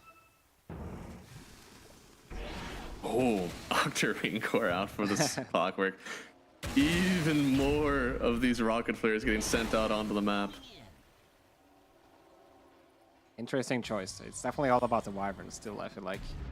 Yeah. Yeah. It's not gonna help You'll him be able to see survive or him. anything, but you're gonna be able to, you know, stay far back in every fight, spam these rockets 24/7. Also reducing the cooldown on the overclocking, of course. Yeah. And just wait for the right moment. Basically just playing a completely backliner Clockwork until the moment presents itself. Only 2.5 minutes left, and LGD, they are sitting right on top of this. They're very disciplined, making sure that they do not leave this unattended at all. They're ready. Blacklist, they aren't. Blacklist are going to be happy just sitting in this triangle, forcing everybody away. I hate to say it, but we do have 60-minute items in, well, about 5 minutes. So maybe they're just angling all in on map control. Yeah, if we get there, it's gonna get crazy. Yeah, that's how things change entirely. A few mirror shields, Oh, maybe here a we few go. Now they're banners, going and for the oh no, jump through. Out of nowhere, Requiem will connect, but it's with the magic damage that he's getting healed. So they do get the kill, but it's a buyback on New. They're sitting on top of the Morphling, able to get the first life, yes, but he'll come back for more. Gabby's BKB is wearing out. They may want to all on him before the Morphling comes up with the roll. Actually connects on him. He's not able to shift just yet. It's gonna come through from Abed, getting a nice shot with his ulti, but oh no, he gets stuck in the roll. This is 2 buybacks for LGD. They want to take this fight. They'll take down Tim's. But everybody else should evacuate, it seems, on Blacklist. So with those buybacks out, they should feel happy with this one, with at least the net worth trades. Yeah, I mean, LGD having to use 2 buybacks here is definitely good for Blacklist. And now you got the Wyvern use his buyback as well. So now you got a condition, you know, to change the entire game. You get him the next time in the next 7 minutes, you know, suddenly the game is completely shifted. And yeah, I was surprised. LGD, they actually choose to target Natsumi and the Morphling, but it works out. They're able to bring him down once without any effort, and then he almost dies a second time as well. It's true. Wasn't all lost by any means for LGD. If they had just a little bit more catch, they might have walked away with at least 3 or 4 kills, but instead everybody was able to get away from Blacklist. I think they only took away that little bit of the racks. They didn't even get the melee, I believe, that's still left up there. Yeah, I only got the range this time. So all in all, it is a hold, but it was, as you said, it's the buyback on the Wyvern and the Pangoliers. So win condition has been met. Kill one of those guys, because Wyvern is integral in these fights. Any curse you can get, even the heal almost worked out if it wasn't for that damn Requiem sent out from the SF. They would have maybe been able to keep New alive. Yeah, definitely have to be really careful right now if you're Y. Can't afford to die again, at least in the next couple of minutes. The pressure's on for sure. Aegis could be up in about 3 minutes, and it's going to be up to either team here. We're going to be seeing 60-minute items, we're going to be seeing a few Tormentors, and we're going to be seeing Roshan. So it's going to be an all-out fight for both teams. And even though Blacklist, they're up by 12,000 right now, that's not free. 12,000 is nothing as we get into 60 minutes. Yeah, definitely not. Also, you're going to see the Alchemists keep pooling Aghanims to his allies as well. Daniel in trouble now? Maybe. I mean, he does have Gabby behind him. Blink away on one, not able to lock him up. Looks like they should get away on everybody. Oh, Daniel. Oh! No shot, okay. Oh. No shot, no, the stun does connect though. Lotus backwards. Is this enough time for the team to show up? I think Blacklist, they're ready. You want to fight? I'll give it to you.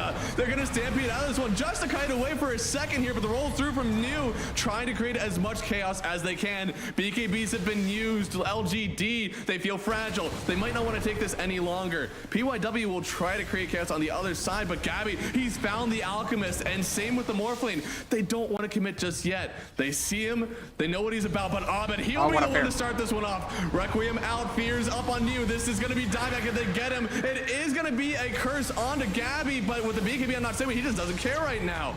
They'll keep turning around. Abed maybe on the run. They use the BKB on Echoes. He needs to link up, but he doesn't get on top of the SF.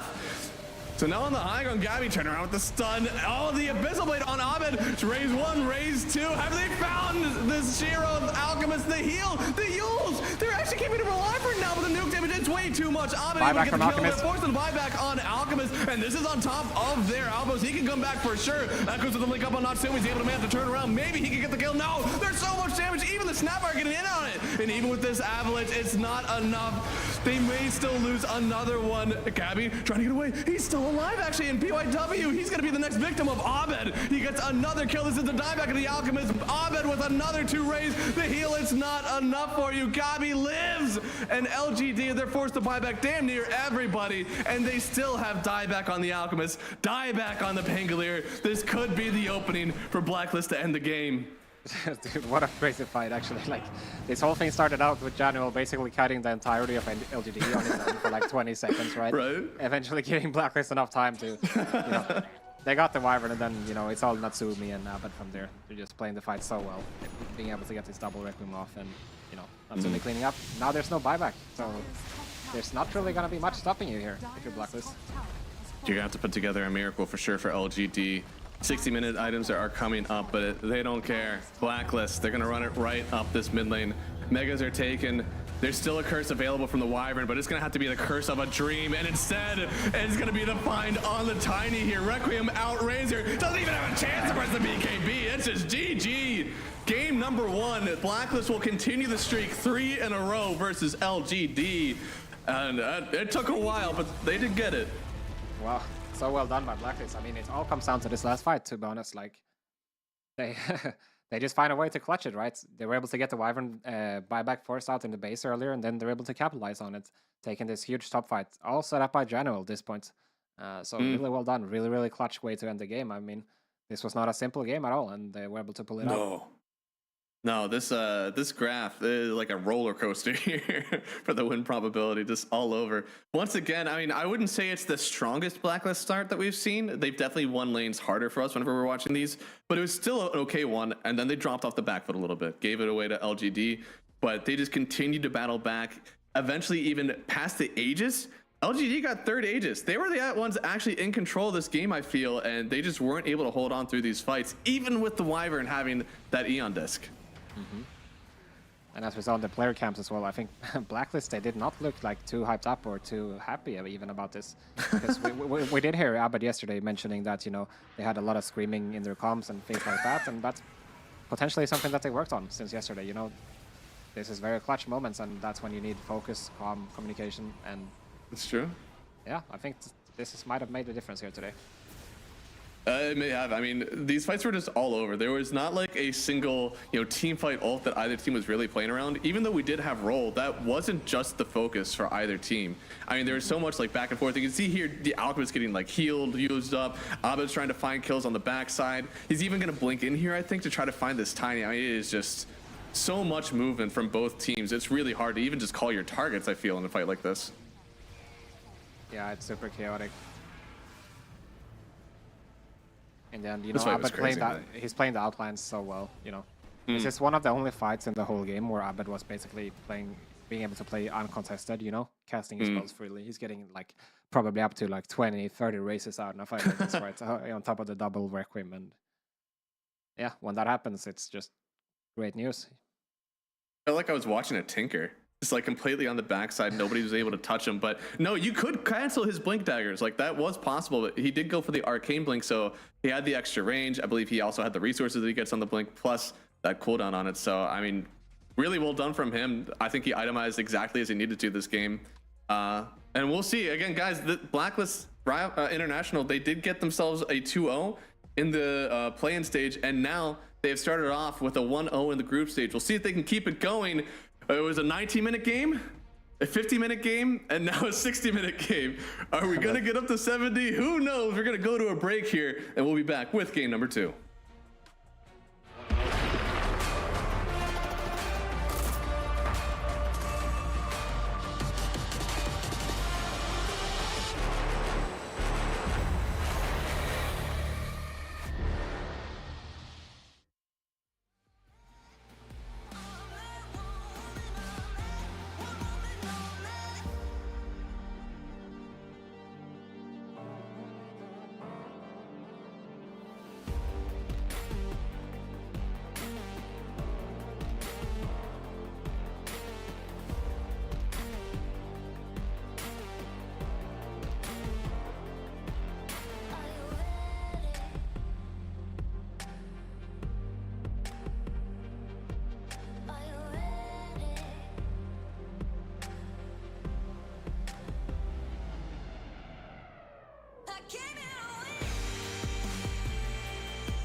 Something in his eyes. There's a storm thing, but it's written in the skies. Let it break me till it's over. Won't let it shake me, no.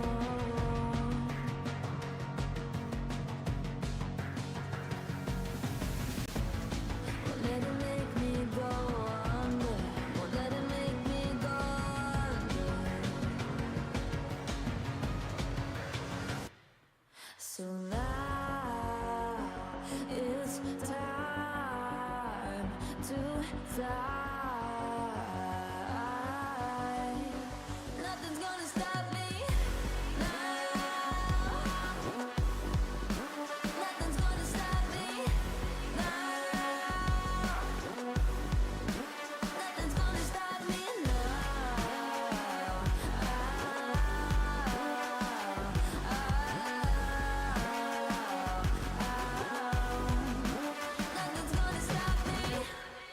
No one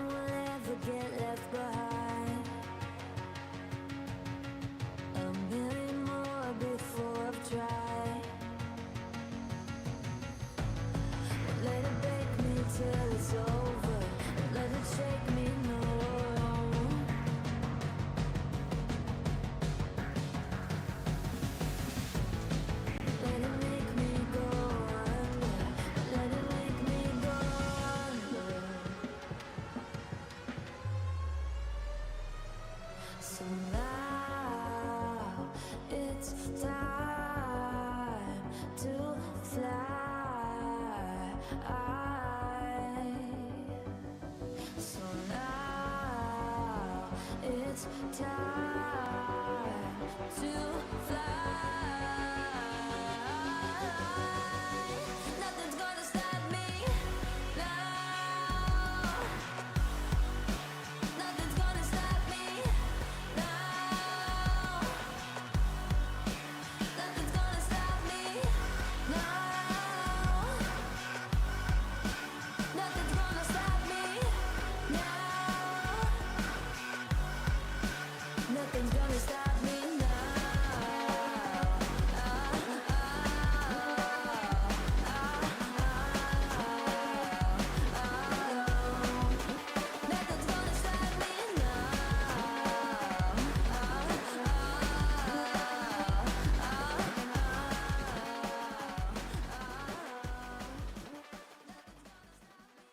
I'm here with the coach of Blacklist Rivalry, Dubu, one of my fellow NA originators. How you doing, buddy? Hello, I'm doing great. Yeah, so I took a look at your guys' qualifier run to get here in the first place, and you guys dropped down in the first round and had to win 4 straight series to get here. What was that like as a coach, the stress levels of the team? Cutthroat. It's important to look at yourself in that position rather than like thinking about what your teammate should have done better. Everyone needs to take 20% and then think about what I can do better for the next game. So you actually know what was the real problem. Is it like on the draft or it's just a play? And then we kind of figure out that it was just play, so it was easy to move on. Okay, so you mentioned everybody taking their 20%, but that's each player. We're talking about you as a coach now. What is your role in that? Are you more of like the strategist here? Are you more like, hey guys, like let's rally the troops? Are you more giving an inspirational speech? What is your role in a series like that? I think what I remember was I specifically said what matters for the next game. I didn't really talk about the game 1. I just told them what we need to focus on the game 2, and then what's gonna happen in the draft. Yeah. Okay, so we talked about the huge qualifier run. It's pretty sick, but now you guys are here. What are you thinking as a coach, as a team? What's the vibes like coming into the tournament? I think we are pretty confident to compete in this Riyadh qualifier. It's just because we are all same page on what we want to do.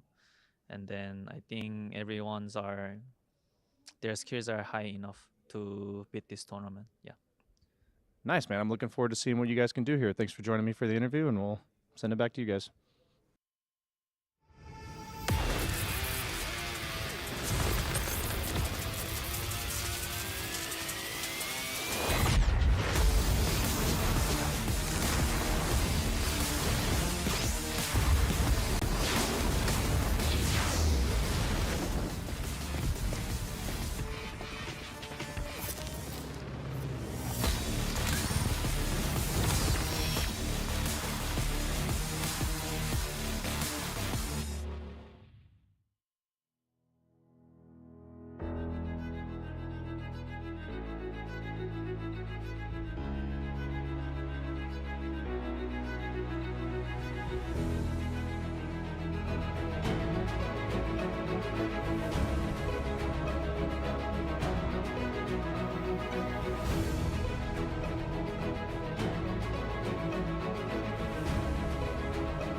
Hello, everybody, and welcome back to the Riyadh Masters at the Esports World Cup. We are watching LGD versus Blacklist International, and we saw a huge game number 1, 60 minutes in. And as we were talking about it behind the scenes, I thought a lot of this came down really to the Roshan pressure. LGD, they just weren't able to keep up with it. Do you think this is more of how they were moving on the map, more their item builds, their heroes? What do they need to do to secure more of these Roshans in this game number 2? I think it's just bring a little bit more tempo, right? I think LGD showed a lot of promise in this game. Like they've shown that they can team fight well. They understand how to do it, what the conditions are. They were just, to be honest, there were 2 Roshans this game where LGD just went for the Tormentor and Blacklist just seized the opportunity and just went straight in there and finished it off, right? I think, you know, this was a close game. LGD did a lot of good things, but in the end, you know, Blacklist were a little bit more decisive in this one. And I think that's what kind of pushed them over the edge. It's true. Yeah, no, I mean, it definitely took a while. We've seen them match up 2 times already here. Again, 19 minutes, 50 minutes, now into 60 minutes. And LGD, I like the signs of life. You know, an hour game, you did a lot right. No matter what it happens, no matter what the outcome is, you clearly did have enough to win that game, whether it was doing it earlier or maybe just holding out towards the end. And I honestly really thought whenever this Aeon disc got picked up by the Wyvern, I thought they were kind of in control on LGD because that felt like the hero pick you needed to get. But honestly, the Wyvern Curse, sometimes they just came out a bit late in some of these fights. Yeah, it's definitely true. I feel like also LGD, they were in control of this game. You know, they were able to get the first of the racks in this game, and yeah, their team fight was great. I mean, Blacklist at some point though, the Morphling just gets too strong, right? Abed had a few successful fights in a row, which was something that they were able to deal with a bit more earlier in the game. So when it came down to it, I think Blacklist, they just clutched it a bit more. Also, another thing for Blacklist here is that they showed a lot of patience in the series. They didn't really go for any crazy jumps or overdives, you know. When they they went with 5, you know, they were really committed. Yesterday when we watched them versus Aurora, they were going for mixed sort of plays where they're like diving at tier 2 with only 3 to 4 heroes, you know. I think this is something that Blacklist definitely talked over last night and improved on today. Because you need to be really, really crisp when playing as a team like LGD. They're always going to try to enter into these traps and corners to, you know, set up these proper fights. And this is like their strength, not only from LGD but also the whole region of China. It's always been the case. Like they're so good at team fighting. That's such a good point. I mean, if you don't get that overextension figured out versus LGD, they will eat you up for it. So this is a perfect team to try to learn that because anytime that you overextend, you'll get punished for sure. You can see so many times in this game, LGD were really good at like taking the vision on their side, holding an area together. But the fights that Blacklist ended up winning was where they did get extended, they did get pushed away. I honestly think it was masterful that they were able to win that last fight on Blacklist on the top side at the outpost because that was LGD's area. That was something that they were holding. They did encroach into their own land, and somehow Blacklist still came out with that fight. So really a testament to how good they have improved in their team fight mechanics. Yeah, definitely. This time around, Blacklist is going to be first pick. So that changes quite a bit. Interesting. Okay. Already we see LGD going with the same bans as before, the Gyro and the Storm. But I think what's going to be different here is like there we go with the Beast ban. So as we predicted, the Beast is not going to be in this series, but we will see what happens with the Tiny. Because Blacklist, they haven't shown that they want it so much. They would probably rather get their hands on the Weaver if they can. No, I believe that for sure. I mean, so far in the last series we saw with them, it was Storm, TA, and Gyrocopter. And if they had another band like they do on second pick, they would usually add in the Isle. Now this time, they already added in the Beastmaster. I wonder if they're just going to take out that TA now for themselves, or no, they go for the Weaver to get taken. The Weaver. So this gives Blacklist the Hoodwink if they want it. Yeah, right. They can take the Hoodwink if they want.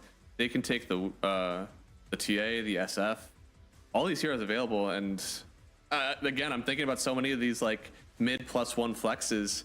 Tiny, TA, SF, all these would be very good for Blacklist. Yeah, definitely. It would surprise me if they don't go for the Hoodwink, because I just think this hero is crazy right now. Like it doesn't really have a downside. Like ever since they introduced the Acorn being able to bounce off of trees, then it just does automatic lane winner pretty much. And Tim's has shown that he plays it really well. Yeah, it still does well with the drafts that they still want to do, right? Like even if you can't pair it up with the Beastmaster, I mean Centaur Hoodwink is a very strong lane still. It's not Hoodwink and Beastmaster, but I think it's maybe like 5% worse. It's not much at all. All There right, we so go. this Instantly. gives LGD the SF, and they've got a second pick as well, which means they're going to be able Mm. to flex this until the very end. That's true. Yeah, no, I mean, this Hoodwink, so I imagine that the Hoodwink into the SF is still good because you have this like added nuke damage. So if they do want to put this into the safe lane, I think you're already well equipped. You can just focus on having a mid lane that either counters or at least plays well into the SF. You could think about these like long range heroes such as your Coddles or even like snipers.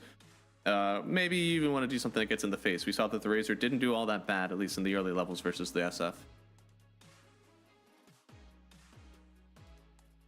Yeah, it's true. Blacklist actually don't have that much experience playing into SF. They have ran the Puck before, which is interesting. Typically, not the best matchup for Puck, you know, like very low damage and stuff. Obviously, you can dodge the races and stuff, and you're gonna be good in the later portions of the game. But laning, not that simple. But maybe this is just an Abed thing. He's very confident in a lot of these matchups, regardless of what hero is playing.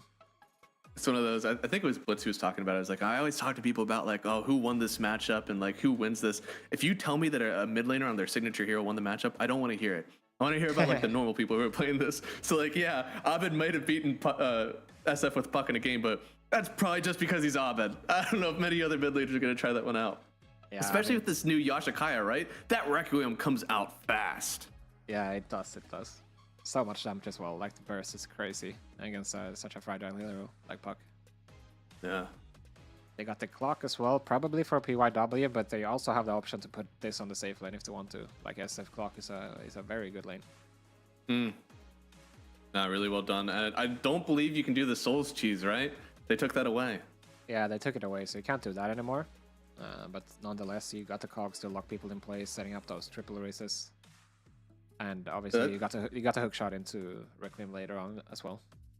It's one of those changes that I'm like, was that really that broken? Was coming to lane with 8 extra souls, was that really like a busted thing that we needed to change? Didn't feel like it was that great. It's good. I mean, it's good, good, but it has a downside as well. You know, typically when you play against it, you know that they're gonna be AFK in base with minimum 3 heroes, right? So that enables you to get great vision out and things like that. Yeah. I mean, there's the Centaur. We knew that was coming. Yeah, it's a Gabi classic, also great with the Hoodwink.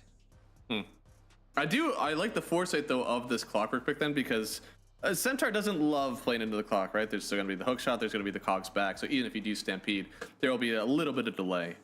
Yeah, definitely not the best matchup for Centaur, but they're gonna want an initiator for Gabi. This is just their playstyle, so yeah, you know, sticking with the comfort. There's not that much left in the pool. They could have maybe considered like a Mars or something, but yeah. Also, another cool thing about the Centaur versus SF is you actually, when you press Stampede and you get Requiem feared, you actually just run away so far. That's true. I've experienced that with Medusa. You press the Stone Gaze and you're just all of a sudden you're on the other side of the map when you get feared. Yeah. Ooh, that's interesting. I was thinking we need a combo breaker. You have this hook shot in, you have the blinking Requiem. We need something to get them out of that area. And I will say, Elder Titan, not the worst thing in the world, right? You have the sleep that now you have to be wary of, and also the Earth Splitter and throw down on one area, kind of deny that entirely. I like this. Are you good with this from Blacklist? Yeah, I like it a lot as well. I mean, first of all, this is gonna increase their damage output by so much. Ooh, yeah. And then it's a good follow up on Centaur, you know, with your ult and your stomp, and you can also save people when they eventually get jumped. So I like this pick a lot. The CT is a very, very strong hero. Oh my goodness, but they come right back at it. I love the Sven pick. Now I know that you've played some of the Sven 5. Is this going to be the 5 Sven, or are we seeing like a Sven Clockwork lane? It's hard to say, right? I mean, the Sven SF is definitely a very strong lane, and as we mentioned, like LGD, they definitely prefers to put these melee supports on PYW. So yeah, but they at the same time they also have the option to put Sven on the carry. So it's for sure hard to read for Blacklist. Yeah, I think the only thing that we know is that we probably have a safe laner already picked up one of these heroes, unless there's going to be some weird like Clockwork primal offlane. That doesn't sound too great for me, especially into an Elder Titan where you got to be careful about those spirits. Yeah, it's a little bit of a low pressure lane, especially if you're playing against some ability, but it can work. You know, this is kind of their style in LGD. It's true. Blacklist, go for their troll. This lane is really strong. ET troll, like you got the slow from the troll. ET obviously does like a crazy amount of damage, and you can't really ever man up into them. Troll is also good into the SF. You can easily stick on him later on, especially with the Stampede. So yeah, I really like this pick. Really capitalizing on that likely double melee and the offlane. I suppose we don't know. Is there a world where we get like a ranged support for why? I'm not even sure. It would have to be that you again have this like double melee clock Sven in the safe lane, and then you have the Primal Beast in the offlane waiting on that pause 4. We'll see what Blacklist think are coming, but I mean, they right could now go I for really... the Wyvern again if they wanted to on LED. Actually. Oh, that's true. Yeah, no, they could totally go for that again. They did it into Centaur last time, and it did kind of well. And this time it's also against a troll. Yeah. I feel, I don't know, they seem well equipped for whatever is going to come at them right now on Blacklist, right? Like they have a super strong off lane, safe lane. We're flexing pretty hard on LGD, but these are lanes that no matter what comes at you, you're probably going to be able to at least draw, maybe even kill. I'm curious what Abed is going to play here. You know, the mid pool is quite limited. There's many bans. But I could actually see them go for something like a Zeus, you know, like combo with the EP is great. And it's also one of those heroes that does well against SF. It's so weird because like this Clockwork kind of puts like a hindrance on some of the things you want to do in the mid lane that are these like backline support or backline mid lanes. Especially, you know, Coddle, Zeus, kind of weird, but they go for the Tiny. It made it all the way through. They've only played this once in this current tournament, and they lost with it. So I'm a little surprised, actually, that we see the Tiny come through, especially because this is the mid laner, and I think SF is kind of free for the mid lane now, right? Yeah, I mean, Tiny is one of those heroes that does pretty well into the SF mid. You're able to kill him pretty well. You can harass him. I mean, not saying that Tiny's gonna own him or anything like this, but it's definitely like a comfortable place. One of the heroes that feels fine into SF. And I guess that's something that happens, you know, when some teams ignore like a Imba hero, then it's easy to forget about it later on in the draft. You know, if you're LDD right now, you probably wish you banned the Tiny over the Void Spirit.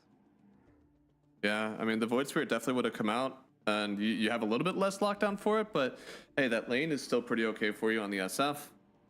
Yeah. And now you got to worry about whatever this last pick is. If it is going to be a ranged pause 4 for Y, does he just get killed by the Tiny? Is that something you have to worry about now? Yeah, 100%. I mean, unless it's a tanky one like the Phoenix, but if you're going for the Wyvern, you definitely have threat. Like you're playing into ET that can scout you, and the Tiny just one-shots you pretty much.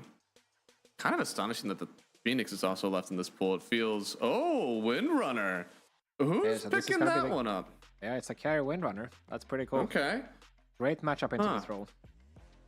Oh my goodness. Okay, so we're seeing a little bit of a switch up from what we've been used to. It looks like it is going to be 5 Sven. It's going to be the 4 Clockwork, which is what he used to be played as, I'll admit. But so far in these games, we've often been seeing it as a pause 5. So I wonder how this hero is going to start scaling with the net. We saw that last game there was like the Aghanim Scepter that worked pretty well.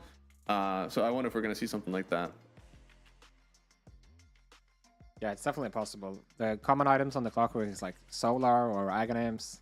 These are the most common, I would say. I mean, Solar on SF is always a good thing, right? Not the best on Wind necessarily, but he does have an SF to play around with, which is definitely good. And they also have a very aggressive safe lane now. I mean, the Sven is not like some hyper-aggressive +5 or anything, but you gotta go win there. Definitely enough kill potential on the Centaur when the clock shows up. Both teams are really good in the Roshan pit. We got the minus armor from the SF. We even have the focus fire from Wind. Other side, of course, we do have the Troll Warlord that can just beat into it. I like the idea here because we did say that Roshan was a big focus point last game, LGD. They just weren't able to contest with it. But now they have the vision as well with the Clockwork. They've got all the damage. It feels like the team fight is going to have to be the saving grace on Blacklist. Yeah, I think so. And, you know, like they've got this Sven support that, you know, he's going to provide this undispellable Warcry, and he's also going to provide the shield from the Warcry now with the added facet. So they go for the sort of the magic approach. I'm curious to see what build he's going to go on Natsumi, because there's currently a lot of mixed opinions on this. Some people, they really prefer the battle theory, but yesterday or 2 days ago we saw Ame go for the Axe Rush as well. Some people have been going the Gleipnir, so I think that's going to play a big part in what happens here. 3 games in a row. LGD have fallen to Blacklist International here. They've been trying to find their footing. Last game seemed like it could have been it, but instead they weren't able to find it. We're gonna have an early fight here. Stuns used, cogs getting thrown out, but all it turns into is an early CS lead for the Centaur. And of course, getting the D ward, or actually that's the wrong ward, killing their own ward potentially. Yeah. Yeah. Easy to deny, but we'll see. LGD, can they keep this up? Keep up that early tempo and maybe put Blacklist in the dirt, or will they continue to rise above? This Tiny in the mid lane is going to be pretty cool for us to see again. They've been kind of ignoring it on Blacklist International. They're kind of like, we want Void Spirits, we want Pucks, putting heroes that haven't even been in the meta for us and just completely opting away for the Tiny, but now they're finally forced to go back with it. LGD have finally put enough bans that Abed will try it out again. Yeah. I mean, Abed is typically known for his mobility heroes, right? But if there's ever a game to pull out the Tiny, it would be this one. You got the Hoodwink, you got the ET, you're going to be able to burst anybody pretty much. I thought that, so Tim's killed a sentry ward as soon as all the bounty wards came out. I thought for a second they got 3, but no, just splitting 2 for 2. It looks like Gabby, is he going to be trying to block this? Yeah, trying to block it under the tower. And that damn Acorn talent, even getting more damage. Why is going to show up to lane about half HP, maybe even less. Yeah, of course, Gabby doing his signature move once again, pushing the enemy wave under his own tower, so that, you know, the wave gets pushed back already, and also, you know, the Hoodwink showing why it's so contested right now. That has 7 armor spend, by the way. He has Ring of Protection. Just Acorn shot plus Hoof Stomp just puts him to half HP, and as you see, once again. Oh my goodness. Even with the Ring of Protection, now I get it, like he has to get the Roth. Imagine how much damage he'd be taking without it, but oh my goodness. Almost makes it not worth it. And then top side, I mean, the reason that they did pick the Sven is because of this Janual ET. So as much damage he's going to be stripping away from the SF, he'll hopefully be getting it back thanks to this Warcry on Sven.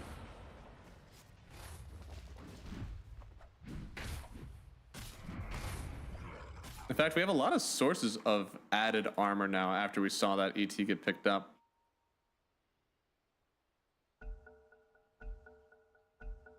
Looks like, okay, quick go again. Not waiting for too long here. It looks like in the mid lane, something that, you know, is good for the Tiny is that SF typically doesn't CS super well in these early lanes, but however, because it is a melee matchup, the raises, they feel super free. Yeah, the raises are great. I mean, the Tiny has so much damage, though, to bring out. Stomping around, man. Yeah, trying to get the spirit back. Natsumi rocketing into the enemy tower. They're gonna get PYW first. Oh, close. Oh no, they don't.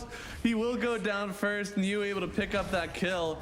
So poor Troll Warlord doesn't get anything out of this one, and they get the first blood gold all the way over to the Primal Beast. Well done, LGD, finding a strong start to this top lane. A bit surprising actually to be able to find the first blood here, but this is just something that happens sometimes when there's wave pools going on. You know, you get a double wave or you get people, you know, catch them not connected to each other, and yeah, this time they're able to secure the first blood. Very good job by them.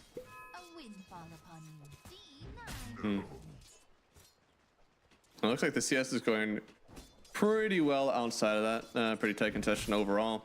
We're gonna see this lane run it back with the Centaur, and I feel they should be able to lock in on this wind eventually if she pushes out too far.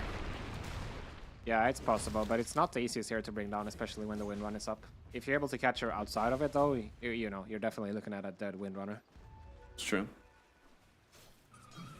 And is this going to be early rotation? Maybe just go as fast as we can for the blink, because Abed, I mean, this Avatos should work pretty well with the rest of your team, right? Since you do have the Centaur that can get in with you. We can see a few kills on the Windrunner early if we do have a fast blink. Yeah, I mean, this game, I expect Abed to be rushing the blink, of course, and then Gabby is probably going to go for the same build as they did last time with the Blade Mail first. The Blade Mail is super annoying for the wind and stuff to deal with. So. I'm honestly getting a lot of cog CS here so far from Natsumi, but this is a really careful lane to play in. I didn't love the fact that they were going to have double melee here, but they've made it work really well. Like somehow getting cogs in on Natsumi standing in with Niu is really weird, actually. I didn't think that was going to be able to happen. Yeah, and the cool thing about their lane also is that they don't really rely on right-clicking, right? They've got this Primal just walking on you, and you got the Clockwork battery assaulting you, so even if you're stacked up against the Troll getting missed, or the Whirling Axis on you, which is typically, you know, that's not fightable, but in this lane, they don't really get bothered by it, so... And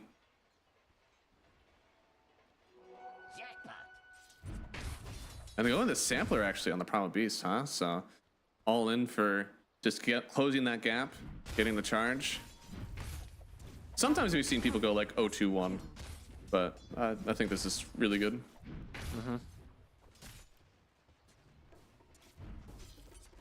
And he's gonna go for the Phase Boost Rush. Obviously, when he gets that, they have even more kill potential. I think he's in once more. Again, somehow locked in with the Cogs, the onslaught as well to keep him in. Daniel, you just can't do anything about that. So while he's pulling away, his carry will die, and this Primal Beast is just going to start feeding off this off lane. Yeah, and this is gonna be a problem for Blacklist, honestly. Like, if this Primal is able to get such a great start in this lane, like, this is gonna free up the clock to move, and the Troll potentially gonna be hitting the jungle, you know, and then that's gonna limit Abed's opportunities as well once he gets those runes and gets that blink. Like, if you don't have presence in the top lane, you know, chances of killing this Primal are small. Yeah, and winning the off lane can sometimes snowball into every other lane losing. Whenever you win the safe lane, it's like, well, my pause 5 usually still has to stick around because safe laners are weak. At any point, they can still die. But in the off lane, you give that guy a strong lane, this is going to be a Primal Beast. We're talking about bracers, phase boots. Really hard to kill that guy at all. So if they do let the Clockwork start roaming around, even though this bot lane is going really well, Centaur 26 CS, 12 denies. 1 Clockwork rotation can turn that all around. Yeah, 100%. And oh, speaking of rotations, already Tim's is coming down bot side. Is it a tri-lane versus tri-lane? Yeah, it's kind of looking like it, right? But this means nobody's going for the rune. They're actually going to attack Y here. Yeah, but onslaught onto the high ground here. They are going to fight Janyo real quick. Why? Oh, does the Acorn bounce to him? It does, but he's got so much armor. It doesn't do that much damage. They will lose Janyo, and that's going to be the ET down. No runes getting picked up. Looks like Abed was the one who guessed it correctly. So far, a little bit of favor to LGD, but the rune probably matters a lot in the mid lane. Yeah, it does. This argument for Abed can definitely be scary. CS still in favor of Echo. A lot of denies as well. Tiny, unfortunately, when the tree isn't here, I'm sure that this SF is going to have a great time with the CS. Chick is trying to force those raises, so they just push the tower, or push the wave under your tower anyways. It can be sometimes hard, though, with a disciplined mid laner, such as Echo. Oh, Gabby actually falling here. Great rotation by PYW, as we've gotten used to at this point. Always finding these moments. And he's going to try to go for the bow rune as well. Yeah, trying to TP in. Does that hero have a stun? It is Hoodwink, so it could be it. If PYW is able to get the cogs and boom. There it is. Is it enough? Can you get close? Yeah. Man, just barely. Tim's does pick it up. And he'll try to turn around, but I think PYW is more than safe. Yeah, that was so close. They might go for the attack on Gabby here once more, if he's not careful. Actually gonna turn around, trying to block him here. Doesn't get into the bridge, so again, PYW should be fine. They're still thinking about it. You know, Gabby's not hitting his level 6 yet, and he also does not have the blade mill. Goodness, once again. Wait, I've seen this before. This is exactly what happened in the last game. Except I don't think that Blacklist actually stacked that much. So where Echo got a double stack, I think that was like a triple or 4 stack for Abed whenever he came into it. But it was really funny that both times we see an SF Radiant go over and get the early stacks away from Dire. Yeah, a bit of deja vu. I mean, such an easy move, right? If you're confident enough to walk up there, the stacks just die so fast. So you have an SF though. Yeah, great job by him, but he will lose the rune here, looks like. It does seem so. It was a top invis rune. Abed will be able to just pick it up for himself again. Because his lane has gotten so rough, you can see here, I mean, everybody on Dire is having a rough time. Blink Dagger is going to get delayed, which means your map pressure is going to get delayed. And I tell you what, this Pause 5 Sven is not one that's an easy kill. So you got to get these kills on Wind for as long as you can get it. And speaking of kills, Natsumi getting walked on down. Only level 5 here. I don't think there's going to be any creeps to give him that level 6 here too soon. Running through, and you, even with the pulverize, going to get the kill. There's a lot of damage coming through from Januel, but I mean, he's only able to get 1 in return. Focus Fire is going to get used onto Abed now. They're chasing through 4 heroes using the Stampede. Do they have the tools to get him? No, he will get away. So they do end up saving 1 at least, but they did end up losing their full safe lane duo. Yeah, rough. Actually, Abed missing the avalanche there, a bit of uncharacteristic mistake. I mean, it's not easy, of course, as a primal so fast, but still, things are looking tough right now for Blacklist, I have to say. Like, where are they gonna find their next successful move? I mean, they danced pretty well. He danced in between the Echo Stomp from the ET, both his hero and the Astral Spirit, as you said, the Avalanche. So, I mean, really well done moving around there on the Primal Beast. They will try for Y. He's very isolated, stuck in between 4 heroes right now, so he's able to waste their time for quite a while, though. It looked good, like, oh, he's gonna just die for free, but then that Stormhammer actually kind of gave him some space. They do get that kill to Natsumi, which is really good, but still a lot of space on the map. Yeah, that's the definition of space created. You know? Getting Blacklist to chase you all the way into the hot tub is like... It definitely doesn't feel good. Is that what you called it? Yeah, the hot tub is, you know, the medium camp in the... That's awesome. Yeah. I've Makes sense, never right? heard that before. Oh, it does. That's amazing. Gabby, speaking of amazing, Shiro, and then they pause on him. Okay, it's actually his team pause, so. All right. Yeah. Doesn't feel good though, nonetheless. No, it doesn't, because now when you unpause, you're still gonna wait for 25 seconds more.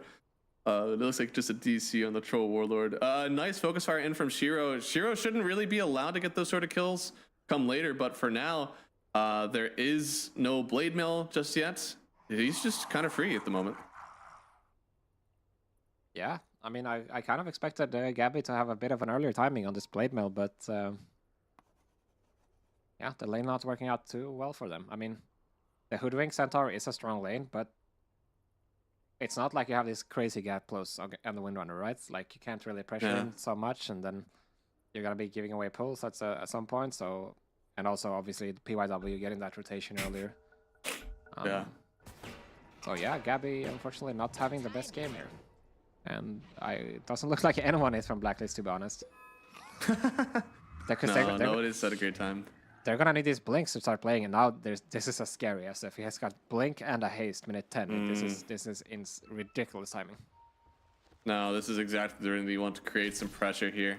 Trying to go top side, and Natsumi is the lone survivor up here, just trying to get some levels. He still doesn't have his level 6, so even if they manage to kind of half burst him, he's gonna have to quick skill his ulti just to live. Here comes the Requiem. It wasn't too close, but 1 raise, 2 raise, 3 raise. They get it. The triple for Echo, and they'll get the kill before the Troll Warlord can even do anything. They're gonna try for Shiro here in the meantime, but it's not easy. No, not at all. Windrun is just about as fast as that Stampede, and it lasts a little bit longer right now. They did bring in you, so they have help from the Primal Beast, and now Gabby's the one to take so much damage. Toss away, Double Edge does a little bit of damage, but he's actually still alive, and even turn around for the power shot. They know where Shiro is, but they don't have the strength to do it. They will pulverize down the Centaur. Poor guy just wanted to get something going for his team. Ends up dying behind the Roshan pit, and Blacklist, they are feeling the pressure right now. Yeah, I mean, they're forcing these moves because they know, like, they're bleeding right now. They just lost the top tower and they lost their carry. They feel like they have to make something happen, but it's just not easy. Like, they don't have this gap close for the win run. I mean, without the dagger, it's hard, and just turns into them feeding once more and losing another tower. Yeah, no, they're really going to be regretting that move for now. Losing this tier 1 tower. Still further and further away from the blink on Tiny. Is he close? Oh man, 800 gold is not close. I mean, this is damn near support timing on this blink dagger at this point. Yeah, not to mention Gabby still doesn't have the blade mail without boots. Like, they're really struggling right now. Like, oh man, he's not gonna have his blink until like minute 15 on Abed. Yeah. That's gonna be a hard one to overcome, because as we get further and further into this game, especially if we get this Gleipnir on Shiro, he's not gonna be your Avatos target anymore. He will have the HP, so they've got to be careful right now. But for LGD, they've been in this situation before where they've had the advantage, and they've had some rough times. It's going to be maybe a Roshan focus at some point, or maybe just clean map moves, because right now it feels everything is free for them. Yeah, 100%. Yeah, I'm trying to think of ways that Blacklist can turn it around, and it still just comes back to it. Has to be with a blink, right? But yeah, once LGD goes for the Roshan, goes for the Aegis, I mean, it's gonna be tough. Well, since we're waiting on the blink for Tiny, is there something that LGD can do in the interim to kind of slow down this blink timing? Do you want them to maybe make a move and catch him, or are you just way too happy farming like you are right now? I think they're still pretty happy. I mean, obviously they're gonna try to find opportunities to use the Requiem and the hookshot mainly. But aside from that, you know, they're not in a rush. I feel like they're completely comfortable moving later in this game. Man, so probably this just Tiny fest is really funny. Yeah, it is. They're just tossing Tims over onto the camp and having a good time. It used to be that whenever you saw like strength and status, just oh my goodness, this is so good. But more and more, whenever support started picking up this, and now mid laners started picking up this facet, it's been really good for the damage and nuke on enemy teams. Yeah, it's it was a bit of a mindfuck in the start. Like, you were always supposed to toss the targets you were focusing, right? Like in there. Right. Now you kind of have to change that and kind of rewire your brain a bit. But at this point, yeah. Smoke up. I don't think they saw that happen in the mid lane, so I don't think they're aware of the smoke at the moment. They are just going to kind of sit on the rune for now, see if anybody shows up that they can murder. Very patient from Abed, not going for this rune, realizing that he doesn't have any backup, and there might be a smoke happening. There might.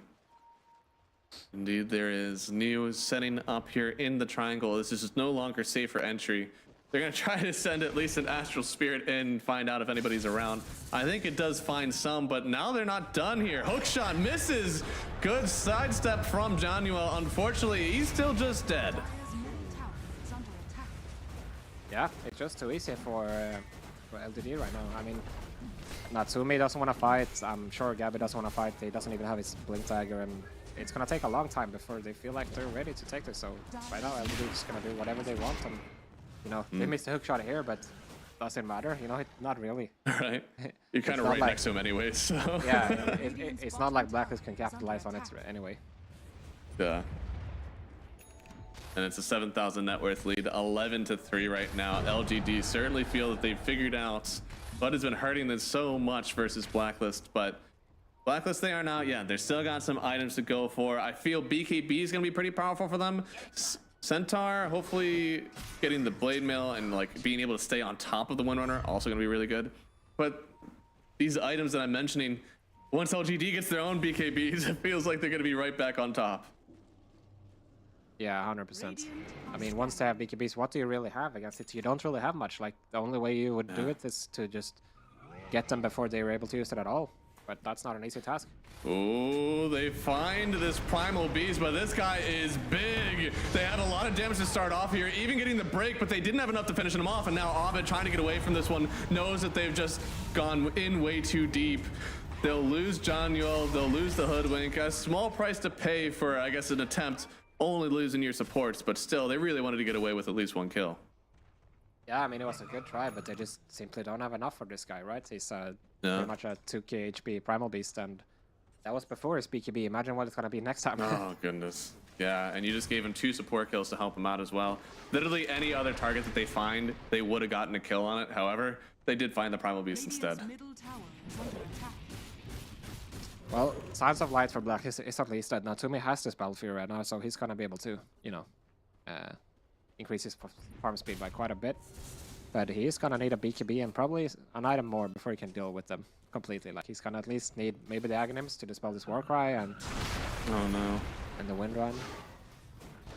Or maybe the MKB. Yeah. No, he's going to have so much. As you said, I mean, the shard that you end up getting from the Sven anyways, it'll make it undispellable. Now, he doesn't care. At the moment, he's like, no shard needed, even though you do have the passive armor bonus. When you're stomping the map like this, that little bit extra doesn't feel too good, and you know they're not dispelling it anyway, so he's happy to wait on the shard, even just going in for Greaves. Yeah, to get some more armor, get some arcanes as well for yourself. Definitely nice. I would also like the drums from him, actually. Oh, Gabby, you going in for this one? Maybe they have it. Avalanche up, but again, you even turning around. The BKB has the pulverized DD on Echo is going to work down Abed, and they just don't have the damage. Once again, you're blinking in to try to take out this Pyro Beast, but you should have learned your lesson from bottom. You don't have it in the tank. You don't got that gas. I mean, you're gonna need everybody to kill him, pretty much. But what happens after? Like, you might just lose everybody for it, right? Natsumi doesn't want to take risks like that, and it's just a miserable spot to be in if you're Blacklist. Like, here we see it again. Yeah, at that point, I was like, oh, cool, they're out. But they went right back in for it. I mean, they're hitting everything on him, and yeah, they bring him down from like 2k to 500, but yeah. It's just rough. You can't even defend your wards at this point, so you kind of stuck split pushing, but you're playing a lineup that has like, you know, these double brawler cores and like, yeah, sure, Hoodwink can farm, but ET cannot really. Like, these heroes, they need to fight in the games, you know. Like, they don't have some crazy farm speed on the tiny centaur, and so you're kind of in this position where you feel like you have to fight, but you really can't, and it's getting trickier as well. Oh boy, yeah. I mean, this guy who can't farm forced to show on a wave because that's pretty much the only farm you can get. And you can see here, LGD take advantage of it for sure. Gotta start up this split push. You got not SF, goodness, the Troll Warlord on the bot side. You got Hoodwink pushing out mid. All you can do is hope these waves get out before this Aegis starts knocking on your tier 2 towers. Yeah, curious who they're gonna give it to. Is it gonna be Echoes or Shiro? Sure. They did finish the life there before any BKB or anything, so it definitely makes sense. Radiant's bottom tower is under attack. Man, no, you just need. It sucks to say, but you need more damage on Blacklist. We've seen it before. Teams will even at like this when tier 3 neutrals come out, they'll get the dagger that, although it does amp the damage you take, you just need that extra, whatever you can get. I just don't see where this next damage item is going to come from on Blacklist. I mean, it's gonna be Abed is getting the Echo Saber fairly soon, which is gonna be something, of course. Gabi's not getting it; he's getting Eternal Shroud, and Natsumi obviously is still waiting for his BKB, and he might be in trouble right now. Oh, he could be. Are they gonna find him? Looks like no. Let's see the Watcher getting taken. This could be the 3-for-1. You get the Tormentor, you get a tower, and you get a Wisdom Rune. This is a bit early for the Tormentor, though. I don't know if they're gonna be able to stick around for another minute. With Aegis, maybe they can. Yeah, we'll see. They might be interested in getting this tier 2 anyway, so there's a possibility for sure. You know, seeing as Blacklist, they're not in a position to trade any towers, right? No. And LDD has to know that Blacklist is not gonna fight you. Even see the Sven is playing on half HP. It doesn't really matter. Like, if they come in and burst him, I don't think it's good for Blacklist. You know.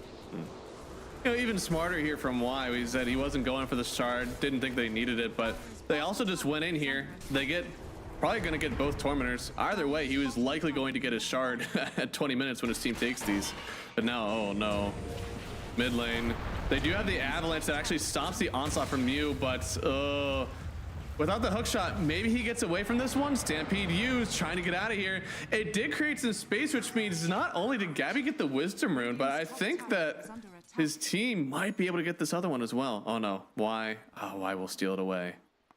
Yeah, Y on top of things. And as you said, now he's able to finish the mech instead of the shard because they got that enemy Tormentor, which I have to say that's the best feeling ever. Right?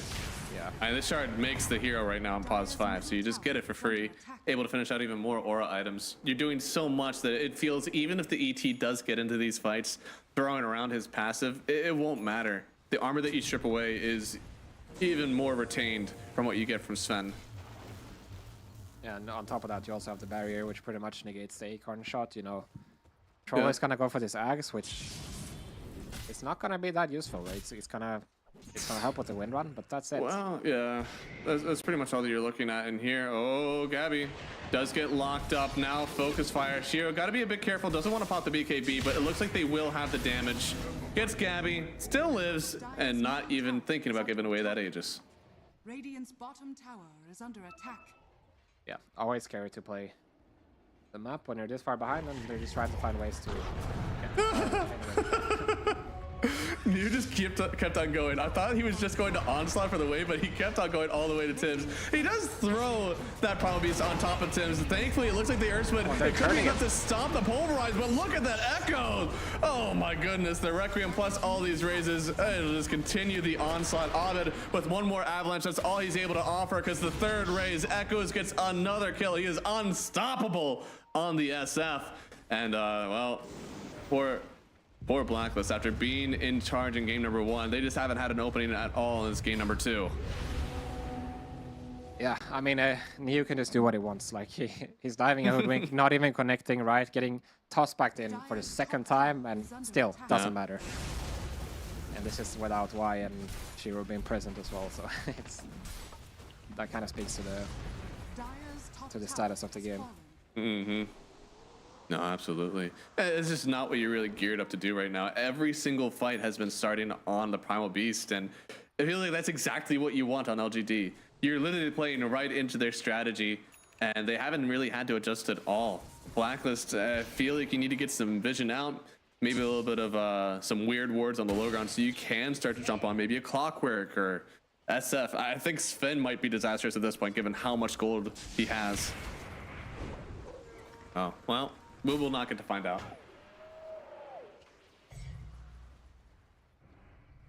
Yeah, almost the BKB finished for Shiro as well. Echo's going for the Ags. Neo getting the blink. There's just more and more items coming, and yeah, Abed is gonna have his BKB soon. Natsumi has his, and surely that has to be the point where you try to turn it around as soon as Abed picks up this BKB.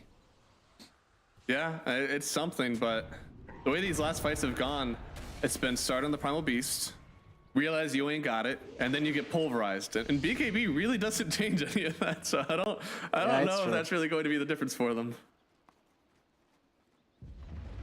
I mean, none of these targets are actually easy to bring down if you think about it. Like, Clockwork has a Glimmer Force, this Sven has Mech, 2k HP almost. Yeah, everyone else, they're just gonna be able to protect each other so well. But at the same time, like, is it gonna get better if you're Blacklist? I don't think so. No. Not at the rate that you're getting gold, surely. It's a 16,000 net worth lead. LGD have an absolute chokehold on the map right now. And, oh, this is something.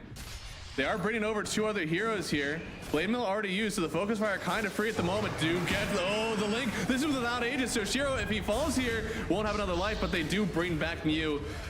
Yeah, there's no SF, but you probably don't need him. They'll at least kill Gabby. Shiro will walk away for free.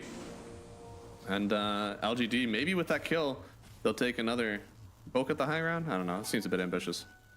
Yeah, Blacklist kind of setting up here, but not really confident in the move. It looked good for a second, but like... right? You just need so much to bring down every single Oh, no. Oh, no, no, no. The smoke up, it found somebody, but now you're locked in the cogs. He's had to use a BKB just to get out of them. And now why he'll continue. Hookshot does miss. Poor old ET is going to give his life for his cores here. He'll be the first casualty of this fight. Now they've pulverized up Abed. He's got the avalanche, sure, but that's not enough to keep you alive. He'll fall as well. They are just getting stomped all over. And LGD, they'll take it up the high ground now. Yeah, what can you do? I mean, Natsumi is not even going to be able to finish his Aghanim in time for this Rax defense, so they might just give it up at this point. And when you give up I don't this think Rax, there's any word where you defend this without Abed. Yeah, but that's... yeah, now it's going to be another Roshan in a minute when you have, you know, bottom wave constantly pushing. It's definitely rough. We'll see if the Axe is a turning point for Troll, but I doubt it.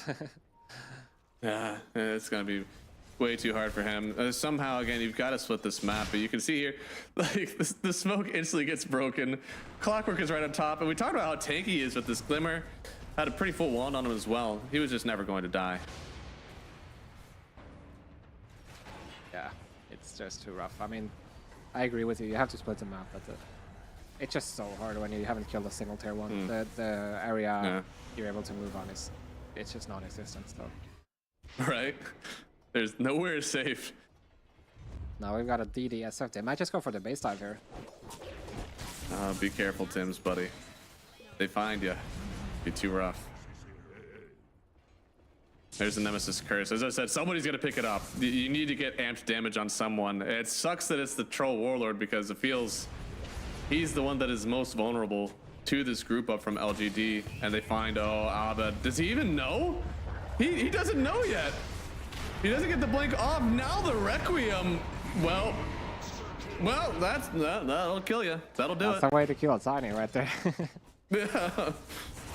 Oh no. Still running onto the high ground now. Focus fire being used. Tims doesn't have any more evasion. He'll just fall to the procs actually. And now jump through. No. Oh no. Pulverized raises. Natsumi falls. Nemesis Curse or not, you were dying there. And now they'll take a high ground fight for sure. Oh god, I feel so bad for Natsumi. He's been farming this whole time, scraping by what he can, and this is the first time he joins. He just gets obliterated in a moment. Oh, it's so hard. I mean, they just get continually picked off the map. Something that we wanted to see a little bit more team fight from Blacklist, right? Like, this is an entirely pick-off lineup from LGD, and that's why they're able to just run after target right across the map, because they don't need to save anything for when you group up. They just need to use all their spells, kill one person, and they'll be right back up in 15 seconds. Yep, and they're going for the Megas minutes 28 here, without going back to the Roshan. Goodness. Stomp in, but a BKB used from Echo. They use the split air, sure, but look at this. The lockdown on Gabby, the BKB popped, and they'll just call it right away. Game number 2. Well in favor of LGD. They've finally taken a game versus Blacklist. Moves it up to 3-1, but hey, this is the group stage. It's all new for us here, and this does mean that they have split the series again. That means LGD and Blacklist moving to 3-3 in the middle of these groups. None of them able to find a decisive victory so far, but in the game, it was more than decisive for LGD.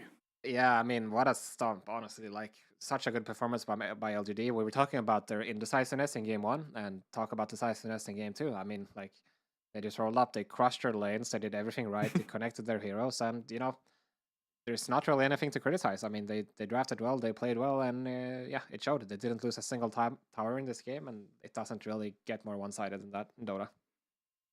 No, and none of their cores died as well. All of them sitting at 0 deaths. This whole game, I feel like something should have gone better. I think topside was kind of a travesty for what they were playing into. A few times early before Onslaught was even picked up from the Primal Beast, they just weren't able to get any kills on the Primal, and they died to him way too many times. And then after that, as you said, this Clockwork was able to just move freely around the map in its entirety. So just everything really going well for them. The bot lane was good. Centaur was having a good time. It didn't last for long, though. Yeah, I mean, once again, the LGD show why they're so good with his double melees. PYW, you know, playing the lane in a good way and also finding the right rotations. I do want to say that Neo looks really strong on this Primal Beast. We have seen him mainly on the Pango when they've been doing this like double melee thing, but I think Primal is definitely something they can look at more for LGD. Looks really strong and potentially an underrated hero right now. I think the unfortunate problem with Primal right now is that he's not Darkseer. That's the reason that we haven't seen him picked up as much. It's true. He's not Darkseer or Beastmaster. That's pretty much it. Yeah. But we have seen Collapse do the aura build on Primal, which is definitely interesting. Ah. Yeah, I mean, this time he was able to be super aggressive in this one, and you can see why. I mean, there was just never a time where they were killing him. I just don't get it. So many of these jumps was like, oh man, we find the Primal Beast. We can kill him now. Like the 3rd time in a row, they've said this to themselves, and none of them have they ever gotten the kill. I just don't get it. Some of these jumps, so many of these fights maybe could have been avoided had they just peeled away, but instead they really wanted to commit for it. It's just exactly what LGD was playing for. Yeah, just really well done.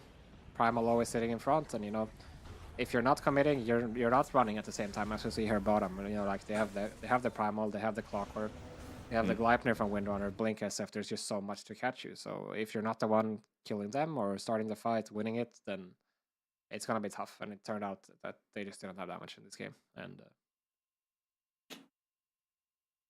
no, they were just getting rolled over completely. So, guys, that's our first series of the day. Again, it is a 1-1 here for Blacklist International and LGD. I believe we will have another matchup coming here on the channel very soon. It'll be Beastcoast versus Entity. We're going to go to a break, I believe, production. Are we good to go break?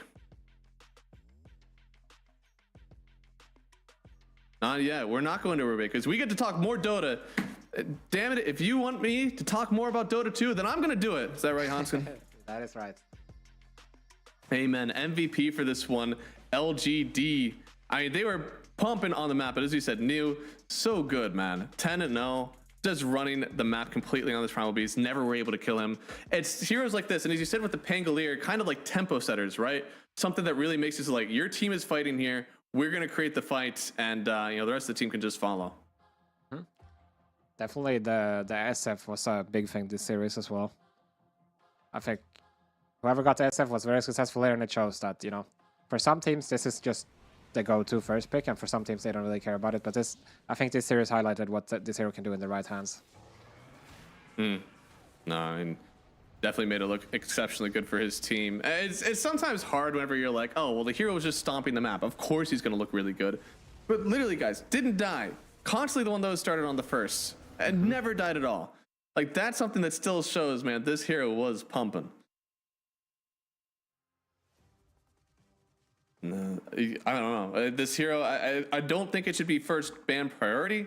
Of course, there's so many other offlaners that are good in this one, but it does feel that more and more when offlaners get focused in this meta, if LGD see, the Darkseer, the Beastmaster fall, maybe even like the Underlord, some of those aura buyers, Primal Beast is a perfect setup for them. And in the lane, it does a lot of actually what the Pango does, right? You're thinking about nuke damage, thinking about high mobility early on.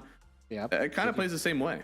You can push out the lane. You got, you can clear stacks easily. You can push out the wave. You can drag waves easily. And the difference is, I guess, it doesn't offer as much team fight. It's a bit different in the way that you got the anti-BKB lockdown. It's not as like overwhelming, crowd control, but it does way more damage at the same time. So it's true. Cool. Honestly, for what we've seen from LGD, they were a little lacking on the team fights, and the Primal Beast, sometimes that offlaner is where you get a little bit of like the team fight start, whether it's like vision or some sort of like AoE call from the axe, stuff like that. But yeah, now a little bit more pick-off oriented with the Primal Beast. And we're going to be able to go to a break. We'll be back. It's going to be Beastcoast versus Entity. I'm very excited for this matchup, but don't go away because we'll be right back with our second series of the day.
One by one, you always come back like a curse. Lurking in the dark, your soul is blind. You lie, time and time again, and I am not your fool. Not this time, 'cause I'm the wiser of us two. I'm the one of light, the antithesis of you.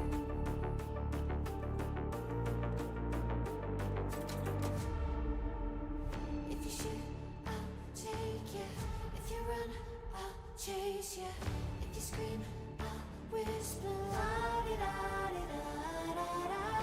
This is all you ever wanted. Take it all, you deserve it. This is how we're gonna end it. La-di-da-di-da-da-da. Take it all, you deserve it. Take it all, you deserve it. Giving back the freedom you want to destroy. And my power's way too strong for you, so try. 'Cause you can't dominate and know will you survive. And not this time, 'cause I'm the wiser of us two. I'm the one of light, the antithesis of you. The fire in my heart will only grow. If you shut the gates, I'll burn them down. I am 1,000 steps ahead of you. You'll see soon.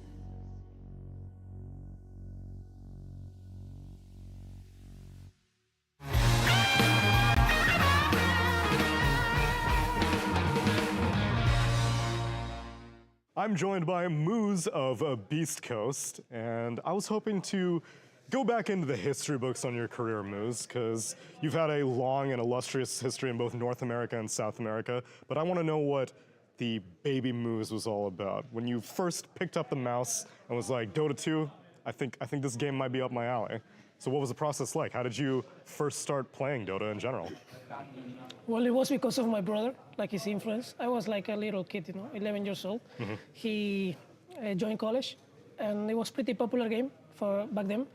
And he was playing like in my house, And I watched him play, and it was interesting. I sneak up, at the nights, because we share the room. Right. So I sneak up to his laptop and start playing, 1v1 SF against bots without him noticing, because I wasn't allowed to. You're right, yeah.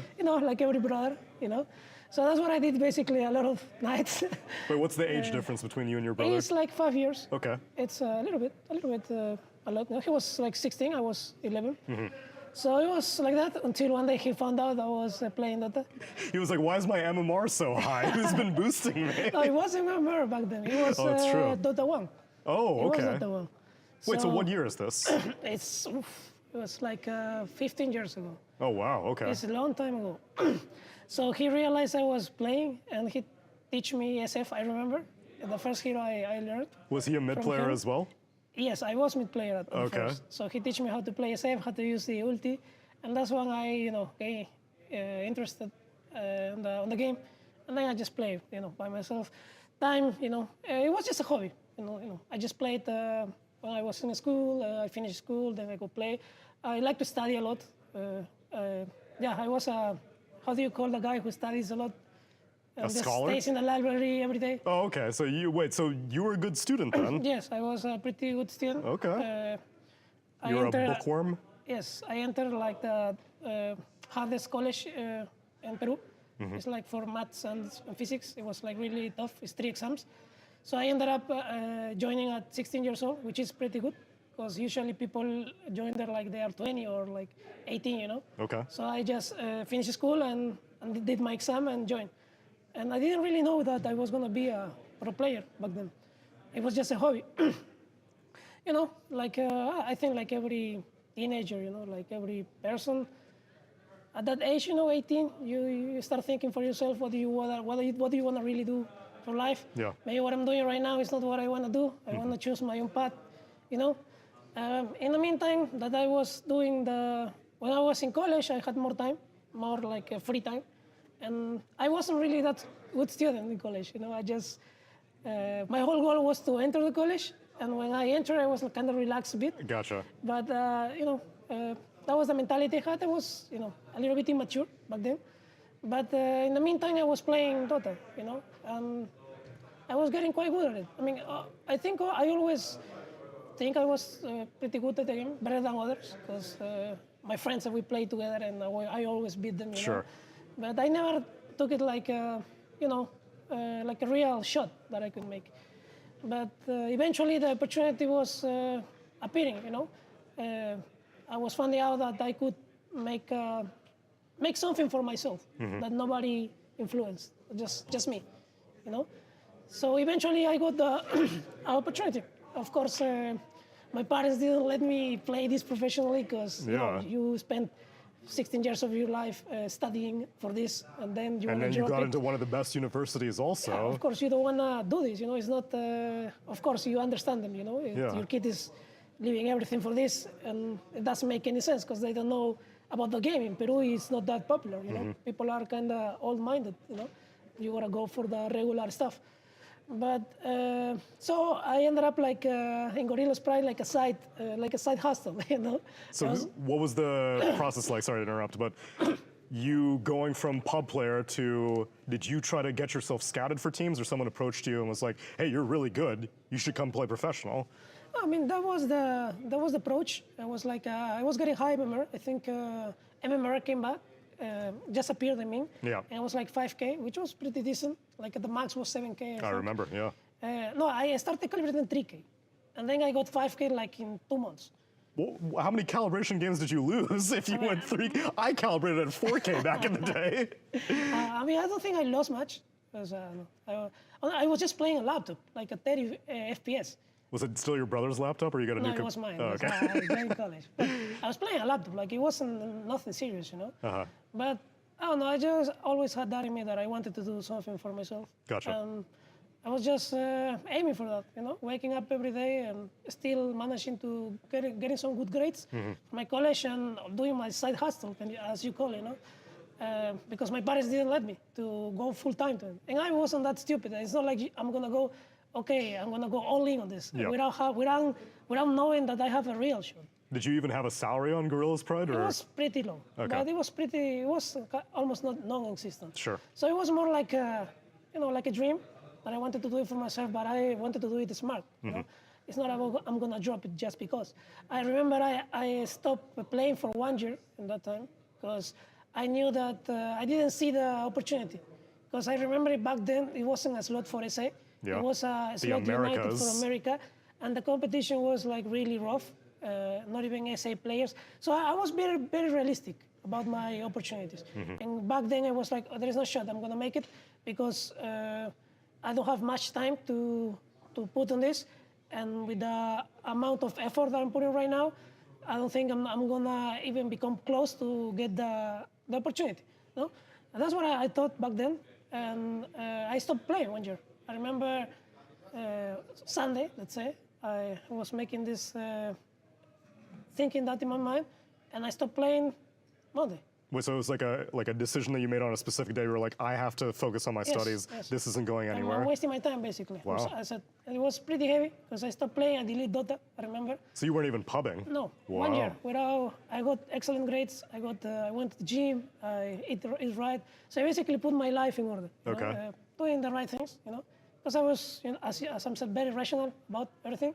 But then I remember after 1 year, they opened a slot for SA. Okay.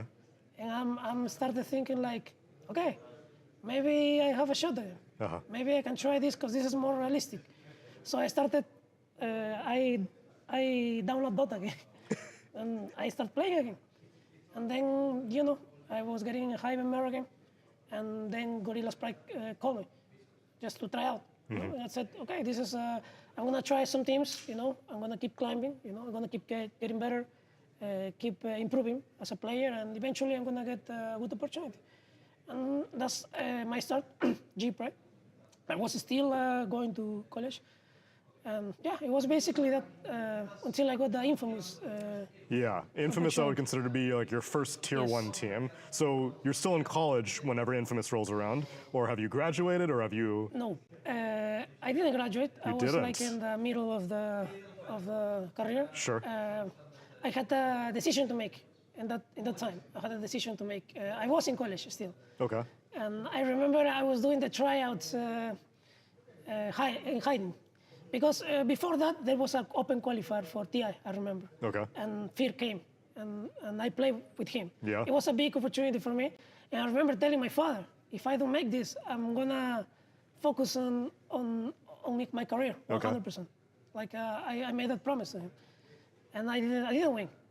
And I was supposed to, let it go. Yeah. Let it go. Because I was having a really difficult relationship with my fathers back then. So that was kind of like the last opportunity. Was it mainly focused on like your studies versus your? Yeah, it was. I was having a lot of troubles because my parents didn't let me play. It was a lot of time, like 2 years of that troubles. Yeah. So I was kind of basically making that decision. If I don't make it here, that's it. But I remember Infamous called me. I was kind of like, okay, I'm not gonna tell my father this. Whoa. And I was like sneaking, into practice. I remember. Jeez. And I wasn't tryouts. I wasn't really like on the team yet. On the team yet, and when I was finally, confirmed that I'm on the team, I remember that day. I was like, I'm gonna tell them. I'm gonna tell them that I'm gonna do this. I was 18, and I remember getting back into the train and going back to my house, thinking and writing what I'm gonna say today. It was late. It was like 11 p.m. Okay. I was studying. Yeah. I wasn't. I was at the library the whole time. I wasn't. So I remember going back to my house, 11, like sweating. Like. Yeah. I always was like I remember back then it was very hard for me to get away from, like my parents make a decision on myself. But that was the day. I remember waking them up. They were waking up. They were sleeping, I mean. I knocked the door. I was like, father, mother, I gotta tell you this. I speak them very serious. They never saw me like very serious like that. I'm gonna make the decision. I don't care if you support me or not. I'm gonna be leaving by tomorrow. This is my life, and this is what I wanna do with my life. Wow. And they were like, stunned, completely stunned. The next day I left, and that's how I started my journey. I remember that day that I felt like, like a weight in my heart. I felt like a man that day. I felt like I made the decision for myself and nobody else is gonna come in front of me, And they understood that I have a great relationship with them right now. It's amazing right now. I love my parents. I understand how, I understand the position they had back then, you know. But at the moment, I'm sure they weren't quite as understanding. Yes, of course. Yeah. And it was a pretty big decision for me. It was pretty huge. It was pretty huge, I remember. And that's how I started. That's how it all started. And Infamous Gaming was my real, you know, shot. So at what point during your competitive career, because you've had quite a few successes, that Infamous roster did very well. Obviously during TI10 Thunder Predator, that you did top 6 at the Singapore Major also on that roster. At what point did you finally win them over, that they were like, oh, this is like a sustainable thing for him? I think it was in my first major qualifier with Infamous. Oh, really? And they, I think that they thought the whole time it was a scam or something. You know, like... You can't win millions of dollars playing video games, you're just making this up. Yeah, I mean, probably, you know. I mean, that's probably not what they thought, but when they saw me traveling and winning money, I guess, they go, okay, he can make a living out of this, you know. He can live with this, and he's actually not losing his time, you know. So that's when they started, you know, to realize that, you know, every father wants to support their son. Yeah. That's what I believe. And they are good people, good parents. And when they realize that I'm doing a good thing, they just want full support. And I love that, you know. How about your brother? Did he support your journey into becoming a professional player? Yeah, a little bit. I mean, not so much. We kind of like live separate lives. He's living his own life, Sure. I'm living my own life. But he always been there, you know, supporting me in his own way. Yeah. So then in this interim period, in between Thunder Predator to now, you were kind of on random North American teams like Dog Champ and stuff like that. Did your own motivation ever start to wane a little bit, where you were like, I don't know if I'm going to come back to Tier 1 Dota, or did you know the whole time you were like, this is just, I have to grind this out, I'm going to be back? I think it was very hard moments for me, because, you know, if you're losing, you're probably doing something wrong, you know? You gotta change. If you're not achieving results, that is something that you gotta change about yourself, about your environment, about anything. So you gotta think and understand what's the problem. So that's been the case for me. You gotta humble down a bit, you know. You're not as good as you thought. You need to get better. You need to train harder. You need to work on some things that you think you didn't have to work. So that was for me. That was this phase. It was pretty rough, because I didn't really have any, you know, failures, big failures in my life. Sure. This was kind of like the first one. So it was pretty. I mean, at the moment it was terrible, you know, for me. It was a pretty hard moment. But now that I'm past it, you see it as it was a big growth time. moment. It was a good time to, you know, that everyone says that you need to fail to achieve success, you know. Yeah. I never understood that, but now I do. And it's kind of cliche, but it's very true, you know. You gotta stay true to yourself when you are at your worst, you know. It's easy to, you know, to lose yourself when you're at your worst. So you gotta stay strong and remember who you are, you know. And that's what forms your character, you know. And that's what I am right now. That rebuilding process paid off, because now on Beastcoast, you made it here to Riyadh Masters. You're going to make it to TI as well. So that time you spent working on yourself seems to have paid off quite well. Yeah, it's been times that, as you said, you think that I'm not going to make it again, or is this too hard, or you have this uncertainty, you know. This is the scary part. When you have this uncertainty about your future, that maybe, you know, you're not going to achieve anything anymore, it's scary. It's a scary, man. It's a scary moments. But it also fills you with motivation to do what you have to do every day, you know? So yeah, I'm glad it all worked out, you know, styling myself with good values as discipline, you know, hard work, humility, empathy, understanding, listening. So all these things that I think a good player needs to have, and a good leader needs to have. So yeah, I'm trying to still, you know, be better every day, you know, be a better person that I am. Sometimes I don't do that, but that's the goal, you know, trying to achieve that. Well, it seems like you've always had a very good head on your shoulders, Moose. I can't wait to see what success it brings you here on this Beastcoast roster. Thank you so much for taking the time to speak to me, and best of luck at Riyadh Masters. Thank you. Thank you for the interview.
everybody, and welcome back to Riyadh Masters at the Esports World Cup.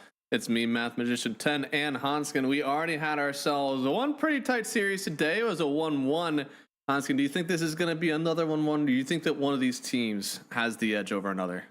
I mean, going by results previously, I think that it's safe to say that Entity has the advantage in this matchup. They played each other a bunch, and so far it's been going Entity's way most of the time. But there's one factor here that I want to consider. It is the fact that Beastcoast, they had a 2-0 win earlier today against Mouse, and Entity had a 2-0 loss earlier against Tundra.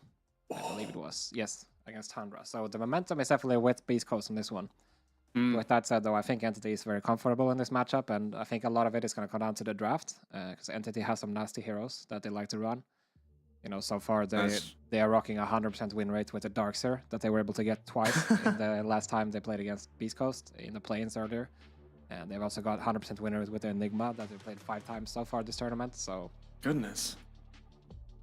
That's crazy. I feel like it's just unacceptable to give people Darkseer anymore, so hopefully everybody has learned from that one.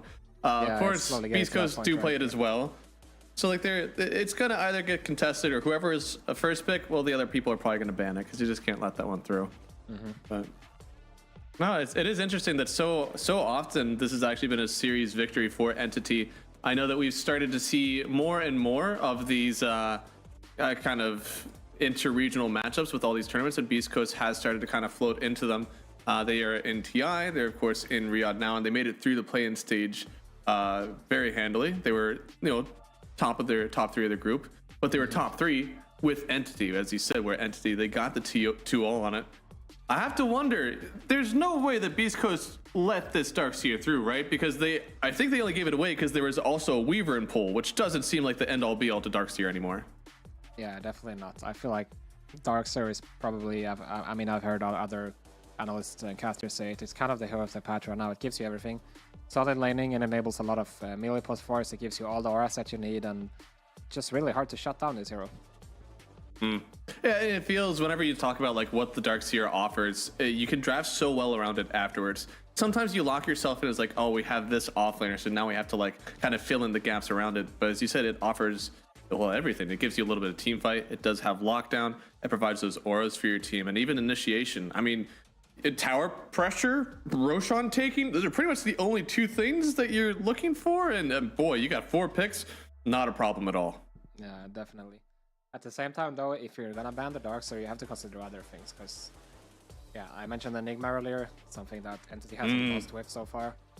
They also got the Monkey King that they flex. I think Kataomi obviously plays a really good sick Monkey King, but they have no one playing it very well, and also Watson can definitely run it, so they have a lot. You can see here, man, the group standings pretty tight here in Group B so far. Still waiting to see who really breaks out of this middle of the pack. So far, Tundra's the only one, and maybe a little bit of XG that are sitting at top of the lineups right now, but Beast Coast and Entity both tied up, and if it goes the way that historically this has gone, Entity could find that 2 and finally propel themselves out of this middle matchup in the groups. But Beast Coast, they've still taken some games. It hasn't been a clean sweep by any means.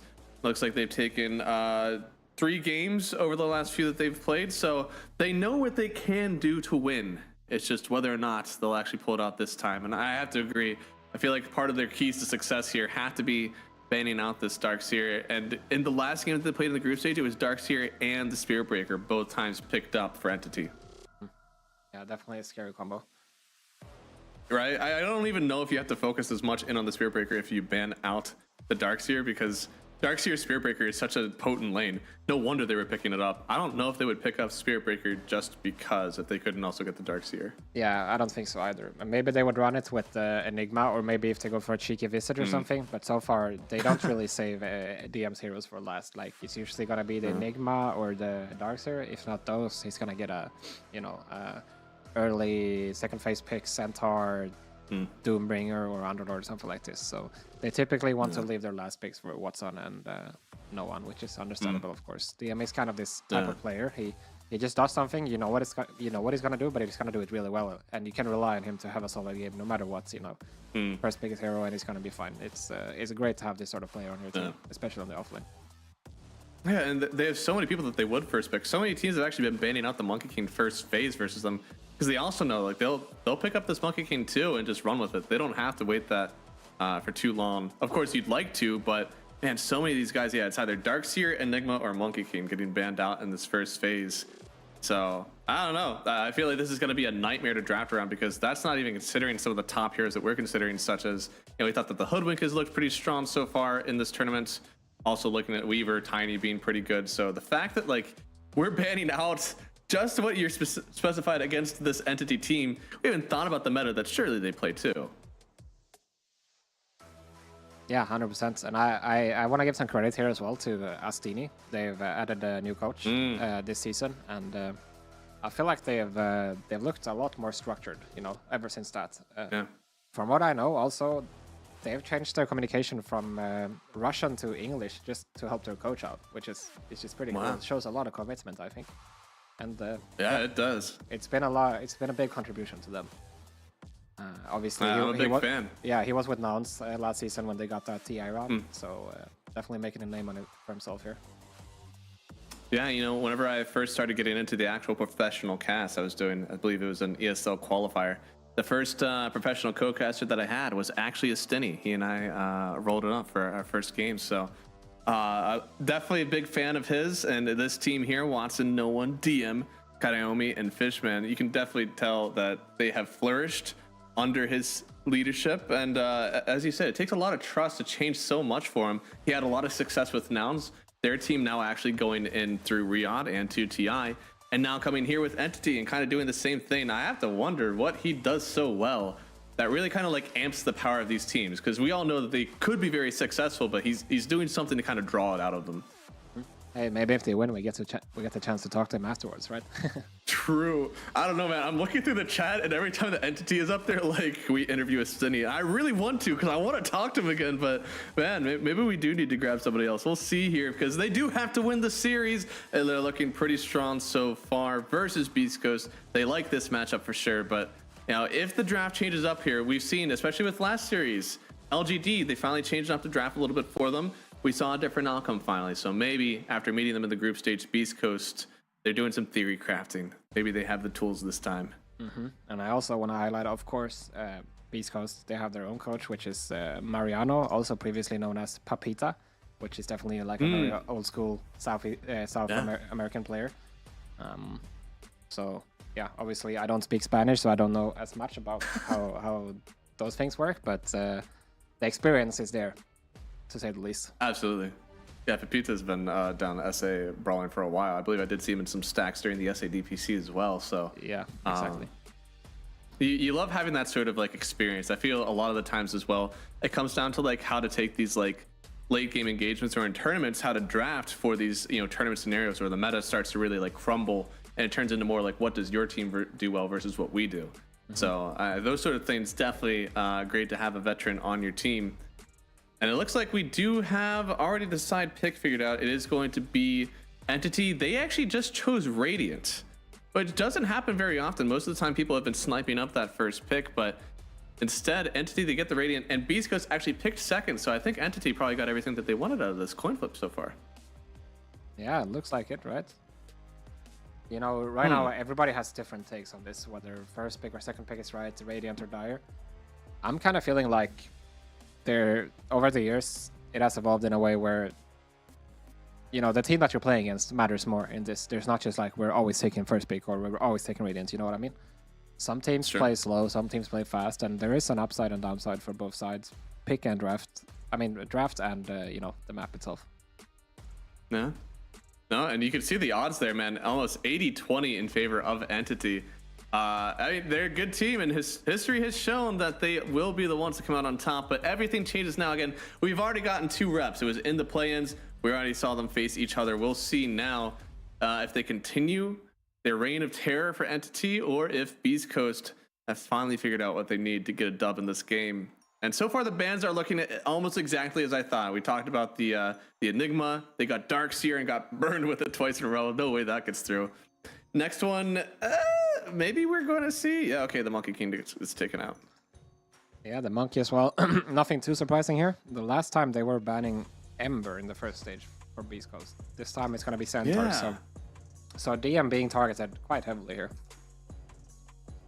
Surely they're not going to try to pick up the Ember so early. I doubt that's first pick material right now in Entity's eyes. I wouldn't expect it. No, it's way too big of a risk.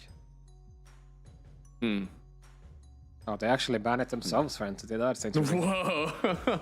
That's kind of crazy. I mean, they still have the SF, Tiny, both in the pool if they really want to pull the trigger on those. Weaver as well with something hotly contested. And oh my goodness, they do just pick him up. They really do just like that Spirit Breaker, huh? Damn, that's interesting.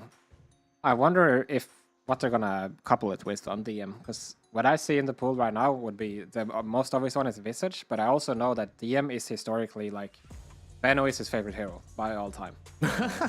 So you could see a Spirit Breaker running around with 7-8 Plague Wards on top of his head and just bashing people. I wouldn't be surprised to see something like that, even though we haven't really seen it before in this tournament. I think only Ace played it before in this tournament, but yeah, I would not be surprised to see DM run it. I'd be interested in anything, really. We just need to, especially if you're Beastcoast, right? You just need to change the script a little bit. They do go in for the Tiny instead, which a lot of popularity here in this tournament so far. And it looks like in the last time they faced off in the plan, another time where Tiny was uncontested, except for game 1 where it got banned out at the very last stage, ban 19. So really waited a while before they even took it. Yeah, Beastcoast, they haven't really run this Tiny a whole lot, actually. And when they have, it's been a bit mixed. One time it was mid, one time it was the carry, but in this tournament, I believe it is actually the first time they pick it up. Wow. Okay, well, we'll see how they run with it then. We saw, last series, the first time that Blacklist wanted to go back to the Tiny. It didn't really work out so well for them. But I'm sure we're going to see something different in this round. Snapfire ban, obviously a great partner with the Tiny. We're starting to get used to it. We see the Snapfire and the Hoodwink contested pretty much every game at this point. Yeah. They're definitely like very strong lane heroes, which definitely is going to help out no matter what. It's a little bit flexible, but honestly, we've seen it. I don't know if we've even seen somebody try it out support or try it out core. I think most of the time it has just been thrown to the pause 4. Yeah, it's too solid, right? Doesn't really have a downside. Yeah. It gives you laning, gives you mid game, gives you items. So yeah.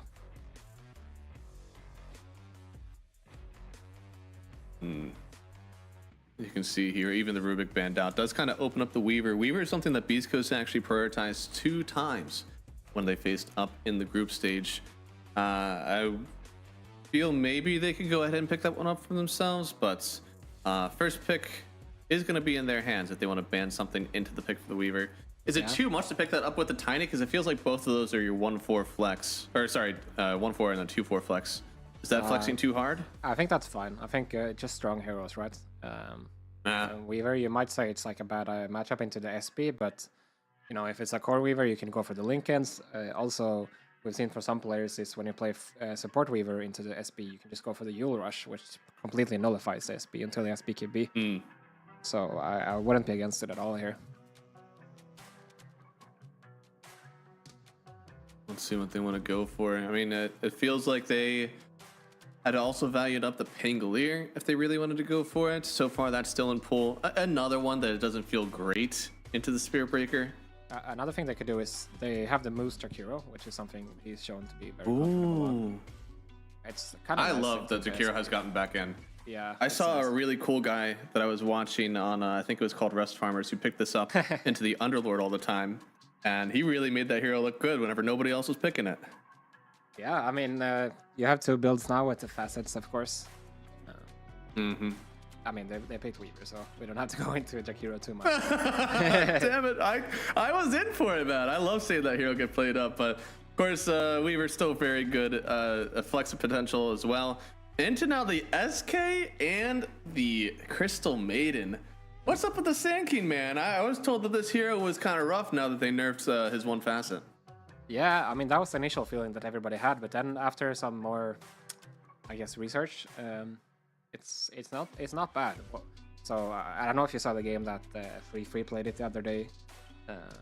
I forgot which team they were playing against, but He goes for the Bloodstone Rush on the Sand King with the big Sandstorm, and basically the Sandstorm just covers the entire screen, right?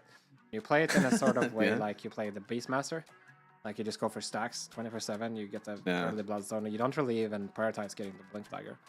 And it's just do you get the Axe still before the Bloodstone, or is it just Bloodstone? Nah, you just skip the Axe entirely, from what I've seen. What the hell? You just go Bloodstone into like a Lotus, Interesting, or Shiva type, you know, a defensive item. Huh.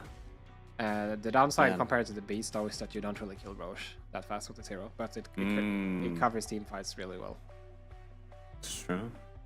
Well, speaking of the Beast, I mean, Beastmaster's still in pool. They picked up the Techies, and as I think about strong offlaners that work well with the Techies, Beastmaster is kind of up there. Yeah, Beast would definitely be good for Beastcoast. I mean, Techie is always a great answer towards the CM as well. If you had a Beast on top of that, then I don't know, it's not easy to play Crystal Maiden. No, not at all. We'll see what they want to go for here. I'm thinking of your traditional big boy offlaner who sets up for the Techies. And I've got to think that, you know, with the slow on the board, that's certainly enough. I mean, just strong here overall. There's technically Mars, I suppose. It doesn't feel like the Mars has a ton of stuff to do in this game so far, but they actually go in for the CK first. They're going to lock in their carry and kind of give away that this is no longer a Weaver flex to wand. Yeah, that is interesting actually. It doesn't strike me as like an obvious CK pick when you already see the Sand King CM, but right? Hey, if you're confident, why not? Like, especially if they're gonna play CK Weaver on the safe lane, that's a really strong lane. I suppose. I mean, I could have seen this go either way. I could have seen a world where they picked the CK and they're like, oh, we should play Sand King because it has illusion clear. It's good versus melee heroes in the lane. Yeah, exactly. I'm kind of liking Entity. They're already set up with a good draft, and they still have 18 and 24 or 18 and 23. This 24 pick is no longer the end all be all because you have to answer 2 picks now. I would say that you still have your heroes countered at the moment for Beastcoast. Yeah, I bet also the TB as well. Such a good matchup into the CK. You know, this new innate that CK has, it gives 50% chance whenever you spawn an illusion to just spawn an extra one. And it actually works with spells like Reflection that TB has and Disruption on ST. Oh, so really? Yeah, so you can spawn extra illus off the CK, which is crazy. Pay to lose facet on God. Yeah, certain matchups at least, it can be really funny. Like sometimes in lane you just go Disrupt him as SD, and you just get 3 illusions, and you're like, what do we do? You know, 2 was already bad enough. I don't think anybody's really going to the other one, right? You get an equal chance of disarm, break, it's or the, nothing. It's the innates, so it's not a facet. Oh, that is the. Oh, you're right. No, you're totally right. Well, good luck, everybody else. Right. I guess the only thing is that Terrorblade does hate burst, so this is a hero that if you have the right TB, you can get the stun, a long Chaos Bolt stun, and hopefully all in with the rest of your team. But you're currently looking at essentially like techies for that magic damage, and then if you have enough, right, for this tiny, eventually the TB will overshadow you. He'll have too much HP. He'll have Satanic. He'll have the Scotty, and you won't be able to burst him anymore. But early on, I do think they can have the chain stun and murder this TB off cooldown. Oh yeah, for sure. I mean, TB typically really doesn't like playing as a lot of stuns. You know, the strength of this hero is taking long fights, being able to get to Sunder off and Reflection and all that good stuff. If you're just getting stun locked, it's not the same hero. And typically, you also don't really it's not a classic BKB hero that you can just go into BKB second item like a Gyrocopter or a Troll or something. Yeah. It doesn't feel good. You typically want to have the Manta, Skadi, maybe even Butterfly or something, you know, before you go into the BKB. So having a lot of stuns and magic damage is definitely the way to go. And CK obviously provides that. I wonder what they're going to look for in the offlane, because we have waited a while, right? Like, we've already seen this Brewmaster get banned out, Centaur, Darkseer. A lot taken out here. I'm not sure, you're going to look for some sort of magic dealing offlaner, and ideally a little bit of control. I'm not sure what you're going to be looking for on Beastcoast right now. Yeah, it's not that easy. I mean, you still have Beastmaster, right? Yeah, you still have the Beastmaster. You also have the Underlord if you want it. Yeah? No, that's true. I'm thinking Underlord actually really nice. Anything that you toss on the ground. Oh, well, no longer. Right.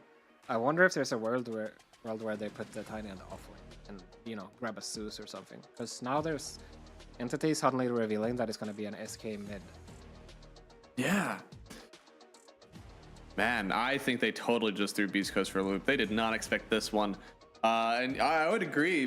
They have done this before where it has been Tiny offlane. We've seen plenty of teams experiment with that one. Sometimes it feels like Phylactery is a little bit more prioritized whenever you do that in the offlane. But you kind of need something that can deal with the Sand King in the mid lane that doesn't get completely bursted as you would probably as a Tiny. And as you said, this Zeus, maybe that's kind of like the damage you need to take down this Terrorblade once and for all. Oh! You know, I didn't quite expect that one either. Yeah, me neither. It's not, to be honest, like, it's not great versus TB, I have to say. Like, your main spell in the lane is your W. You don't really have mana enough to spam spears all the time. And TB, of course, he starts the lane with like 10 or 11 armor. Right? Like, your God's Rebuke is physical damage. It feels... This is probably one of the offlaners that Terrorblade is like, I'm actually okay fighting into this one. This feels okay for me. Yeah. I think the only saving grace is that whenever he presses meta, you can spear him away, yes. And then in the game, when you press the arena out, only TB himself will get into the arena. You know, his illusions won't get BKB'd. They won't get in. But it doesn't feel that bad for you. I feel Beastcoast, they saw this lineup really early, and at every turn just decided to kind of ignore what Entity were doing and draft for themselves. So they've got to have confidence in the draft that they're pulling up for their own team. Yeah, I mean, they have crazy synergies between everybody. Like, you know, Techies and Weaver, they can play with any core basically because they all are melee stunners and easy ways to set up your damage. You know, you have a lot of punish for the CM and Spirit Breaker, provided you have, you know, the numbers are in a good position, like I'm talking net worth and XP and all these things, you're going to be able to fight this game. But I am concerned if the game slows down for Beast Coast, they might fall behind too fast because all of Entity, they can flash farm, you know, pretty much all of their heroes, and that's not really the case for Beast Coast. Like, this Tiny and the Mars, they need to get stuff done. If they're not able to do that this game, it's going to be tough. But, you know, if anyone can do it, it's Beast Coast. This is kind of their style, and I think going with your guns is always a good thing when you're playing these important events.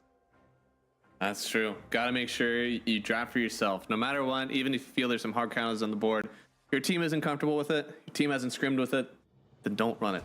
And they do go for comfort here. Vitaly Mars is definitely something he's played a lot of. I've seen plenty of it, whether it was DPC or other events that I've seen him in. So I know that they're comfortable with it. It just doesn't feel like that was the answer that they need. So I'd agree with their, like, starting off strong, because when you're on a comfort hero, you know how to itemize for any game. You know, you played 200 or 300 games on it, you got a pretty good idea of what your item timings look like. Yeah, most definitely. Like, if you're playing something new and something goes wrong, you don't have that, you know, intuition and all the memories of the good times and bad times with the hero. It's kind of like, yeah, it is just like that, you know? It certainly is. Game 1, guys, of Entity versus Beastcoast. I'll call it the SA mirror matchup because it has a Stinny coaching Entity from that SA background that he has. And for Beastcoast, man, they've dropped 2 games so far to Entity in recent events. Even more if we go back in the long history of Entity versus Beastcoast. But they're looking to change it here. They finally banned out the Darkseer. Still let through the Spirit Breaker, and we'll see once and for all. Is the Spirit Breaker unbeatable? Does it need to get moved up the ban list? Or are Entity going to wish so badly that they had a Darkseer to pair with it and get ran over by this, hopefully, early Beast Coast lineup? I mean, Beast Coast, they gotta have a pretty good lane here, especially the mid lane. We haven't seen a whole lot of the Sand King mid as of late, but I'm looking at somebody who's gonna burst these creeps, probably do a lot of damage. And speaking of some damage, Watson, I think, took more damage to a sticky bomb than the God's Rebuke, which is not often that happens. Yeah, right. TB starting the lane with 9 armor, as we see. They are also doing the same thing Gabby was doing. Looks like they're gonna block the enemy wave. Yep, definitely. As he's able to dodge the sticky bomb there. Yeah, I mean, completely sectioning him off here. I mean, the techies, this is over towards, like, the camps, right? Like, he's pretty far out right now, gonna get slowed up, trying to toss out the bomb. Watson's still on top of him here. Somebody's going to get this first blood. Do they give it to Watson? Oh, the blood grenade! The blood grenade kicked him out! No! They tried. They did. Poor guy. Terrorblade, he wanted it so badly. But they'll still get that first blood, giving it over to Crystal Maiden before they even hit the wave. Now, I think he still did lose some creeps out of it, but honestly, actually, since he didn't get the last hit, maybe that actually was still worth it in some ways versus the Terrorblade. Yeah, I mean, it's not the end of the world seeing as he lost the entire wave for it, so it definitely has a cost attached to it. That's a lot of experience as well. Yeah, definitely never great as well to give out free first blood to a No. You definitely would have rather it not happened if you're at Beastcoast, but you can definitely cope it up that it wasn't the worst thing in the world. But hey, I can respect the confidence that they have. They were also able to get a big camp because of it, so not all bad here. Yeah.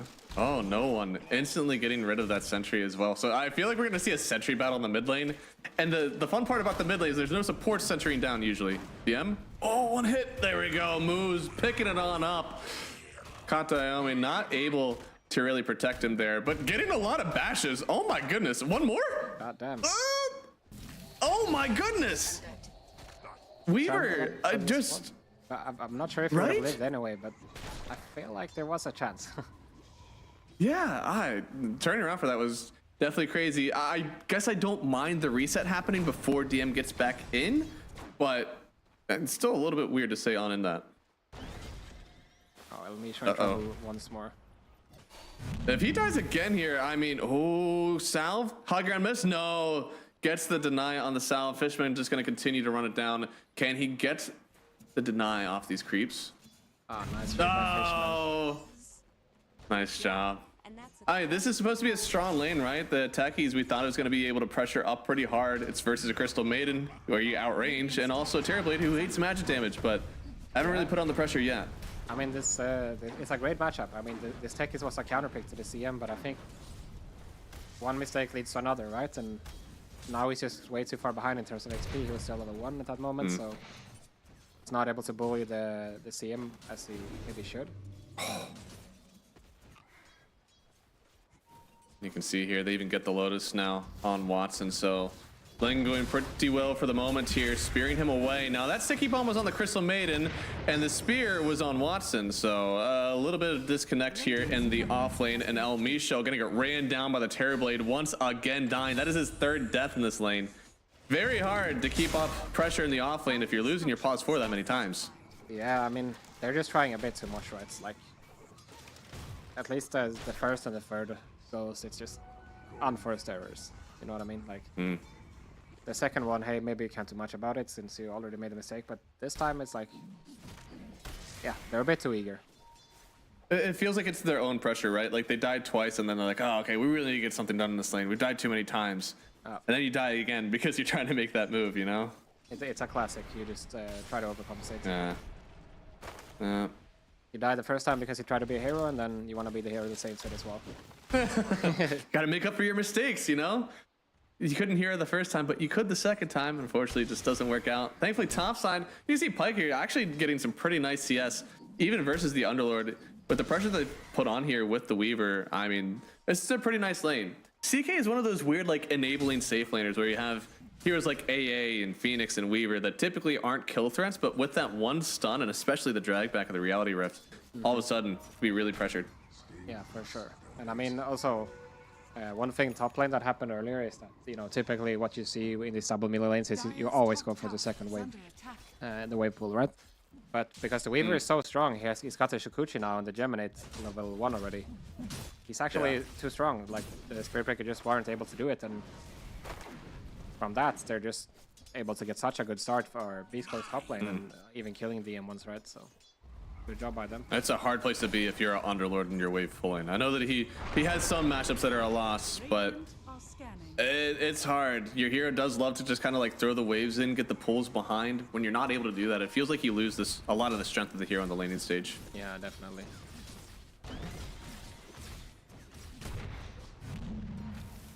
Now, bot side, it looks like the CS is starting to even out. Mars is a cool hero with nukes and stuns that even if you win the lane early, he's still able to clear later on and still get his net worth. So Vitaly, you know, double bracered up, probably going to see a solar ring coming out soon.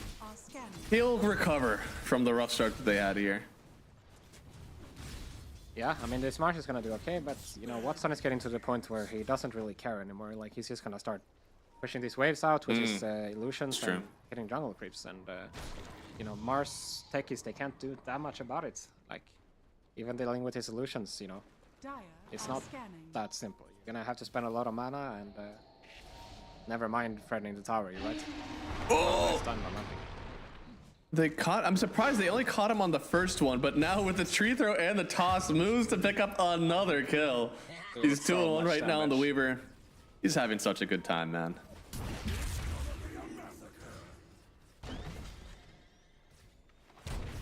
He was at what, like half health, maybe even more, like 70% health, and that toss just took him all the way down.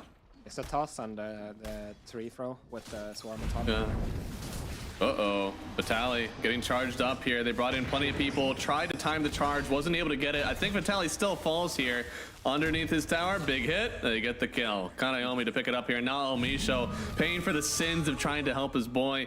They get doubled, and now, well, this is Kanayomi setting up here for the Wisdom Rune as you get the good bash. Lumpy already used his stun here. Does he get the bash? Oh, he got it. Oh, I thought he got one? Too early. Oh, but he got it. Then he gets the kill.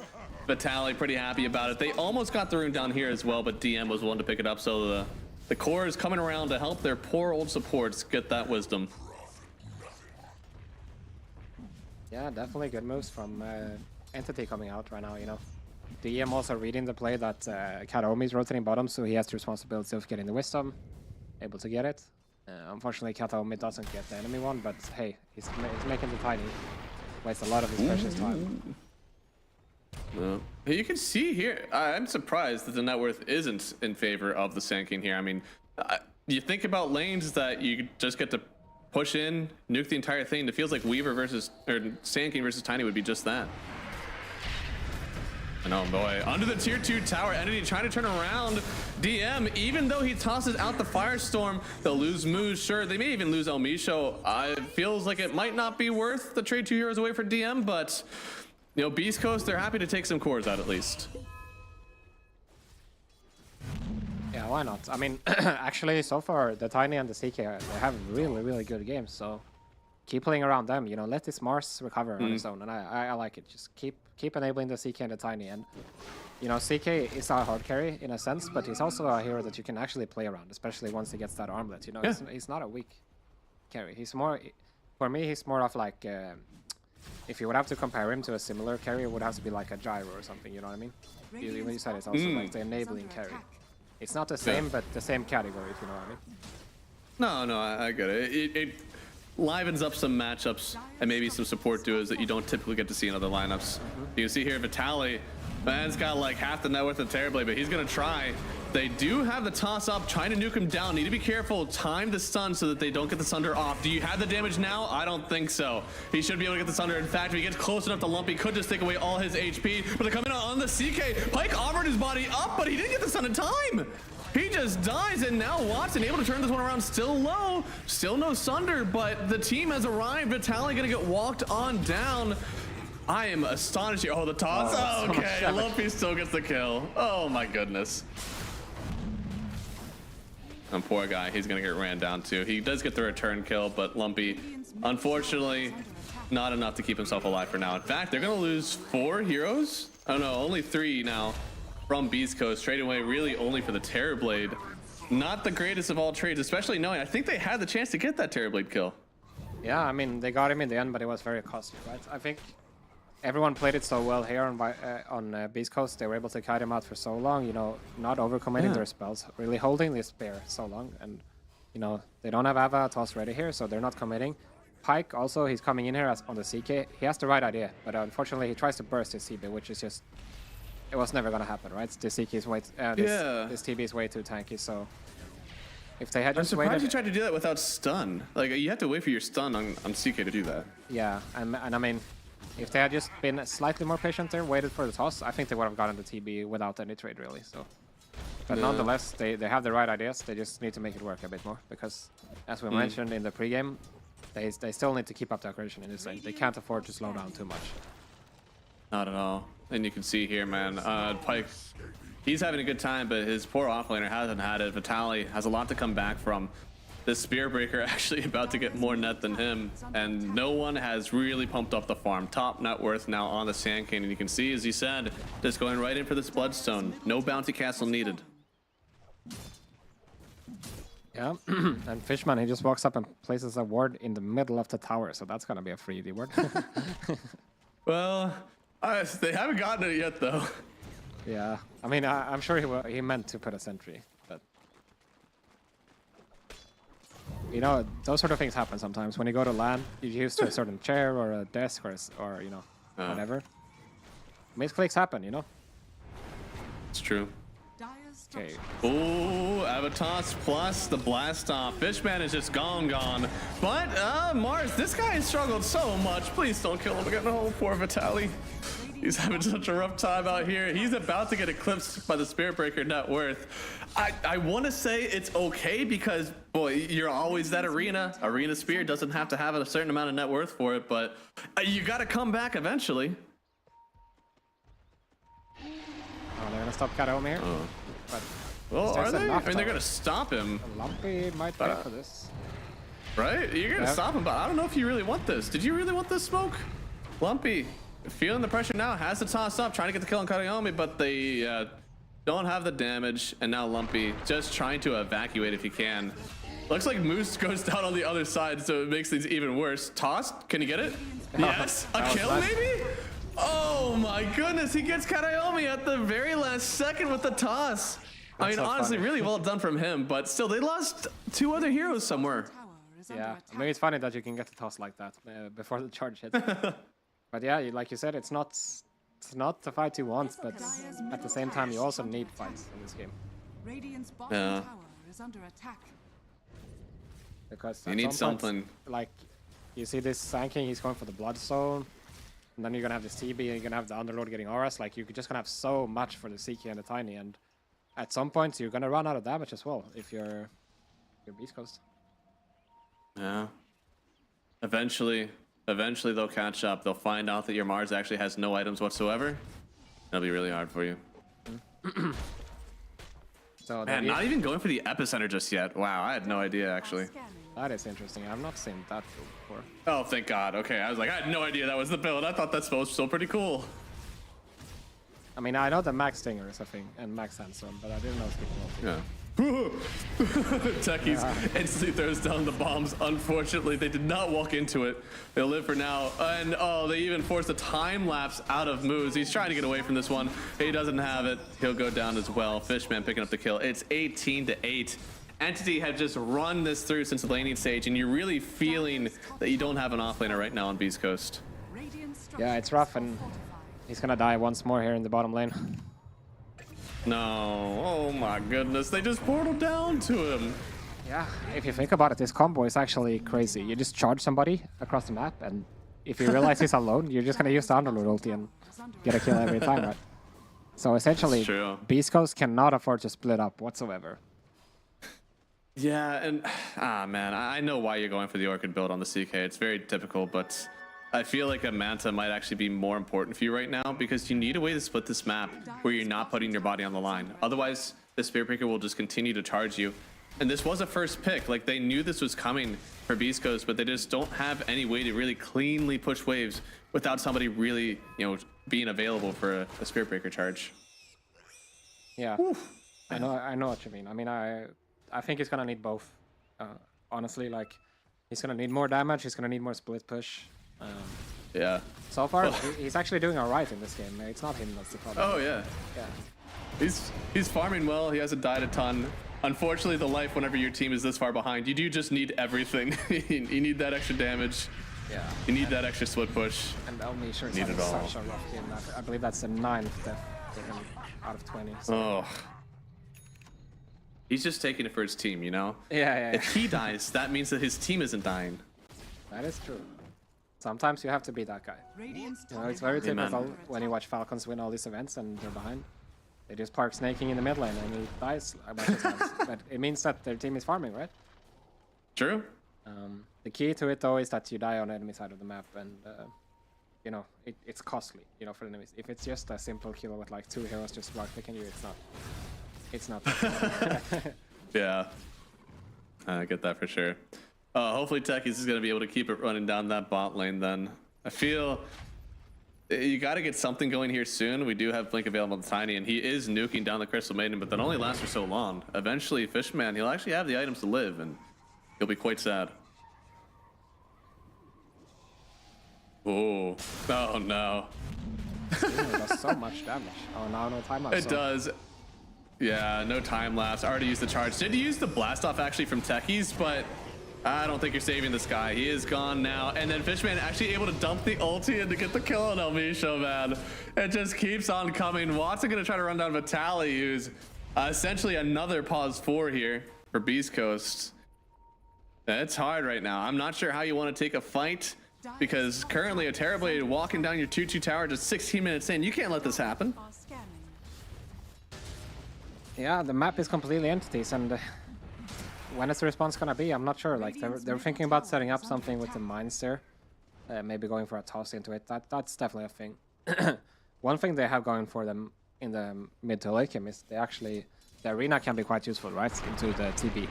So if you find ways to deal with the Sanking and the Underlord and the other heroes apart from the TB, you might be able to have a chance, you know, with this arena protecting everybody with the walls.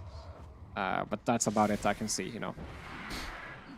Because if you're not opening the map, killing towers, it's gonna be hard to keep up the in-farm, and it's only gonna get worse, you know, against these flash-farming heroes, as we mentioned. Right? Dude, you were not kidding, man. That Sandstorm with the Bloodstone is bonkers long. Yeah. They hit both those camps entirely for free, and now no one. Gonna show himself for a second here, but right, like he does have something. I don't know. Oh, here it comes.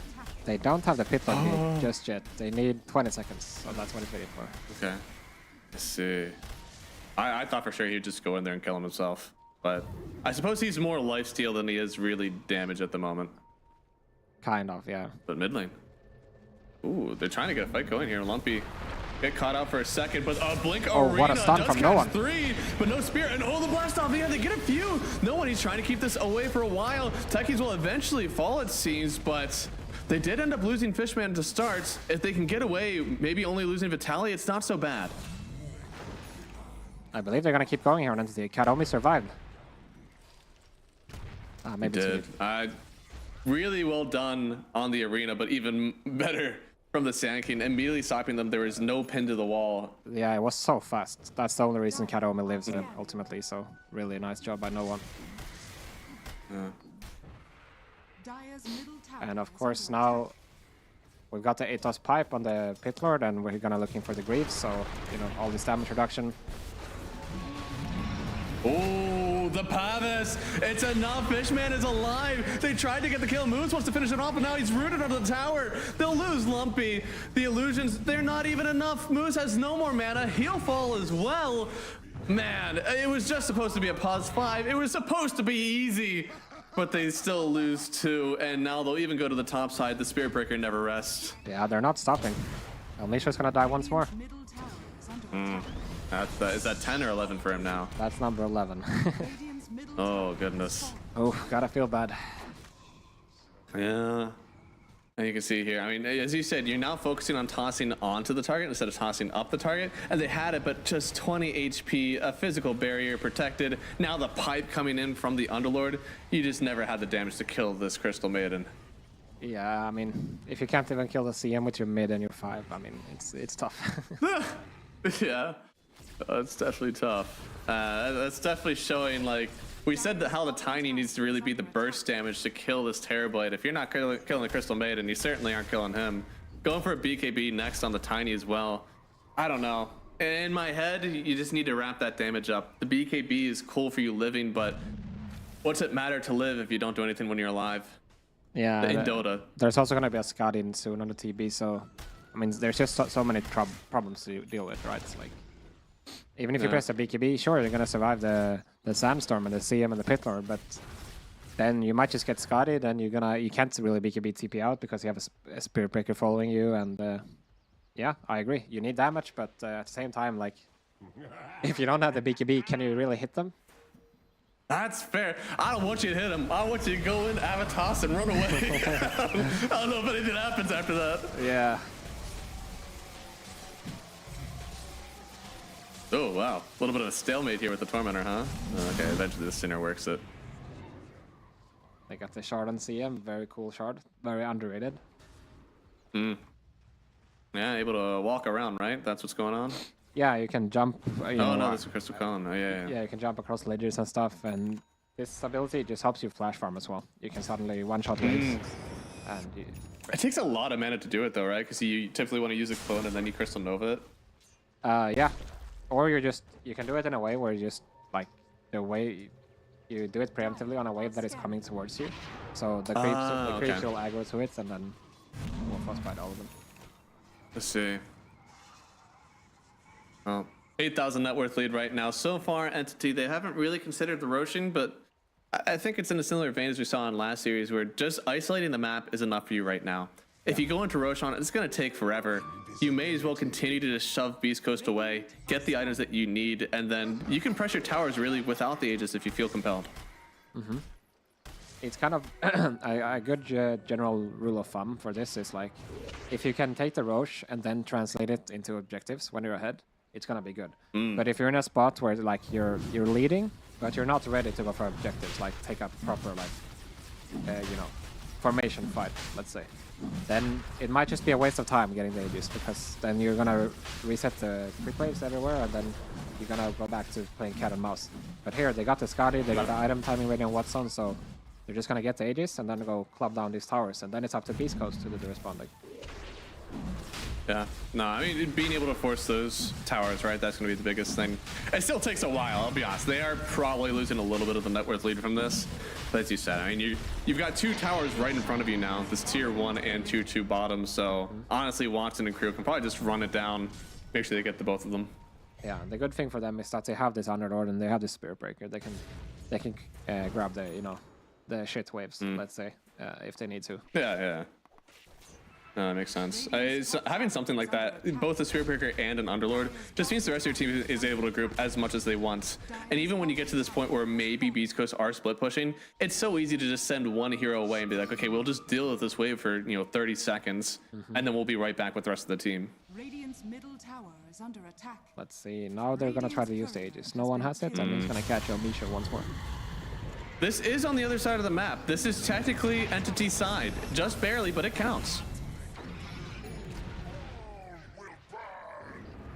Oh no, that's not the guy that you want to sacrifice his life. Like, turn around the silence, nice but he touch. doesn't have vision. Oh no. Karaomi just gonna continue the charge now. Gets one bash, forces the BKB out. Now he waited for the first bash to do it, but the charge still hits him with the bash. Spike will try to turn around with this one, but he doesn't have it. Another kill. Spirit Breaker just making moves for everybody on his team.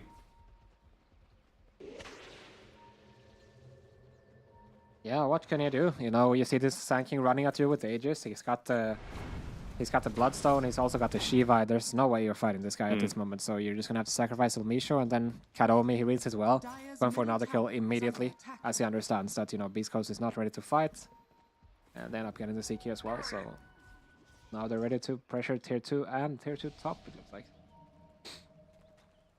Yeah, and Moose trying to cut a little bit, but even if he did cut the wave, tower's already gone.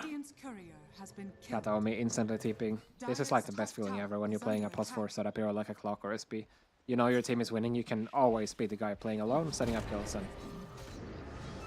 that's just what he's gonna do right here.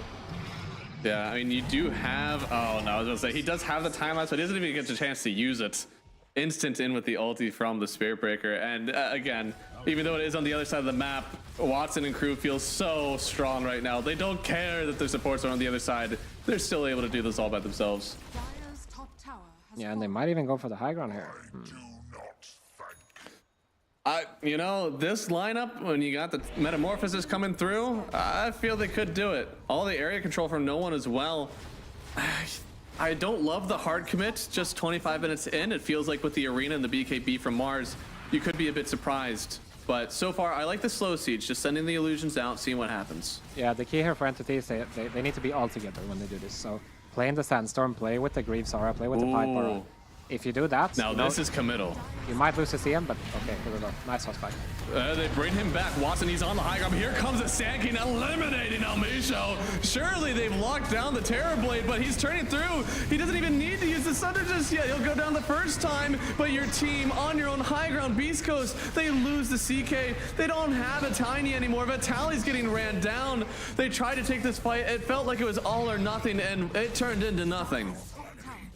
Yeah, I mean, it was a good try, good target as well, right? Like getting the toss back on the TV, but as it turns out, like their time has kind of run out. Like they've given away the Roshan, they've given Entity all the time in the world to get all these items, and it's just hard to fight at this point, right? We talked about it in the pregame. Their timing is so good, and they're gonna get there if you don't stop them because they have flash farmers. And for Beastcoast, it's not the same. Like this Mars, he doesn't scale if he's not getting killed. Same with the Tiny, so. Just sieging all the way. I mean, Entity, they have played this damn near perfectly. Their lanes certainly went really well for them. They then turned this into an advantage for the TB, just sucking out all the map. And at this point, with how global they are, Underlord and Spiritbreaker able to be anywhere, just cutting isn't enough. Terrorblade is able to take these towers in an instant if you're not careful. Toss back again. Sandking's a good find. There's no Agnesceptor, so he's not stunning in the Sandstorm, but Pyke doesn't have the damage. Now Chris evaded just in the midst of the tier 4s, throwing down the ulti, and they even rooted up the CK. Oh my fish, man, how did you walk away from that alive? Yeah, I mean, I'm sorry to say, Beastcoast fans, but this one is looking tough. You know, what can you say? They're even gonna go for the throne right here without the Metamorphosis. Yeah, they feel so strong. Still have Aegis for another 10 seconds. I know the Beastcoast, they're waiting to see if they can take a fight with the Aegis, but they've yet to kill him once. And Moose, oh no, he can't even get into the base! Oh, brother. Oh, brother. That's it. GG. Game number 1. Entity are forceful. They continue their streak against Beastcoast. It's 3-0 right now in Riyadh Masters. And they had some cool stuff going maybe early on, but they were not able to capitalize. It seemed like just one poor fight bottom, and that Sandking propelled himself up to top net worth, and Beastcoast just didn't have an answer for the rest of the game. Yeah, I mean, Beastcoast, they chose a draft, which is, you know, according to their style, where they have to play active, they have to play aggressive, they have to kind of shut enemies down, which, you know, it can work. I wouldn't say it's the best way to go about Dota, but for some teams, they can definitely make it look great. And this is what they've been doing the whole tournament, mind you, But the reality of this game is that offlane, it did not go well enough. Like, they had way too bad of a start. They gave away the first blood to the TB. I think the techies died like 4 or 5 times in this lane. And it just, if you have too rough of a lane when you play in this style, you're not able to open any towers. And when that happens, it's hard to stop enemies from getting the farm. And Entity just kind of executed their strat. Of course, they played well as well, but I think Beastcoast could have shown more in this game. Yeah, no, I mean, they had a little bit. I think this is the fight. No, this still went okay for them. I didn't love that they traded away 2 supports for the Underlord, but it was fine. It was that bottom fight where they finally like kind of brought the numbers. They really wanted to get the Mars involved, but it was the turnaround Sunder, you know? CK tried to go in, wanted to lock down the TB, they couldn't get it, and then this fight really just put the icing on the cake because Vitaly had such a good arena to start, he just couldn't complete it. Yeah, I mean, let's think about it in a hypothetical scenario. Let's imagine the offlane goes better, this fight that you're talking about goes better, and then Beastcoast are taking all the tier 1 towers, right? Suddenly the map is super scary for Entity to play. Now Beastcoast is putting them on the choke, and it doesn't really matter anymore, that fact that they can't flash farm, because the space that Entity has is just limited. So I think if they're gonna go for the style again, they just need to make sure that they execute better. That's it for me. Like, they have the right ideas, they just execution wasn't enough in this game. No, not at all. I'm not sure for Beastcoast, maybe they do want to change up how they take these drafts. It was I believe, early pick for the Tiny. I don't know. I like the idea of it for sure, but think about how much that they have to ban out versus this Entity team now. We thought that it was just the Darkseer that was enabling the Spiritbreaker, but instead they play so well actually around the Spiritbreaker. And can you really ban everything? Can you ban out Spiritbreaker and Darkseer and Monkey King and Enigma? I don't think you can develop. I don't think you can give that many bans away. No, I mean, You can't. But I will say though, I don't think like, of course Spirit Breaker looked great this game, don't get me wrong, but I don't think it was the factor that, you know, made this game hard to begin with. It just kind of amplified once it was already tough. Like once they started losing control of the game, the Spirit Breaker just makes it worse, right? It's like the twist to the knife rather than the knife itself. So I can understand that. Yeah, so I think just you know, this is kind of like a go wash your face moment if you're Beastcoast, I think, you know. Don't overthink it, just go in, run it again, do something similar and just play better, because, you know, there was a lot of why I'm stressing this so much, because I'm a little bit disappointed, to be honest. Like, there were so many unforced errors, you know, like we saw the first blood bottom, we saw, you know, the Mars sparing one guy, Techies focusing the other guy in the lane, and this is not the type of things you can afford to do against Entity and then Riyadh Masters, right? Like, if you want to win. Yeah, Entity is a very good team. Got to get a little bit more communication. Guys, we're going to go to a break here. We'll be back with game number 2 just a few minutes.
You've got some things going through mine.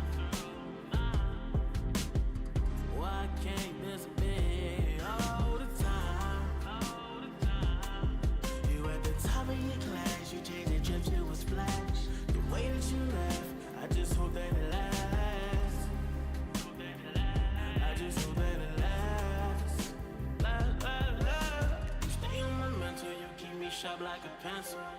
You can let your hair down, cause I'm playing gentle.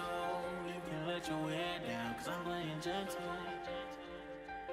Girl, you stay on my mind, all the time, all the time, on my mind.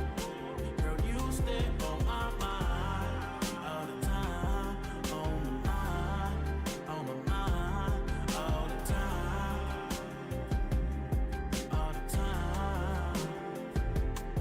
If I come meet you, baby, I can teach you how to let your head down and be a freak, singing like a Nita. Sweet love, have you thinking about a preacher?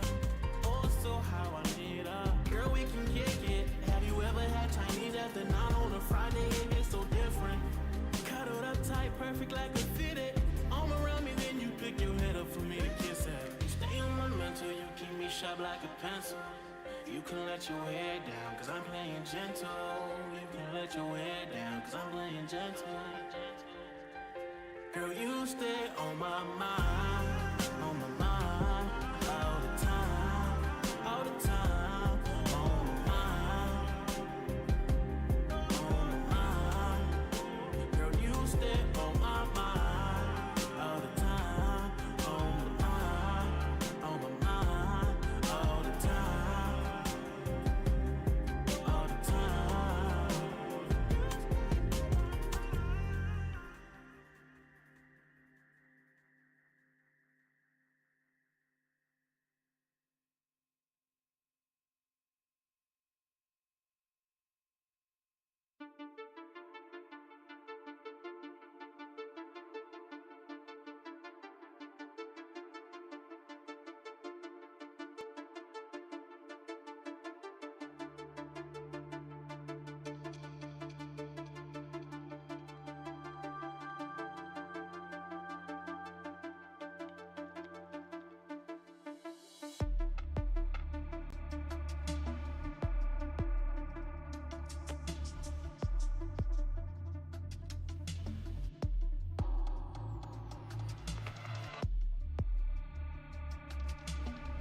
Turn up this up right now.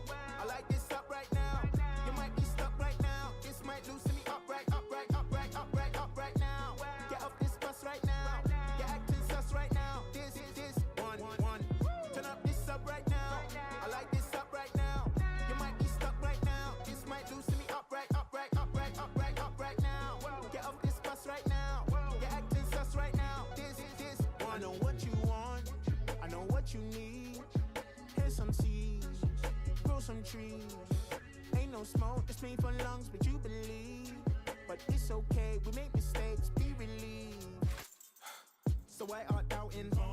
They're not like me, my eyebrows too intense. I rock out like the Brahma. I wanted to be like Dwayne Johnson. Teacher said I'm trouble. Once I got my dreams won't work, I started snapping, I bust bubbles. I think it's how creators see. Other creators be. Perceive this fly, you're whipping right, but off IG, you're broken cheap. I need an electric bike to vend this food, to vend these rules. Get these tools, cause haters drool, they're watching me. Haters discretion advised. Oh me, oh my, I just want to survive in the sea under darkness. Hiding from the light, all we do is push violence. Pain over violence, radio silence. Turn up this up right.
You ever wondered how a Hollywood movie is shot?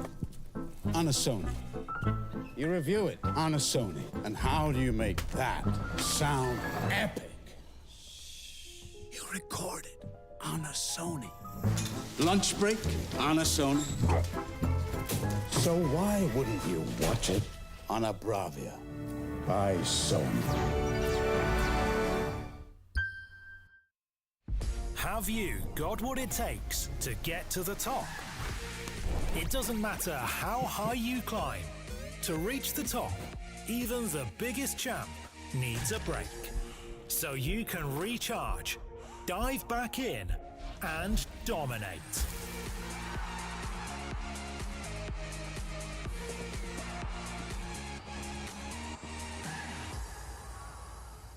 Have a break. Have a Kit Kat.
Hello, everybody, and welcome back to the Riyadh Masters at the Esports World Cup.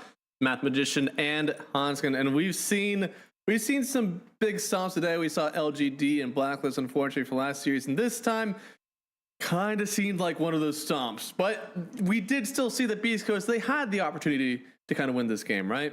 Yeah, I mean, there's definitely signs of life for Beastcoast here. I think they have the right ideas how to win. It's just the execution wasn't there this time. And it frustrates me a little bit because I know they can do it. They've been looking so clean and so crisp in a lot of these games. So I think just getting a slightly better start in these games is going to help them a lot. And I think they have the potential to, you know, make this way more competitive.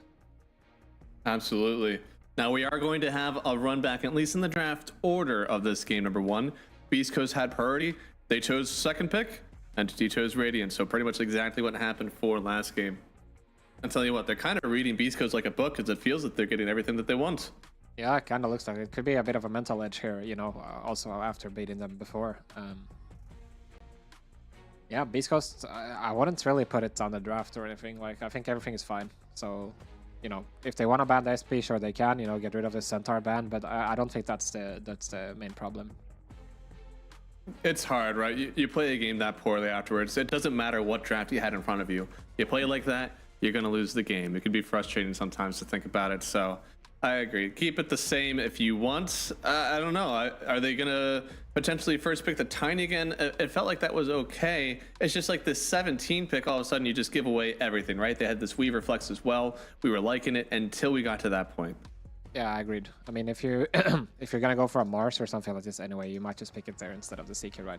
Get a better situation for the carry.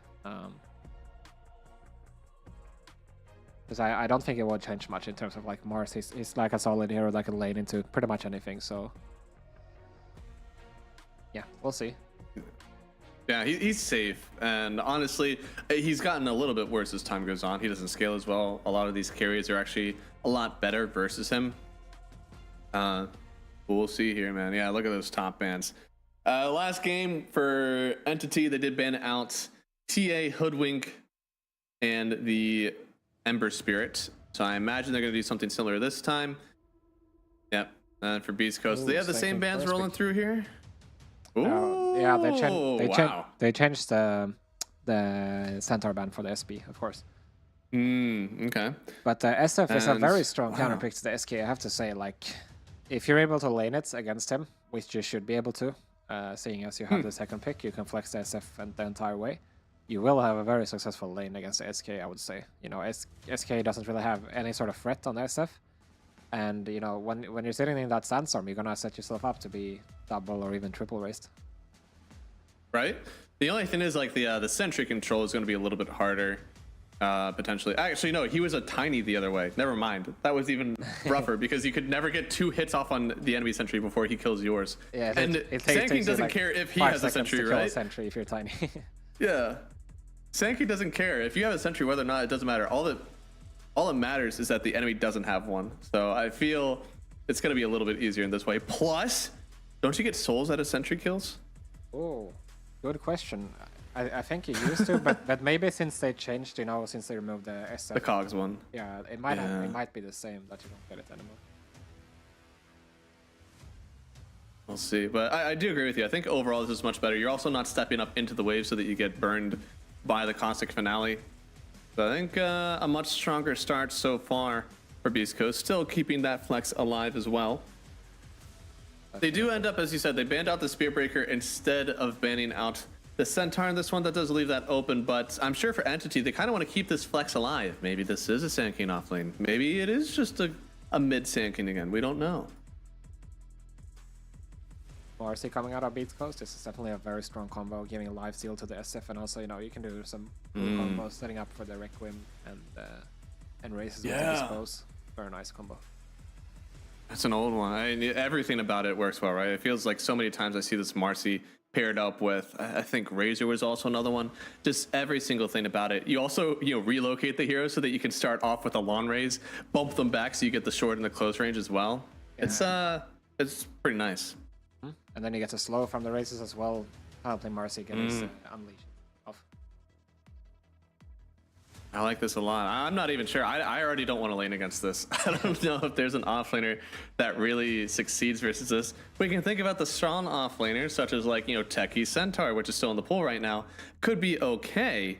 But even a Centaur, I think, would struggle to live versus this, you know, rebound and a triple raise. Oh, they go for the Sven on Entity. So I'm actually expecting them to go for the Weaver or the Lina, which is like some of their combos that they really like with the Sven. Obviously, they have been running the Sven on Fishman quite a bit, which has been proven to be quite strong. in the current meta. It's not out of the question as well that they put this Sven on carry, but if they want to do that, they're gonna find a way. They're gonna have to find a way to disguise it, I think. That is going to be the hard part. Now, 24 pick is going to go once again to Beastcoast, so they'll be able to hold on for a little bit longer than Entity. Phoenix picked up now. Actually, a little bit of team fight. Okay. Yeah, I mean, it's strong hero, but a bit interesting that they decide to pick it up into the Marcy, which is typically like a very good egg. That's true. You don't even have to pick anything else for it. You just already have the answer for you right there. And nobody told Beastcoast, though, like, man, we need an egg counter. Let's get the Snapfire. So still end up getting it. I'm sure that this is basically just like their lane duo, right? 2 times in a row when they're running into the 24 pick, they just have 2 very strong lanes that, albeit didn't win last game, but should have won last game. And we'll see if they keep that going. If they flex out this SF into the mid lane, or if they will keep it as just 2 strong lane duos and get some all end all be all 24 pick mid. Yeah, everything feels solid right now from Beastcoast. They have some good synergies. Oh, Entity goes back for the TB, so that it's gonna prove that it's a Sven 5. Huh. Well, it's a very high armor lane if you think about it, into the Snapfire, which is always nice, into this currently like Lale Shredder everybody's doing. So I can see it, but there is a lot of magic damage for Beastcoast, so... Right? This TB not looking as scary just yet as the last game. I'm sure that game 1, there was a little bit of surprise. Obviously, he does play a lot.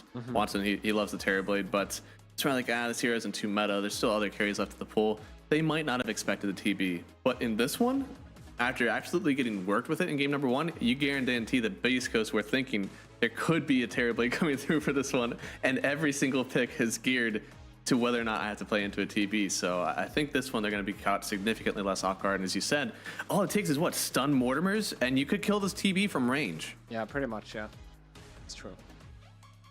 So the question Entity has to answer now is, are we going to put this tanking mid or off lane? Because we still don't know where this SF is going, and we're going to have to tank it somewhere. Yeah. It doesn't seem to be fun anywhere right now. Because it could just be, again, the SF can just follow it. Now, is it worth kind of separating the Terrorblade and the Marcy? Get yourself a strong offlaner that maybe you'd still rather have the SF into the Sand King, and then you have to pick up something different to pair with the Marcy, or are you just you're committing to the bit, grab a different mid laner and hope for the best? Yeah, it all depends on what you get, right? Because you have to be ready to play into DK, you have to be ready to play into SF if you decide to go for a mid. But it kind of looks like they want to put the SK mid since they're banning berries. Yeah. So I assume they're going to ban like something like the Troll then. Or there's also the Weaver still. It's a pretty good Weaver game. It's also a good Marcy combo. Oh, wow. Yeah. Nah, that would be pretty good, huh? You can also... I'm trying to think of other things that maybe do well versus the Terrorblade. I suppose there's... You don't want to do anything like Medusa or Luna, anything that like gives a great aura around, but I imagine some extra lockdown versus the Terrorblade could be nice. Yeah, it could. You just don't want to be trapped in a spot where you draft a CK with a Marcy into Sand King, because then you're just giving up all the pressure you have on the draft. So. Yeah. Wind Runner? Is that something? It would have no, they banned it actually. Yeah, Damn they banned it earlier further and stuff. It would have been an option, sure. I suppose we could go back to the Marcy Razor, but it doesn't seem like the best Razor game, right? Like TB, I don't know. It doesn't seem like the best since you have so many illusions also tossing out damage.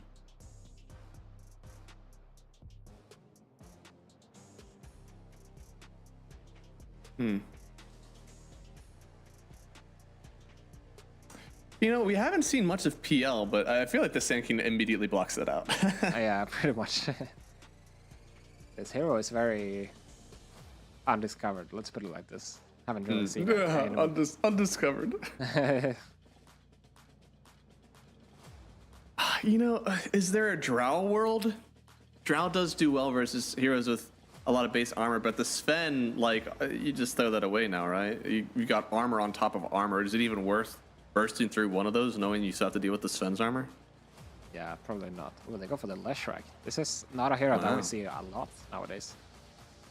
Well, now I want this Drow even more. I know I shouldn't, but I kind of do, because hypothermia is pretty nice now. Yeah, I guess it is. I'm sure that's not what they really want, because you're angling in on the burst at this point, right? TB, Leshrac, they want to have these like kind of long fights. So anything else you can get in the burst department is going to be really nice for you on Beastcoast.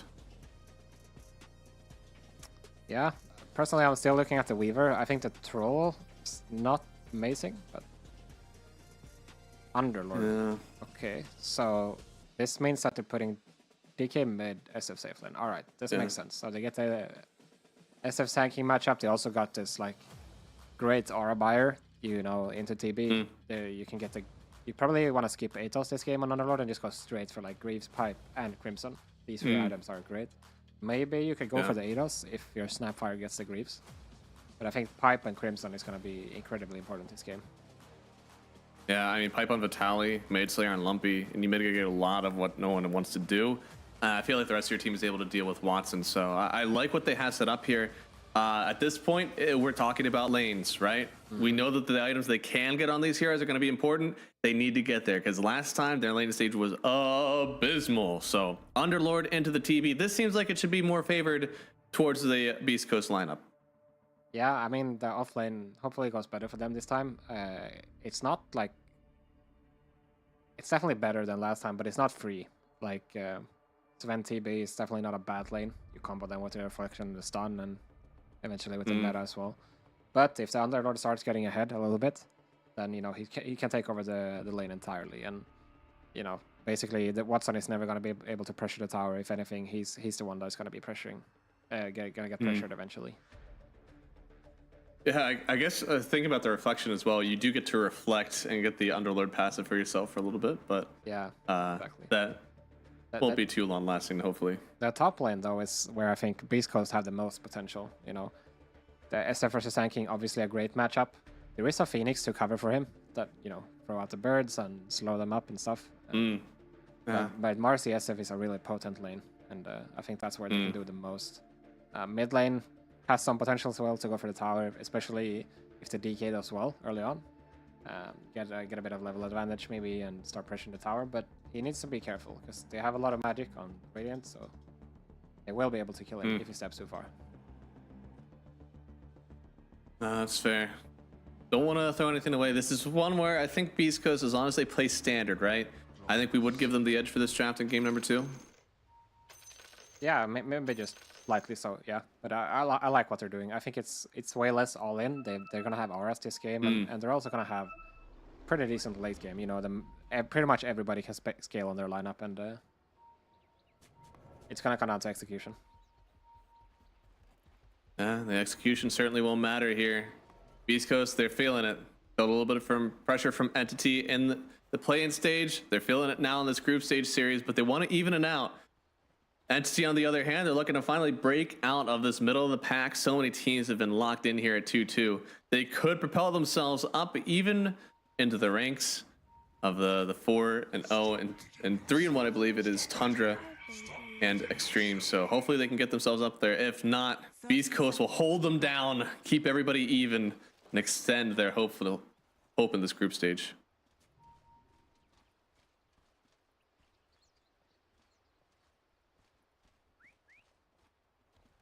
It looks like we're just looking to split runes as well. Probably not going to do anything crazy this time, but it might be a fight bottom.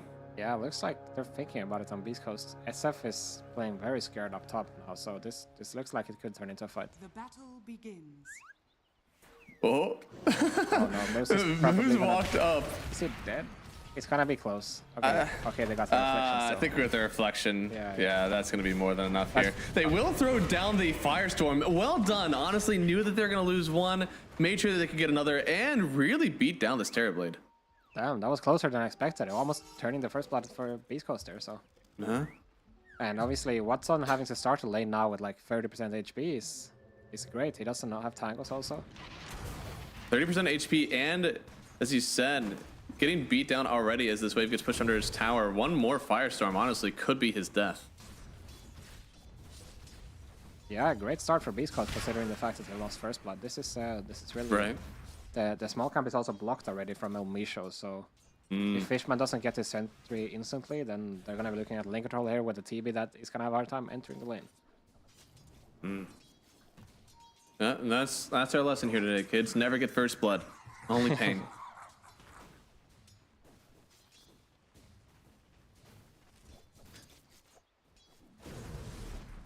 That was really a good job, especially knowing what happened last lane, right? They felt so much pressure here. Getting this instant early start for yourself has got to relieve a lot of the pressure that Vitaly was feeling. Ooh, nice double stun in, honestly, from DM, but this is what you planned for, right? We wanted to play into the Sand King. That's what the whole purpose of this SF pick was. And this only gets better as time goes on, right? You're gonna get more souls on the SF, gonna get the lifesteal likely from the sidekick. Things will just get better and better, and bot side, man, Almisho actually turns around still for the scatter bot. The cookie on two, kind of baiting himself out. You know that Watson wants to turn around, try to hit you, but Vitaly picking up the double kill. It's not just the early trades, it's now instant kills in the lane. And then top side, they'll get DM as well, firing on all cylinders right now for Beastcoast. God damn, Beastcoast definitely went to wash their faces because they're stepping up, you know? Like, it's not every day you see this Pit Lord getting the W level 2, but this time works out so well. Yeah, maybe that's what we should be seeing more whenever it's you know, the Snapfire. We see Snap sent, you get like stun and nuke, and well, a root and nuke is pretty much the same. Oh, Misha, does he have another? Oh no, no shot! Oh my goodness.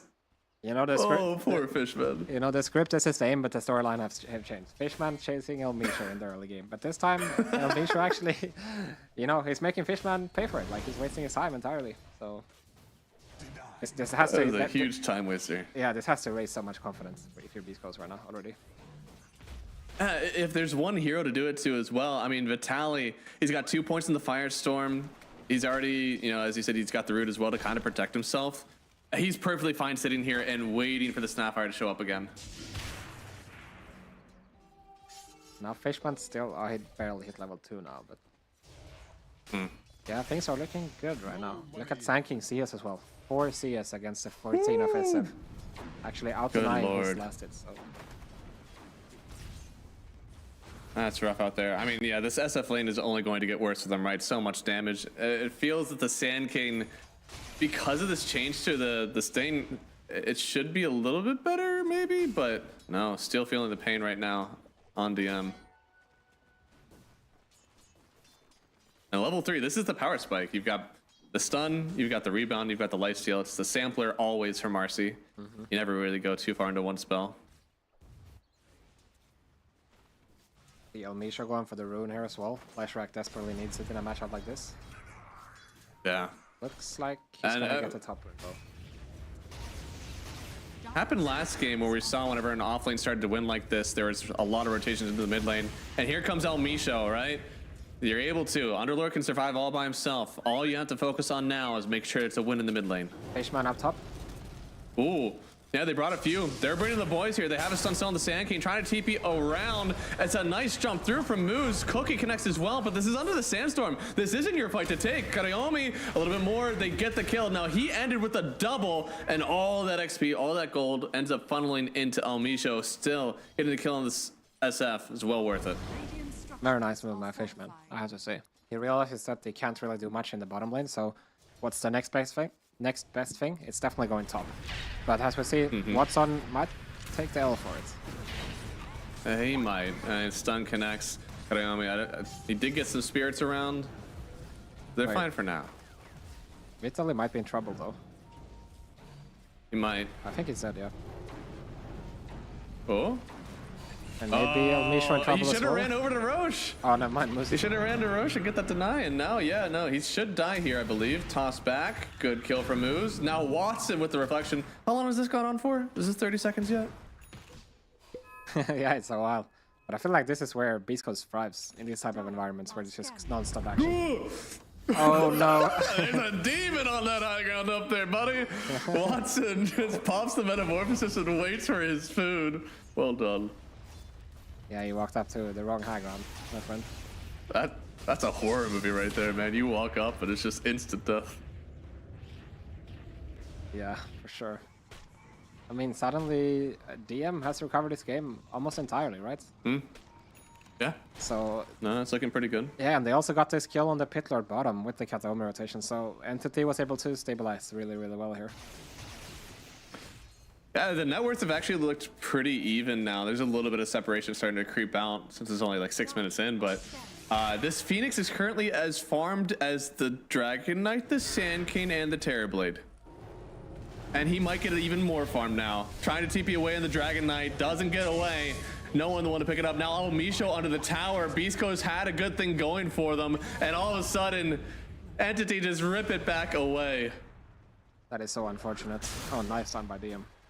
Actually, yeah. disjointing the dispose stun there. Or the rebound, got the board. Yeah, the rebound, exactly. Yeah, very unfortunate. Lumpy tried to, you know, get a stun in to grab the haste rune, but he was hesitating a bit too much, so ended up giving away his life for it.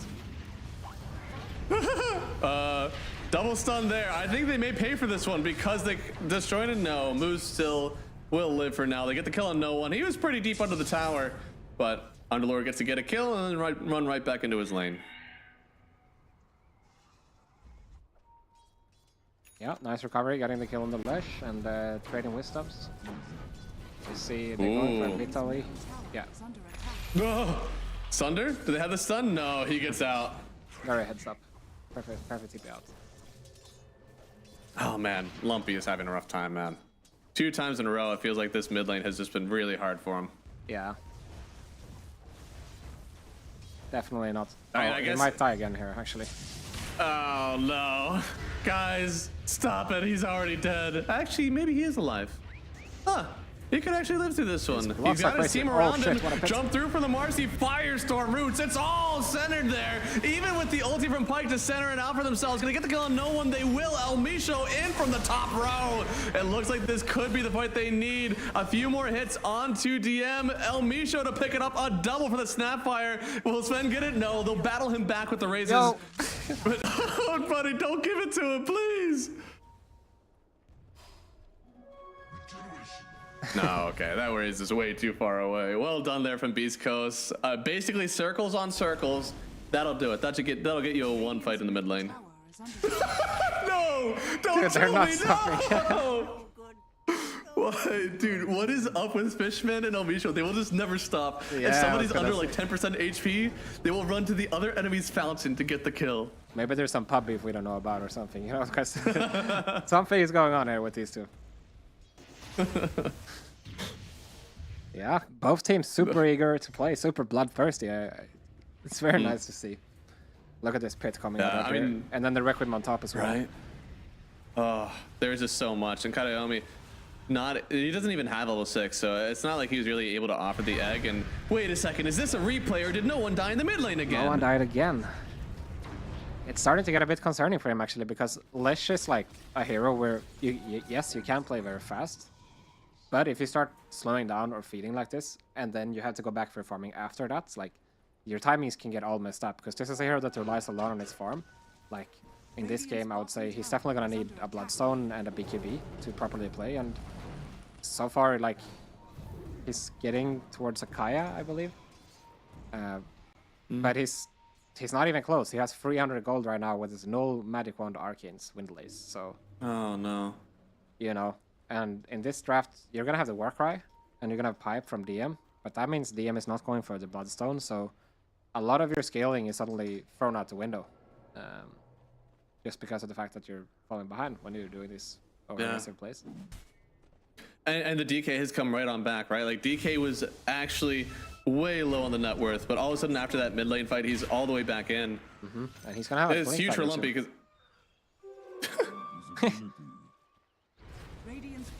You can only do that on LAN. If it's an online one, you're picking that one right away because you have no idea who wins the click battle. Yeah. So far, I mean, with everything that has happened, it was essentially that Entity had the lead. They tossed it away a little bit, but it's still an even game for everybody. I think the big focal point is that right now, my Phoenix is keeping the net worth of Entity in the game. Look how farmed he is. Yeah, Kataomi once again having a great game. And as we see, he's starting these fights. Look at how deep he jumps in right away. Has the egg now if they want to commit it. It's for Vitaly. Now, he doesn't have a root anymore. can't really portal away from this one, so he will follow Watson to pick it up here with the Metamorphosis. And there should be no response from Beastcoast. They just don't have the TPs right now. Yeah, this looks like a free tower. And obviously a great kill on the Underworld as well. Shadow mid being the main playmaker as he is for this team. Setting up everything constantly and also keeping them in the network, like you said. Yeah.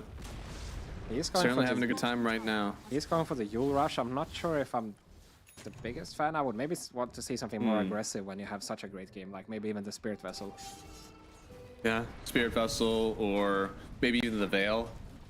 But I think Sand King is probably getting that one. Oh, mid lane. Hey, look at that. It's the stun and the Mortimer's Kisses. It's like exactly as we said during the draft. That makes me so happy. Yeah, and they didn't even need a Pit Lord. You know, he's getting there, but it just goes to show how many items this Leshrac is going to need, right? This Warcry is not going to protect you from this. I think the pipe is going to help, but it's not going to be enough unless Lesh has items. Yeah. And you could say, I was thinking like, oh man, maybe he doesn't want to go Veil because the Sand King is going, but the Sand King is going such defensive items.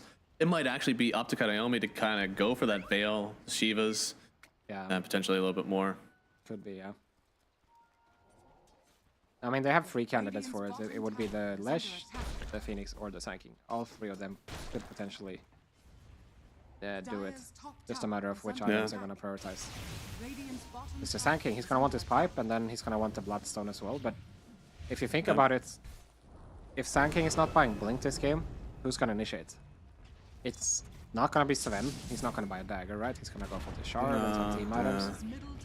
And Lesh is not going to do it, TV is not going to do it, so it's kind of going to have to be the Sand King. And then that raises the question, how good is Sand King if you don't play like this raid boss Sand King, you know? Because that's not really something we see at all anymore. I'm worried, you know, if Pyke, if he's... Oh, I'm worried for him, actually. I think he saw it, yeah. He gets to run away for now.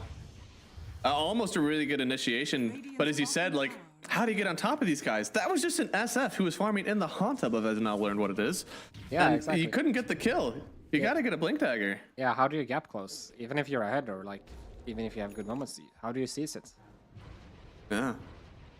And now you're gonna have the pipe as well on the Pit Lord. I mean, he knows that there's somebody running around, but he's also got a teammate coming down to him, so yeah, can't continue the encroachment there on Sven. Dude, what is it with Fishman and running at people?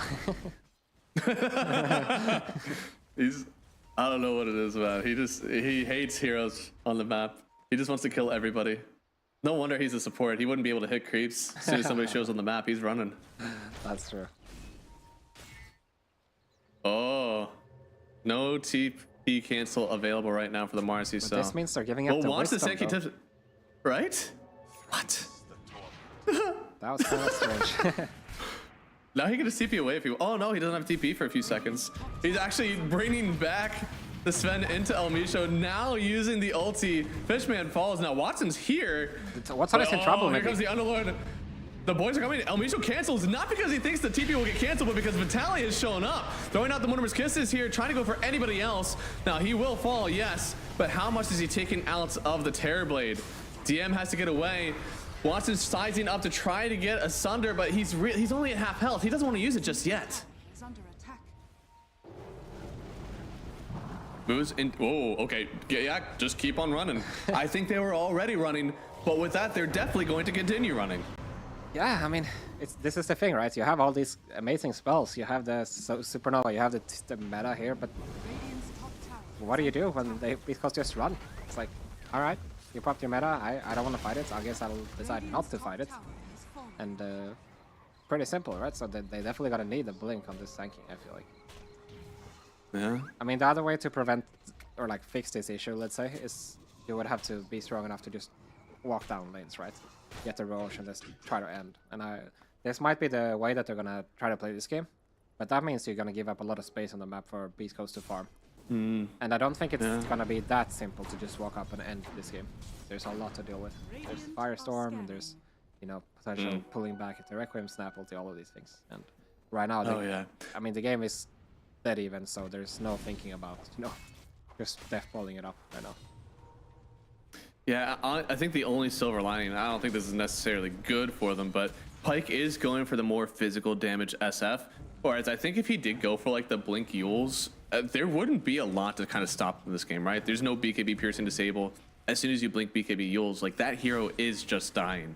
But I do like the idea that like, so you do have a Marcy on your team, right? You want to scale with your physical damage. Yeah, I mean, your point is true, but I think if he would go for the magic, then who's gonna do the physical damage, right? Then it's only the DK, pretty much. No. It looks like they are trying to take down DM. This is basically his attempt at stifling the map, hoping that his team gets some farm while he does this. If he lives, great, but the idea the whole time, he was dying there.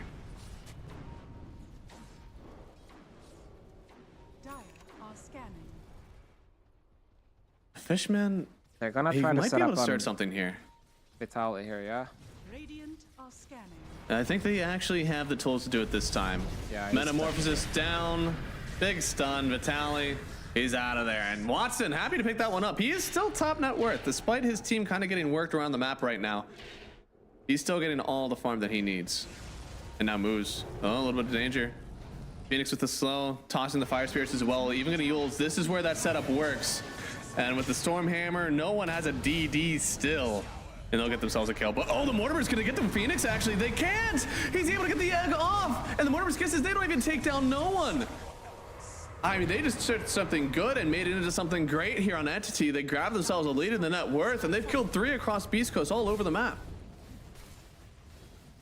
Yeah, it's just a chain reaction pretty much, right? Like, they lose a bit of focus, Vitaly dies bottom, and then they go on Moose, and the reactions were a little bit slow. I'm pretty sure they could have turned it if they were just slightly faster. And then, you know, they try to finish Kataomi. He doesn't die, they get the egg down, and turns into a disaster pretty much for Beastcoast. Yeah, I mean, that's gotta feel rough. Yeah, no, I'm feeling that too, man. Almost had the kill, not able to finish off. It would be way better if Beastcoast just made the first move, I feel like, because they have their cooldowns ready. It's not like they're waiting for something crazy. I mean, it's the BKB on SF, but they can play without him, you know? They got the Snap ulti, they got this Pipe Bannerlord.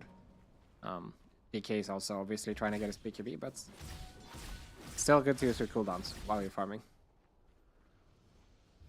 Yeah, sometimes it's just the easiest thing you can do, right? Instead of letting the map go stale, letting the enemy team kind of get everything that they want.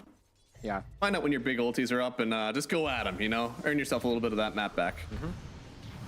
Moose starting this off here, using the Unleash, and they'll just work down no one. He does not have the lifesteal to live through that one, and he didn't even have the Voodoo Mask in, actually, so no lifesteal for him. They'll get a kill, and pretty close to the tier 2 tower. It's just still pretty hard to put the pressure here. Yeah, and as you see, they just, when they combine their heroes, they're strong. So it's not like you have to smoke and run at them. Like, as long as you're together, you're gonna have potential. And the power of friendship. Exactly. The last moment, we just had 2 heroes being caught alone in the extremities of the map, and that's why these things happen. I honestly really like this people who take this talent on Underlord, or this facet on Underlord versus the other one. Yeah. Yeah. I think you get like basically nothing out of either one, but this one is a little bit more nothing. I like that, a bit more nothing. I mean, it's pretty nice. You can farm stacks with it, you can push waves, I guess, and I mean, sometimes in fights, the cleave can be useful. That's true. If you get to, I think the hero kills add a ton more cleave. It's just like, to farm with it, you already have to have killed some creeps, so you have to wait for like 1 or 2 camps for the cleave to really start going. I see. Does it? It only works when you hit like creeps or like units. It doesn't work on towers, right? That wouldn't make sense. Yeah, yeah. Let's see. Still, Entity are holding on to the net worth lead. Phoenix, man, getting pretty up there and going right in for the Hex. I like this. I still wish that we would have seen, as you said, something maybe more like a Vessel or like a Chivas to start off. But the Yules and Hex starting to be a lot more control in the Phoenix, kind of setting up for the team. I like the idea. Yeah, I like the Hex as well. The Hex is almost never bad in Dota, right? No. So suddenly you have your initiation tool if he gets there, right? Yeah, and now they have the shard on him as well. There's everything going right for Kataomi right now. Look at his net. I mean, they would have. He's so big. He's literally like up there with the Sand King and the DK. Like, I get it. He's pretty farmed up here. And Sven now has to buy his own shard. Poor Fishman at the bottom here. Too busy chasing around Almisha around the map to get his own farm.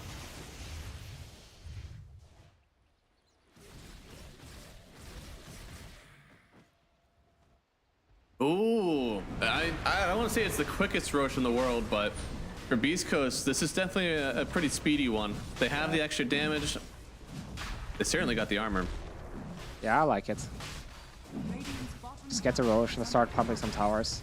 You might have to deal with this split push coming out of Entity, like this mid lane and top lane. You definitely don't want to let these waves go for free, and you know these illusions are slowly gonna chip away at your towers as well.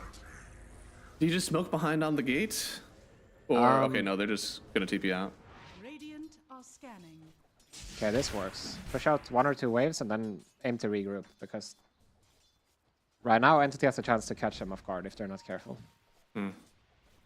Yeah, kind of similar thing to last time, right? They don't have a ton that's able to push waves all by itself. They do have to kind of toss bodies into the waves as they want them pushed. Is there a Manta on the SF? No, okay. That makes it hard, right? I mean, pretty much Underlord is the only one that can really push and be away from the team. Yeah, pretty much. And he do be farming. He's got the grease, he's got the pipe. Those are indeed auras. That is essentially the life of the Underlord right now. You do still need to find a way to get on top of the enemy side of the map, though, if you're Beastcoast. You definitely don't want to play a slow game right now. I mean, you're slowly hitting your peak. Like, you could get another item on the SF, and you can get the Crimson, but you definitely don't want to play... Oh, no. That's... is he blocked in there? Yeah, he was. What? He was stuck, yeah. Oh my goodness. Well, that's really fortunate. I feel like if they get the kill on the Phoenix there, they start to run into the enemy triangle, they feel really happy shutting out the map, but instead, nothing happened? Yeah, very lucky there from Kataomi.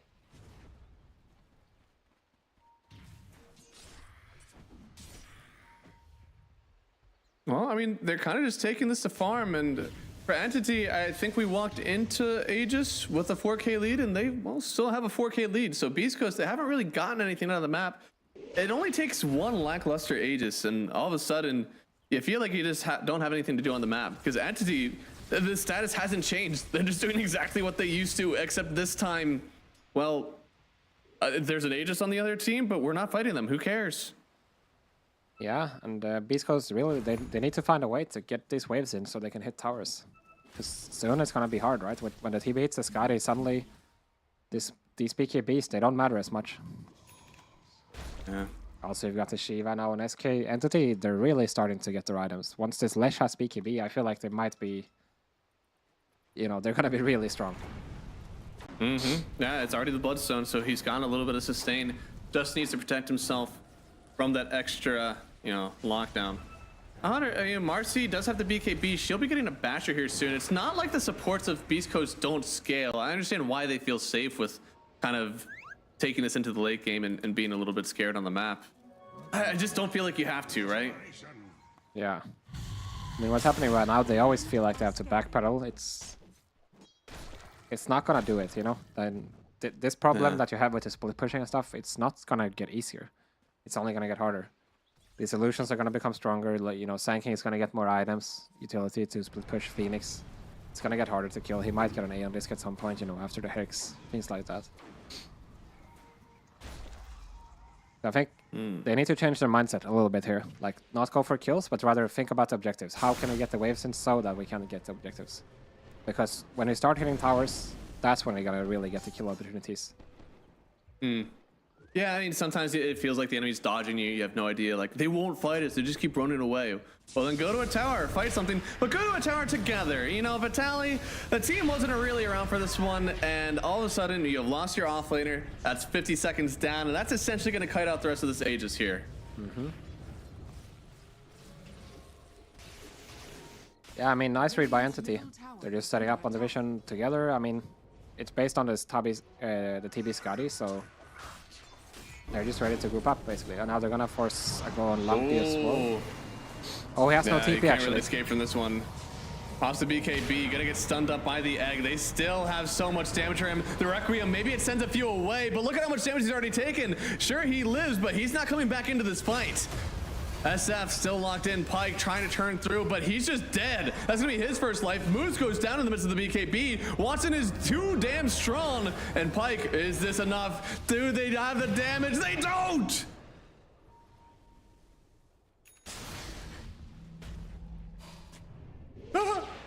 Nice try. Almost had it. Still gets the kill. But man, they got the Aegis.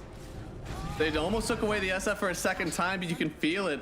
Entity, they were never down. There was an extra life on the SF, but it didn't matter. They almost killed him twice just as fast. Dire's middle tower is under attack. And you know, this is kind of what I was talking about. Like the situation that led up to all this is that, you know, we talked about when you go for the Roche and you don't feel confident to go for towers, then it's sort of like kind of like a waste. And this is exactly what happened. All this 5-6 minutes that they had Aegis and had a lead, they were not really able to capitalize anything off it. And then it just kind of runs out into the sand, and then Entity hits their timing, and they just make the first move on you. And it's like you lost all this farm, you got this Aegis, but you didn't really use it, right? It's like they didn't get a single fight, they didn't hit a single tower with this Aegis. So it turned out to be just a complete waste.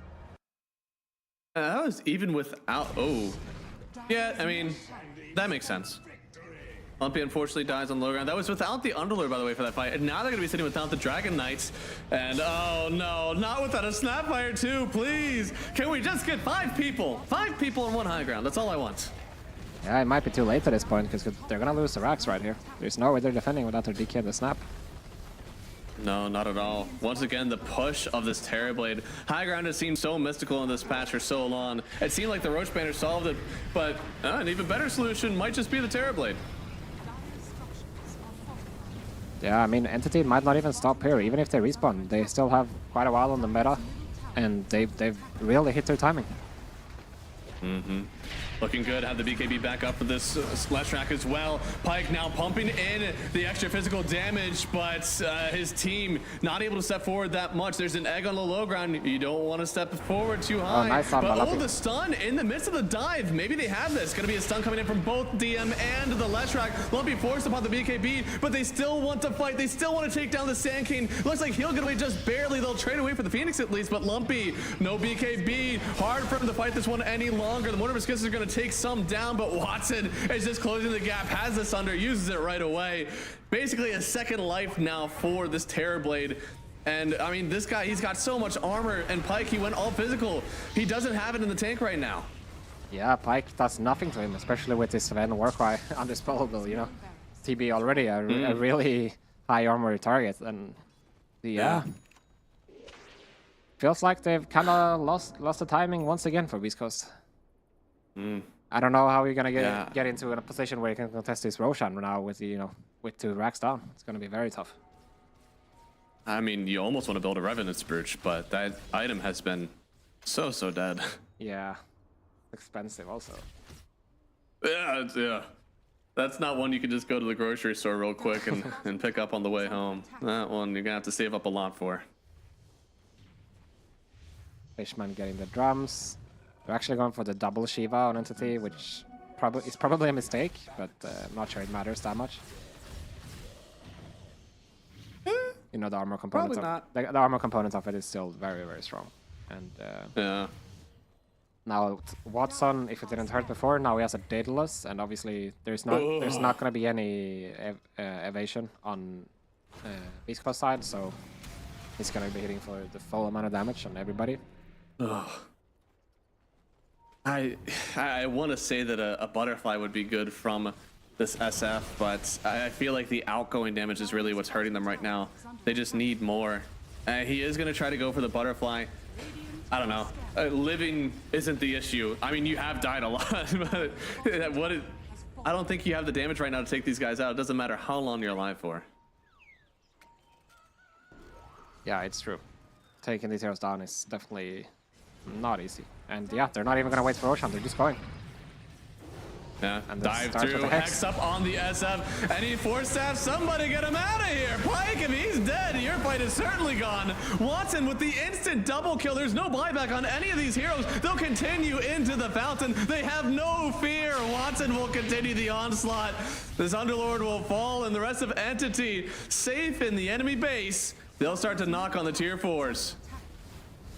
Damn. They just understand their timing so well. They've got everything ready, you know. As soon as they get the Phoenix Hex, they just go for a smoke and they commit, you know. This is what Entity does best right now. They understand their timings, they execute. So really well done by them. I have to say, they look very strong.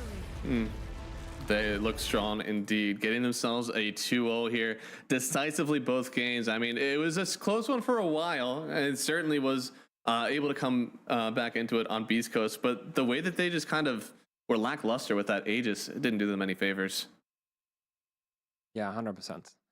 I think for Beastcoast, you know, you had a good chance in this game. It was never going to be easy towards the late game, but you had to find ways to capitalize earlier. I think one solution that could maybe help them is to get the Greaves on the Snapfire instead, and then go for the faster Pipe and Crimson on the Pit Lord. Maybe that would give them the confidence they need to actually go for these towers and put some pressure on the map.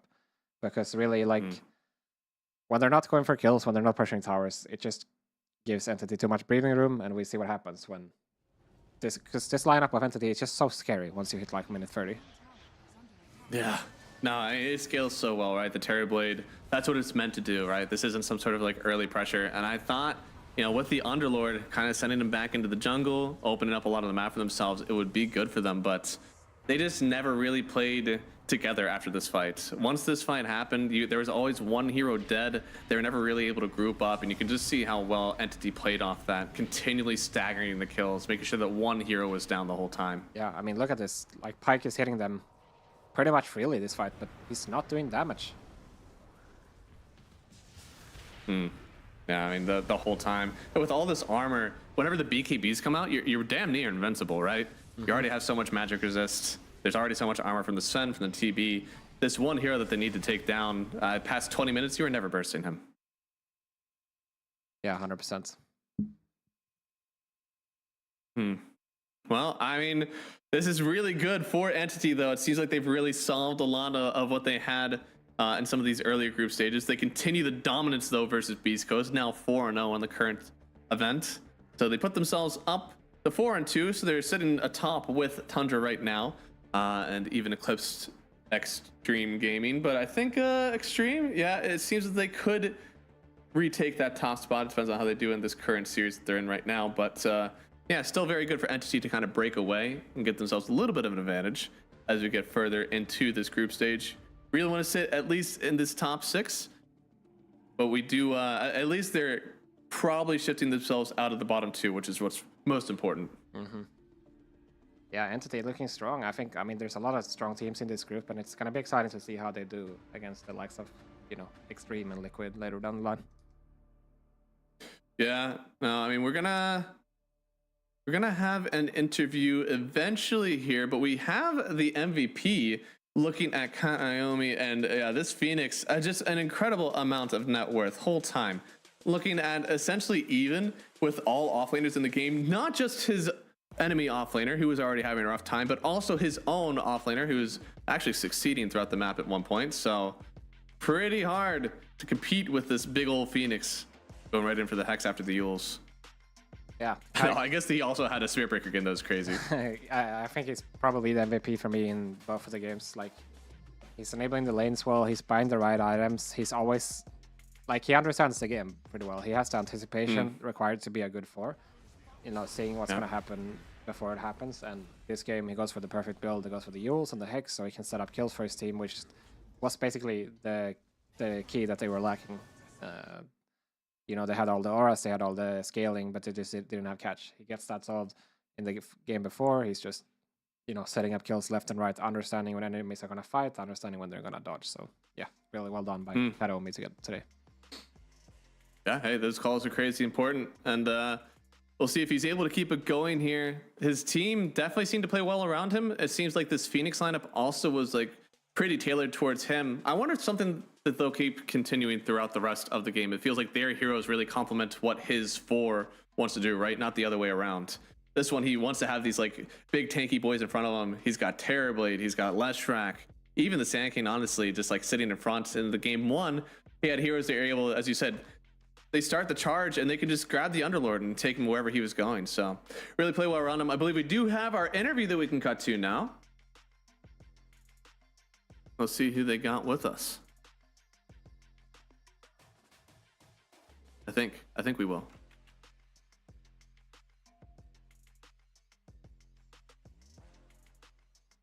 As I believe it's going to be a Stinny, unless I've heard otherwise. Oh, we're still waiting for the interview. Okay, no, I thought we were going to the interview. That's okay. We got plenty more to talk about. What do we actually want to ask Stinny here? Because I feel I'm very curious about how they do, set up his team like this. They have one idea that they're centered around, or they're just all drafting for their own heroes. How do they feel, I guess, now that they finally broke away a little bit in the group? Who are they really worried about for the rest of their matchups? I mean, it has to be Extreme and Liquid, right? Seeing as they already played against Tundra. That was an 0-2 for them. Yeah, no, I mean, those teams certainly are up there at the moment. I feel Tundra, they already got 2-0'd, right? Yeah, they got 2-0 by Tundra. So Yeah. I think the main opponents, I mean, Mouse hasn't had the best start, but for Entity, it would have to be Bet, Boom, Liquid, and XG, I think. Also Questis. Questis not to be underestimated. That's true. Quest has had a slow start so far. But I'm sure, basically Entity, I feel as long as they're able to keep up this 1-1 streak even through the rest of it, they may secure themselves in the top 4. But yeah, I mean, Beastcoast is certainly a big one to take out. This is one of the teams that was middle of the pack.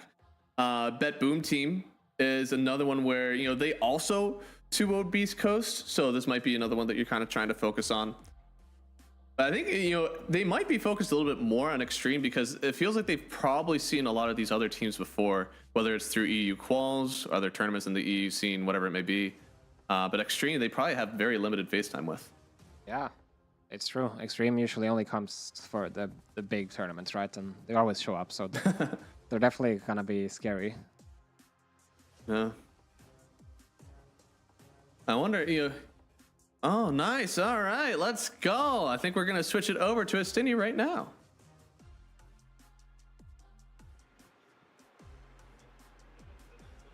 Hello, Stinny. How you doing? Hello, guys. Hello, Matt. Hello, Hensking. Long time no see you guys. Hello, my man. How are you doing? I know, man. Doing good, doing good. A pleasure to see you here, man. It's been a while since all those calls that we used to cast back in the day, but for now, we get to see you here in Riyadh grabbing a 2-0. You've been coaching for NA for a while. Now you're coming over into EU casting here. What do you think is the biggest difference switching regions like that to coach? Biggest difference in regions. Now we screen without ping. So you have good lessons learned in screens, because when you're NA, you need to screen good teams and you're 100 ping, and sometimes you learn wrong matchups. This would be a difference, I'd say. Yeah. Makes sense. You always have to second guess everything. Like is it a ping or is it a draft, or is it my player? Exactly. Especially on the mid lane, because I think some matchups, no flame intended, but I'll give one example. I'd say pre-TI, Gunner would lose almost every lane on screens, and then on TI, I'm like, oh, what's wrong? He's winning every lane, he's destroying every lane. And it's just because now he's without ping. Before he was with 100 ping. And same example happened with Stormer. He was European, and then he was in Europe, he was winning lanes, and then he would come NA to bootcamp with us, and he would start losing lanes.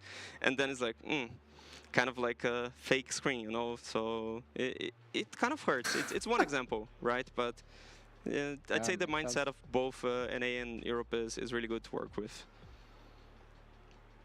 Nice. Oh, glad to hear. That's cool. So, Stinny, I wanted to ask you a bit. I mean, obviously, you've been with Entity for this season, and from what I know, the boys are actually speaking English in the voice comms as well, right? That's correct? Yes, that's correct. That's awesome to hear. So you've been fully integrated. Yeah, sorry, there's some delay, so I cut you. But yeah, the thing is at start, the team felt okay, we're gonna speak English, so you kind of understand communication. And I told them don't worry, you can speak Russian. I think it's my job to learn Russian, because you 5 speak native language Russian, or let's say Ukrainian, something really similar. But what we realized is when we played in English, we were being way more objective about the game. And when we play in Russian, they're kind of I don't know, they kind of complaining about the game. They're being a bit toxic, and they're overthinking things. And even I remember talking with them, and when I said guys, I don't want to mean bad, but I get this feeling we are more objective in English. And DM is oh my god, I'm really toxic in Russian. It's good. Let's do English. Let's do English. And then no one was But there are some things that I want to say, and in English it takes like 2 minutes, and in Russian it will take 20 seconds. And then everyone turns to him like, if it takes 2 minutes, it's better that you not say. So it's a good reason we do in English. So some things we don't need to be said in there. You know? So that was kind of like the conclusion, and that in English it would be a bit more objective inside the game. But it's kind of a mix. They still do talk some Russian, especially like I'd say maybe team fights, like some crush moments. But it's mostly English, yes. Ah, glad to hear it. Wow. It sounds like you got a very healthy atmosphere in the team already. Like you wanting to learn Russian, they said we're gonna go English, and yeah. I also wanted to ask really you good. about yeah. So in the second game in particular, you know, you have something that Entity do a lot is you go for these like timing strats with high armor, high aura items. Everything is catered for the team. It feels like every piece is made to fit each other. In this second game, I was thinking about. So since DM was going for the pipe first, and typically we don't see so much blink on the Sand King, so he went for the pipe and Shiva, and then I realized Karaomi actually has the perfect build. He goes for the Yule into Hex, which is exactly what you need to gap close. How much of this is like pre-planned and strategized, and how much of this is Karaomi, just being in the moment and figuring things out? I'd say it's half and a half. I'd say like the aura thing is more pre-planned. It's something like we talk about that we want to have auras in the team. That's like the meta. So when we decide to have a Sand King not in the mid lane but in the offlane, we're already talking, okay, it's going to be like a pipe build Sand King. It's not going to be like that tanky, but he's going to build more for the team than for himself. But Kataomi has like really smart read about the match, so I think it's like more like seeing how the game is going and feeling like, okay, that's how I'm gonna build. So this like the Kataomi build is not something we talk in the draft, but the aura is something we talk like pre-draft and also during draft. Yes. Awesome. Wow. Well, hey, Stinny, thank you so much for joining us. It's been a pleasure to talk to you again. No bias, but we hope you win it all. So good luck in the rest of your matchups. Hope we get to talk to you again. Thank you so much, Yeah, guys. good luck, It was a Stinny. pleasure. It was nice talking to you. Yeah. Man, I love talking to Stinny. Yeah, he's great. That was wonderful to talk to, but unfortunately, I believe that was our last series of the day. So, thank you so much for watching, everybody. Hans, what would you say is your highlight of the day? Highlight of the day. That's a really good question. I know, and I gave you absolutely no time to prepare for it, too. Those are my favorite questions. There's been a lot, but I have to say this. What's that cartoon called? Looney Tunes, isn't it? The rabbit or whatever is running after each other. You know what I'm talking about, I think. That's like that's what I have in my head with the Fishman thing today. Fishman and El Micho. Yeah, well, I loved seeing them go at it together. I think watching that first Blacklist rivalry and LGD game, guys, if you weren't able to see it, it was an absolute 60-minute bomb for both teams. Could have gone either way, but that one was so much fun to watch. You can see tomorrow's schedule here. Gaming and Blacklist to lead off for us. We'll see if Blacklist can keep it going. They've only gotten 1-1s. Hopefully they can turn it around for a bit. But it's been a good day of games. Yeah, it has been really good. And tomorrow we got some bangers as well. I think Gaming versus Blacklist and Falcons versus Blacklist is gonna show a lot. Like, where does Blacklist stand against all these top teams, right? Because they've shown a lot of potential, but we're not really sure. Are they gonna be a mid or lower tier team, or are they gonna be like really up there? Right. There's been so much flipping around in these standings, right? I mean, sometimes with Liquid having like kind of the same start as everybody else. Same with Bet Boom. They played Tundra first, they played Extreme first, so they got 2-0'd, but also they 2-0'd Beastcoast, so they also look middle of the pack. We'll see if they actually stay there, if they end up kind of propelling forward. But yeah, a lot of separation still to find in this group stage. Guys, thank you so much for watching. If you like the cast, I'm Math Magician, and that's Hanskin. You should let us know in the chat. If you didn't like it, I'm Cap, and that's Fogged, and you should tell us on Twitter. So thank you so much for watching. Have a great rest of your day, and we'll see you back tomorrow.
Honor 200 series, the best portrait phone AI empowered. Studio level, AI portrait camera, 3 hardcore portrait modes. Color, vibrant and classic to capture portraits that truly stand out. AI empowered magic portal. Snapdragon 8S Gen 3 AI chipset. 5,200 milliampere per hours silicon carbon battery, 100 watt, Honor Supercharge. This is Honor 200 series.